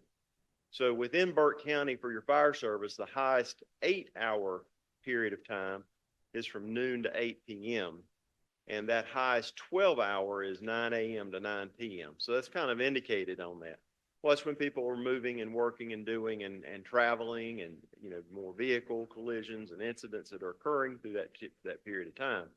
But again, 8-hour noon to 8, 12-hour 9 to 9. But that's also for you the time that volunteers typically will be least available because people are working and they're not at home. They're not able to respond. You have a number, you have so many dedicated volunteer firefighters in the county who give of their time and effort, but if they're not available, they can't respond to calls. And so a period of time that's the highest call volume is also the time you typically have the lowest number of volunteers. And so you're seeing some of your departments having a need to, well, can we supplement that? Can we have some folks that are working, part-time personnel or some full-time? How do we compensate for that? This chart over on the left looks at both the turnout and the travel time by each department. And there's quite a variance. There's quite a variance by department. Some of them have different sized areas geographically and otherwise, but those volunteers that are able to respond or whether or not they have any of the part-time or career personnel working certainly makes a difference. So in a 5-year period, that turnout and travel time for your departments was 10 minutes, 23 seconds or less at the 80th percentile. Now, that doesn't count your 911 time. And you may remember us talking about that earlier. It's about 3 minutes and 29 seconds. So the time from the time the fire department gets the call until they arrive, 10 minutes, 23 seconds or less. Now, it's measured at the 80th percentile, and that's done because that's what the national consensus industry standard measures at, is 80%. Even an urban municipal department only measures at 90%. But where you have a rural area primarily served with volunteers, it's measured at an 80%. And so there's no law or rule that says you have to meet a certain number there. But it is identified, this is the benchmark. This is appropriate for a rural area, primarily using volunteers. The only law that's really out there is that before firefighters can go into a burning structure, there have to be at least 4 people assembled. And that's all under OSHA, and it's around putting people into an immediately dangerous to life and health environment, or it's called an IDLH. And so there are some exceptions to that if there's a known rescue, but for the most part, firefighters can't go interior in a fire until they assemble at least 4 people. We're going to look at your data and how that 10 minutes, 23 seconds compares. And again, what we're able to hopefully show relative to your volunteers. So this over on the left-hand side is looking at some of those different response times and by population density. We try to look at using the GIS system, what some of the different populations you have, what's those response times look like, and what is within the parameters.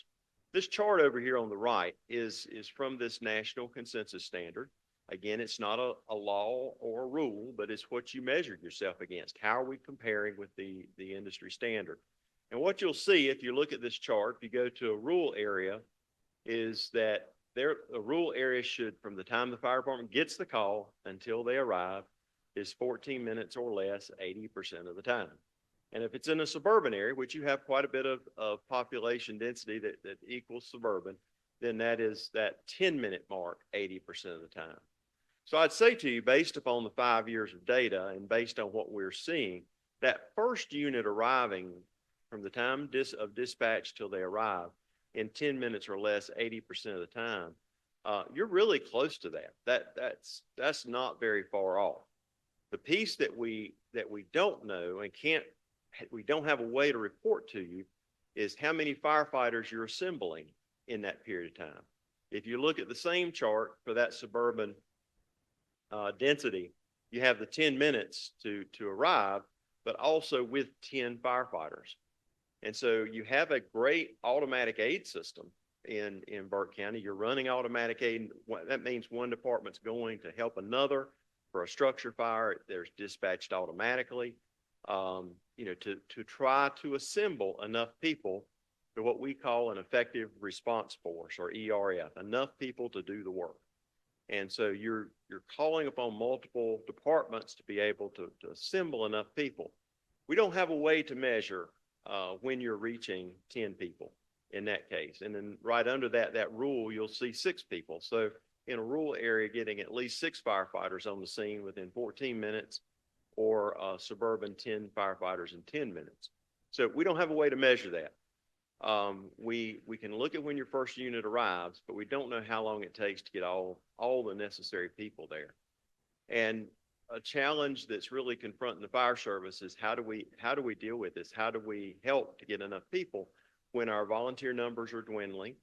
And even the ones we have on the roster, they may not be available. Just because they're on the roster means the fire chief has said that they meet the criteria and they meet the state requirement of having at least 36 hours of training per year. That doesn't mean that they're available at 1:13 here on a Thursday afternoon, right? It's just saying they're on the roster. But the roster is an indicator of what's happening for you. And let's take a look at your roster. So this is your departments throughout Burke County. And we went back to 2018 and looked at every state roster from 2018 through 2024. And the good news for you is that the state overall state of North Carolina is having about a 3.5% average per year net loss of volunteer firefighters. Let's break that down a minute. So that's 3.5% per year. It's an average, and it's a net loss. That means that there's new volunteers coming in, but we're losing more than are coming in. So that's a net loss. Now, the good news is that for 2024, which this data just came in last week, 2024, we only saw at the state level a 2.5%. So it went down from where it had been earlier. But when you look all the way back to 2018, it still is at an average of approximately 3.5%. The good news for Burke County, when we look at your loss, is about 1.4% per year. So your loss of volunteers is less than the state average. That's good, but it's still a loss every year. Now, you look in your departments, you'll see some of them have gone up in volunteers, some have maintained, and some have gone down. So there again, it's very dependent upon the department itself. If you look at it as a system, you're losing about 1.4% net loss per year, but that is less than the state average. You know, I was earlier this week, I was in a department that has lost 14%, a net loss of 14% per year over the same period. So, you know, that is a positive. You're not losing as many, but you still have loss. And many fire departments will tell you though, okay, we have this many people on the roster. I'll just pick one here that we have 24 people on the roster, but they're really getting dependent upon about 6 people to respond and be available. Maybe 8, maybe 6, maybe less.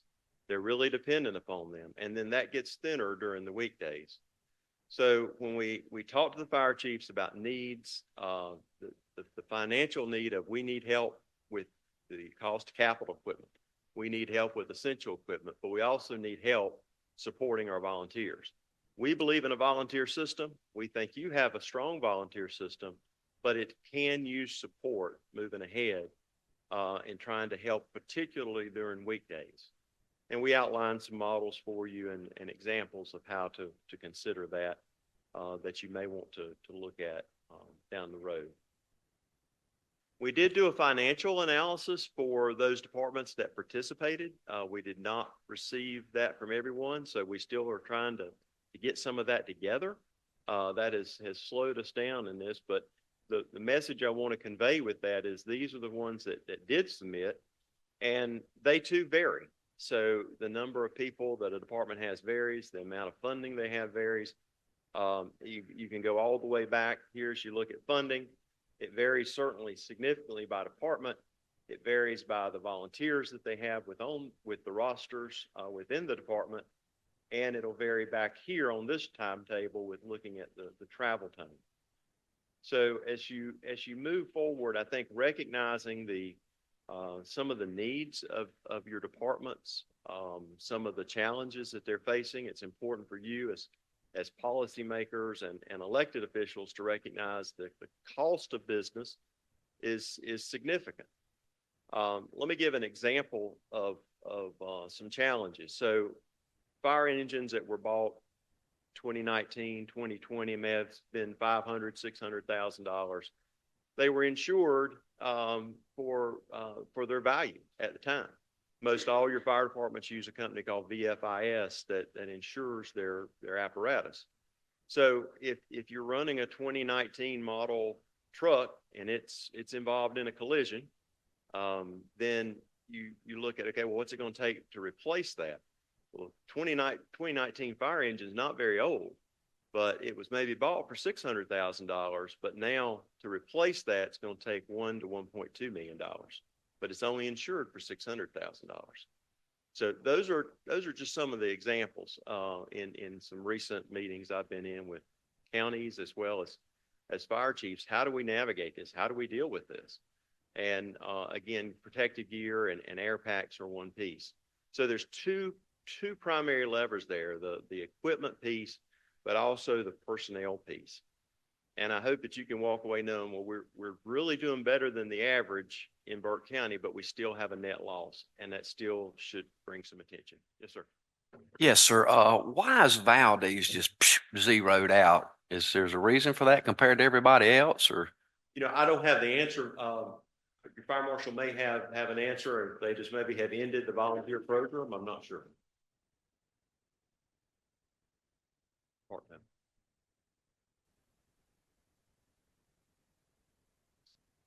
And again, some communities are finding that they have to do something different. When they've had a very long positive experience with volunteerism for many years, they're having to do something different. Usually the first step is either having a core group of career people there that support the volunteers, or as your fire marshal said, adding more part-time people, particularly weekdays. We hope you can walk away knowing that your incidents that are happening are in this hot zone in the middle of the day, that noon to 8 period, when many of your volunteers aren't available. So as you consider requests from them, we're going to be developing the overall suggestions and recommendations with this group, but there aren't easy answers to that. We outline what the legislature will allow you to do, what you can do by state law in North Carolina, what your options are. But every county we talk to is struggling with the very same thing. Our costs are going up. In many cases, our workload's going up and our demand's going up, somewhat similar to what you're seeing here in Burke County. So it's a significant challenge. I'll be glad to take any questions on that if we could.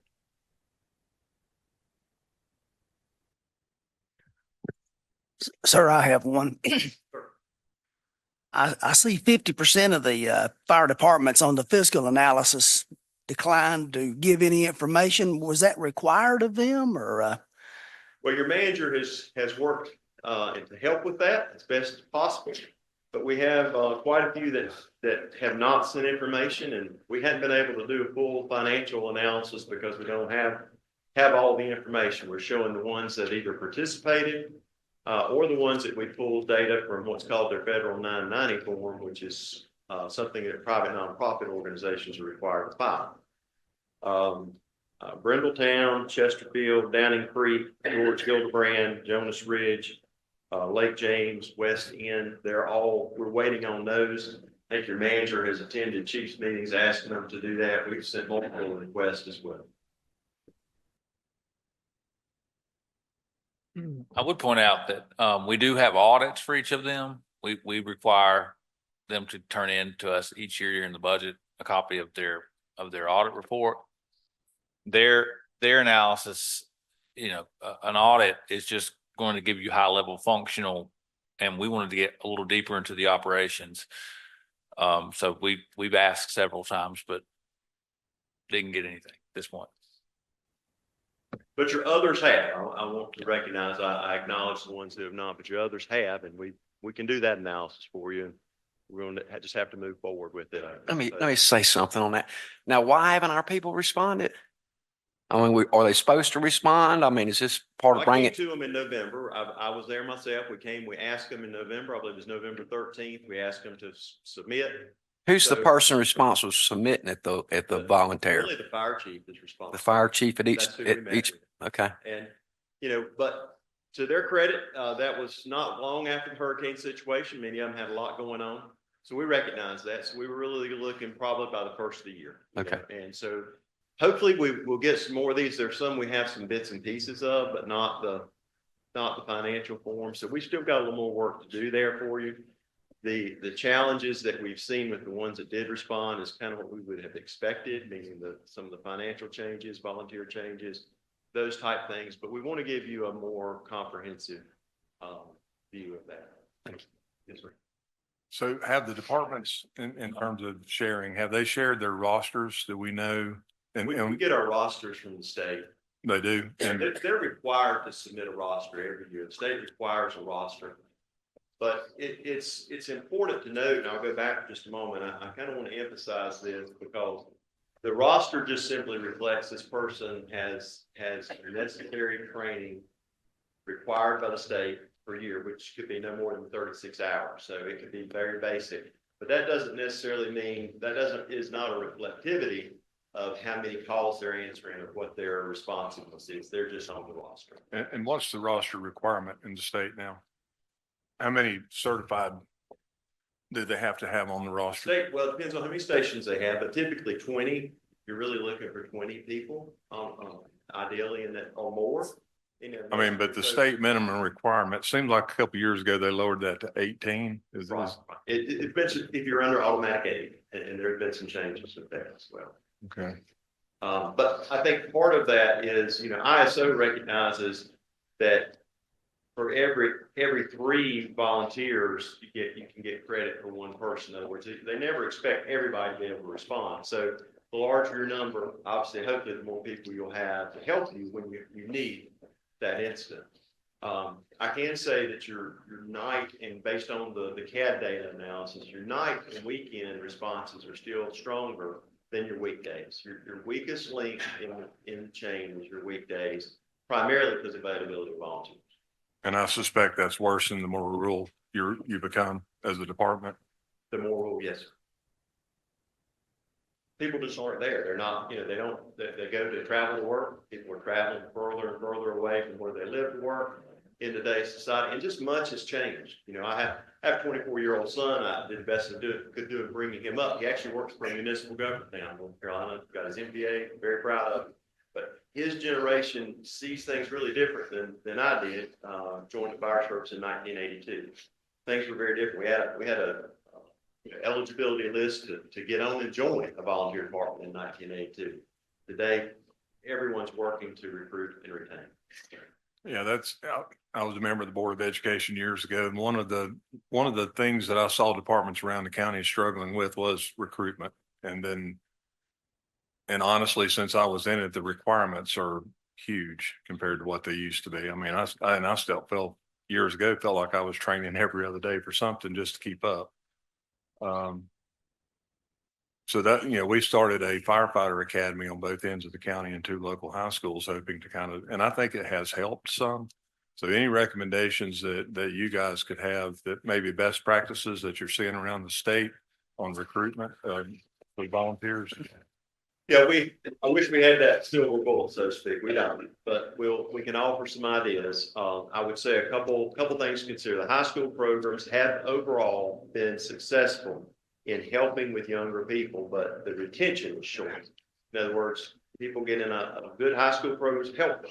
There are people who join with the high school program and they stay with that program, but there's many that may be there for a couple of years and then they move forward. Most of the fire chiefs say, if I can get them for a couple of years, I'm happy. I've got help for that period of time. So it is a pipeline. I think that is important. One of our recommendations to you to look at a system is try to centralize some of your recruitment efforts. So, sheriff's trying to recruit, EMS is trying to recruit, 911 is trying to recruit, trying to find ways to centralize some of your efforts. You've got all your different volunteer departments that are also trying to recruit. Are you doing exit interviews on people who are leaving? Why are you leaving? What made that too difficult, or whatever that might be. But look at, centralizing some of those efforts we think could be a potential, particularly with all the different areas that you've got the retention and recruitment efforts needed for. And I think it applies to volunteer agencies and volunteer departments as well. You've heard some of that with EMS and some of the work that Chief Robinson's been working on as well. So it's a really difficult challenge. People are very busy. They have busy lives, busy families. The level of dedication to be a qualified, competent interior firefighter that's a volunteer is really tough. I don't know how to say it in a different way. Something else is a little bit unique about the fire service in Byrd County is just the differential between funding levels, budget size for each of these entities. So just a quick glance, someone like Eichard has almost a $1.1 million annual budget, and South Mountain and Drowning Creek have less than 150,000, right? So there's what we'll call differentiating levels of service, delivery, response, staffing, equipment, depending upon where in the county, and all that matters when you consider automatic aid. There's different models based on the types of districts and how you're set up around the state, but there is a lot of differential between the larger or the more well-funded versus the smaller departments in this county. There's definitely, I wouldn't call winners and losers, but I would call making it non-making. Is that fair, Chief? I think it's fair. So, some departments just aren't going to have enough of a budget to support any kind of paid people, be it volunteer or anything more than volunteer. They're not going to have enough funds to support part-time or career, and the funds that are generated are necessary for operations. So what models do you look at? I was over in Rutherford County Monday night as an example, and they're dealing with some of the very same challenges you are, and what do we do next? The recommendation there for their fire service piece was look at an overlay district. Is there a way to establish a service district throughout the entire county and be able to use that to help fund staffing needs? And so the legislature provides that option. There's a process you have to follow to go through that. But that's one thing that Rutherford's looking at, just as an example. And so some counties, there's a handful of counties that use some general fund dollars to support it, but most either use a service district or at least an overlay district. So I'm just thinking outside the box here. Would there be an opportunity maybe to approach the legislature? Well, volunteer departments are all supported by local tax dollars, correct? They do get some state grant money. Understanding that a department, and I'm sure there could be a number arrived at, there's a minimum amount annually that would just be required to operate. Well, it's decided on county by county. So as an example, Cumberland County has an amount that's a base. Gaston County has an amount that's a base. So a county is established, a fire department needs this many dollars minimally to operate, but that's decided at the county level, not at the state. Okay. Mr. Epley, do we have any kind of leverage at all to maybe get some transparency out of these 11 departments that won't cooperate and send in their fiscal analysis? I think I don't perceive it as a reluctancy to participate. I perceive it as just not prioritizing it. Certainly if we want to continue to encourage them to give that information because it helps us all plan better. I mean, there's about $6.7 million of taxpayer money, property tax, that funds fire service, volunteer fire service in Burke County. So that's a significant amount of money. I think what's unique to me and what jumps out to me is that there is no base, right? Lots of counties have this kind of base. Everybody gets this amount, and then we give you a certain amount for additional for personnel, operations, and capital based on your service number of calls, based on the geographic area that you serve, all those type things. I think if we're going to continue to ask these folks for this information, the leverage that you have is that you're the funding agency, and it's at the appropriate time, if that's the right conversation to have, I'm sure we can have it. But we haven't had those type of conversations yet. We've just asked for it, and I will continue to do that and try to get it so that we can finish this. But I think it isn't. We do get their audits, so it's not like we don't have anything about their financial performance. It doesn't go into the level of detail that I think would help plan long term for improvement. Which is what Chief Grayson and his team have asked for. And I think if you look at many of those who were listed as not complying with the request, I don't think a lot of those have a paid staff. I think they're strictly volunteer.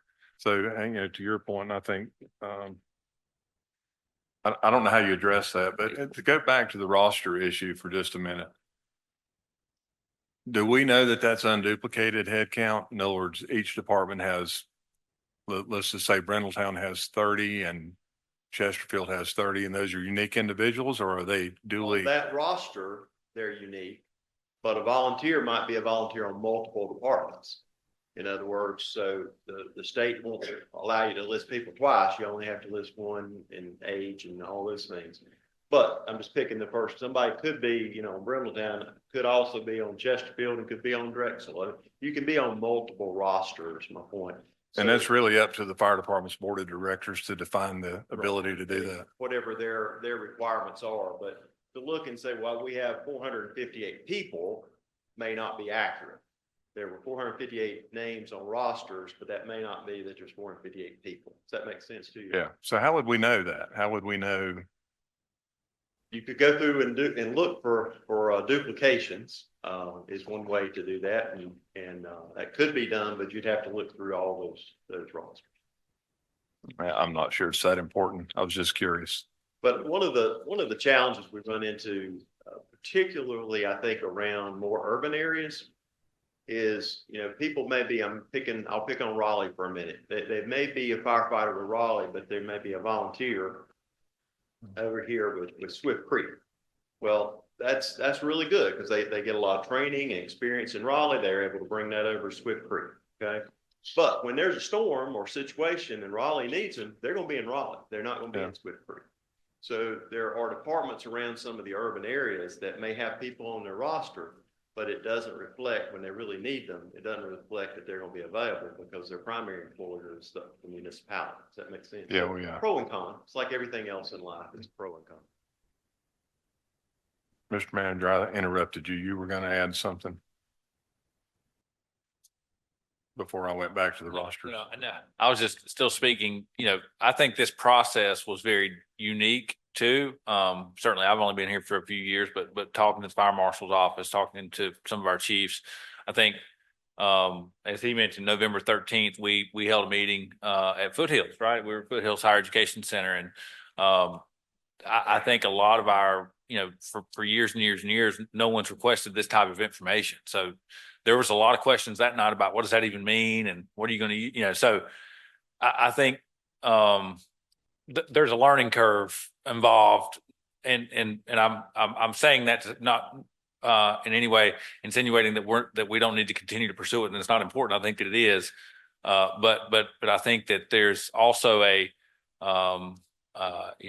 over time questions haven't been asked, and there's not a conditioning to, do I have to do that or not do that? Is that a big deal or not a big deal? I think it's critically important, and I think you all need to see it because I think it's public money. But I just offer that as other perspective, is I don't know that level of oversight's ever been provided. And I would add that the packet we provide did ask for a lot of detailed information. It wasn't a simple 5-minute process. List all of your apparatus, list their age, we're trying to look at a capital improvement plan for you. What does that need to look like with the cost of apparatus?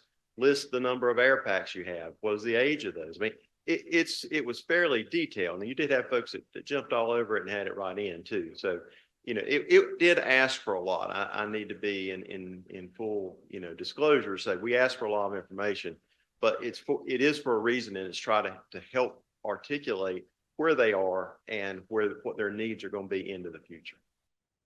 Mr. Manager, I just have a question. I noticed that the tax rates for the districts are wildly different. Are there no standardization in that regard? I mean, it looks like some departments are really well funded through tax rates. Others are not so much. As a new commissioner, can you kind of explain that to me? Yeah, I think I really believe that's hand in glove with some of these larger budgets and some of the smaller ones. And what Chief was saying with counties like Gaston, Cleveland, where I was at for the last decade, there is a uniform tax rate that collects, that's applied to the entire unincorporated tax base that generates a sum of money that's then allocated to each department, where everybody gets a similar base, everybody gets a similar allocation for personnel, capital, operations based on their scope of service, their level of coverage. In Burke County, it's just unique, and I think that's one of the unique factors that creates this differentiation in funding level, is that, and at least my understanding historically, and Chairman Britton may know, or our fire marshal's office may know, my understanding is that each of those districts have largely been, they have separate governing boards, and they kind of assess the level of service they want to provide and match the tax rate to that, and that tax rate's been received. And over time, there's been significant differentiation between some of the more robust fire departments that may have staffing or may have multiple bases or may have more modern equipment and some of the folks who don't. And so you see substantial differentiation between taxing rates, which leads to pretty substantial differentiation in budget size and could lead to, different levels of service as it relates to response. But I don't know if that helps understand the process. At least in my first two budgets, what I've received is requests. We went through a revaluation process in 2023 and we saw, I think all but one or two departments maintain a level of steady rate, which led to significant revenue increase. But that I would say that's, at least in my perspective, and certainly Chief Grayson and his team traveled the state, it's probably less common than common to have that level of gap and difference. I think that's what you end up with is some that are so small that I'm not a fire chief, but I don't think you can run a fire department with $130,000 budget. I don't think you can. And so we've got a couple that I'm not sure how they exist. And then you have others that are closer to almost professional fire, and there's some pretty distinct differences. And those kind of come together when you think about your role as a policymaker is the contract and setting the rate. But if a base cannot be established in one area, then maybe a next step is to say, well, is there an opportunity to do some merger between a couple of departments? Does that opportunity present? It may or may not, depending on where you are, right? So you kind of look at that. The counties that have established a base, and I'll give you, as I've said earlier, I'll just give you two of them anyway. Granville has as well, but both Cumberland and Gaston have established a base of at least $250,000 per department per year. So that exists out in North Carolina today, and Granville's is actually a little bit more than that. So several have established a base because they recognize insurance is insurance, air packs are air packs, gear is gear. Doesn't matter if you're a small fire department or a larger fire department, but those variances are there. And I'd encourage you to look at a third leg of the stool is what is that ISO rating for that department as well? Because many times what's the tax rate and what's the ISO rating, it's almost an inverse proportion. Those with more resources are able to achieve a better ISO rating than those without as many resources. And many times the highest tax rates are on the people who have the weakest insurance rating, if I may, use that as an example. So that's what we see. I was in Surrey County last Friday. They have 6 fire departments that are class 9 as an example, but all of those 6 departments that are class 9 have some of the highest tax rates because they're small. And one solution for them was to look at where could some mergers or consolidations occur at potentially.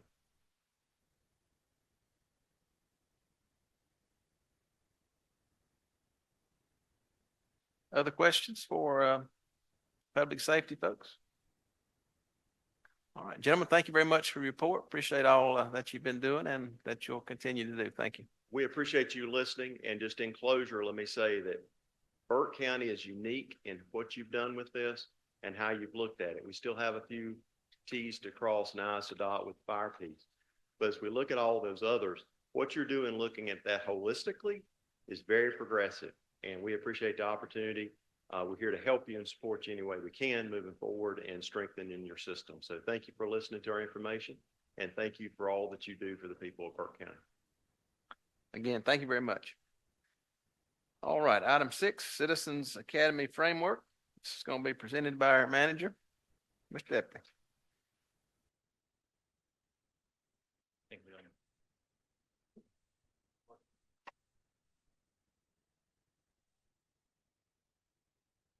Got it? Okay, good. I'm not very good at standing at a podium. So last thing of the day, and again, I appreciate, it takes a certain level of tolerance and conditioning to make it through. There's a lot of information. Remember much of what you're hearing today. If you've heard something that was eye-opening or something you believe we should work on, tomorrow's exercise will largely be about identifying resources or future resources or reallocating resources in your strategic plan to tell us what it is that we want to work on with this idea of trying to get better, trying to make improvements. And today's a lot about data sharing, To close out today, I thought I would, we've been talking about, largely from last year, if you look at, your strategic plan under the focus area of community advancement, we talked about, citizen interface and citizen engagement and trying to have this, I think that we have, done a much better job coming through the storm event, Hurricane Helene, of engaging with our community and trying to have proactive press releases and doing some videos and really sharing information. Commissioner Strauss said that earlier. How do we share all the things that county government is working on? I think we've had an incredibly successful, really 24 heading into 36-month stretch here, and this idea of a Citizens Academy is really to build upon that. And I think, it could fall under multiple focus areas on your strategic plan, but certainly an extension of this community advancement concept. And really, I think it's intuitive in its name, but I thought I'd start with, so we're all on the same page. What is a Citizens Academy? And it's really a framework that provides education through experience. So imagine, holding, something similar to this, less formalized, less instructional, but you're meeting on site, you're seeing what a 911 center looks like, you're visiting a pump station for a water sewer plant, you're going to the solid waste facility and seeing the volume of material that's handled out there, what a bulldozer looks like, all of those things, and it's providing, again, experience with observation, trying to make sure that that people have the ability to gain knowledge. That's I think the first. If you think about any exchange relationship in business, we talk about exchange relationships and non-exchange relationships, and we want our taxpayers and our citizens to feel like that they're getting something back for what they're paying in.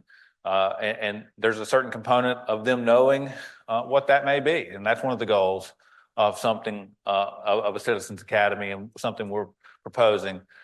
We also want our community to feel involved. We have tons of boards and ways for folks to get implemented into what we are doing. We also see it as an opportunity to receive feedback. That's one of the hardest things. So much of what we do is programmed statutorily, and so much of our day-to-day work is transactional because we're trying to meet demand needs. But I think giving an opportunity for our community to be involved and to give us feedback is critical. I think it also has a component of credibility, and demonstrating to our community that we want them to have that knowledge. We want them to be involved. So what we've envisioned, and this is, hopefully it's a good time for some dialogue and some feedback, but what we've envisioned or asked this board to consider, something that we think will help achieve those goals, is a program that we think we could run twice a year, once in the fall, once in the spring. We envision it being somewhere around 6 weeks long. We would meet once a week for approximately 60 to 90 minutes. So envision a Thursday evening meeting from 5:30 to 6:30 or 6 to 7:30. And we think that we could handle about 15 folks per group. At least in the way I've seen it structured in other places. People would apply to be in this just like they apply to be on the planning board, or they apply to be on your any other type of advisory board. It's an application based where board members are able to kind of appoint or welcome those folks into an academy. And it is, I think, at least given this framework that we've proposed, and I just gave you a sample outline. This is certainly very fluid. This could be configured any way. But imagine week one, we have a group of folks that come in and we just do an introduction to county government. What is county government? We have a 5-member board elected at large to act in a corporate governance model. They have a strategic plan. We have a capital improvement plan. What does our budget look like? What questions do you have for us? What are the things we're working on? And then each of the following weeks focuses on something that's tied to your strategic plan, something that may have community interest. It could be elections, it could be public safety, it could be water and sewer and enterprise fund operations. It could be, what does this fee do and what does that pay for? It's really, I think, a fairly comprehensive attempt to share information, to advocate for the things we're working on, to receive feedback on other things we should be working on. Obviously, again, this is still in draft mode, and we want the Board of Commissioners to have a lot of input in the framework. But I've seen other communities do this well, where each of those weeks highlights a board member. So for example, maybe the chairman is part of week 1, and then Commissioner Stroud is part of week 2, and so forth and so on, so that there's there's an opportunity for board members to, or maybe 2, maybe it's in groups of 2, but somehow to interrelate professional staff with elected officials, connect to the community, let them see our facilities, let them see, for example, week 2, public safety. Maybe we meet at the 911 center and do a tour. And then maybe James has a paramedic bring an ambulance by. And maybe we get a tour of the jail, whatever that may be. But the idea is that folks have a real tangible experience with county government, and we're able, hopefully, to provide knowledge, create some credibility, enhance transparency, and build some advocacy in the community for the things that we're doing. That's very short. That's the shortest presentation of the day, maybe the best one. But Mr. Chairman, I'm happy to answer questions on this item. I just wanted to tee it up. I hope it's something that you all will consider endorsing tomorrow as part of your prioritization process. I'm certainly eager to answer any questions you may have on it. All right. Thank you, Mr. Manager. Any questions on the Citizen Academy idea today? Just one thought comes to mind. Is there any way that we could run this through the community college registration process as a Con Ed class, so they could generate FTE and we still accomplish our goal? I don't know. I don't know how that works. I'm not positive either. I mean, we provide the instruction. We still do everything we're doing. We just register the students or the participants through the community college Con Ed system. Sure. It's worth asking those, Dr. Welch and his team. I'm not sure how all it works. Interesting. Any other questions on this item or anything else we've covered today? Seeing here and none, I'll entertain a motion to adjourn. Mr. Chairman, I make a motion, we adjourn. Thank you, Mr. Barrett. Those in favor signify by uplifted hand. 4-1. I think that's all of it. Oh, we'll go. There might be better dinner than there was lunch. We're adjourned, Madam Clerk.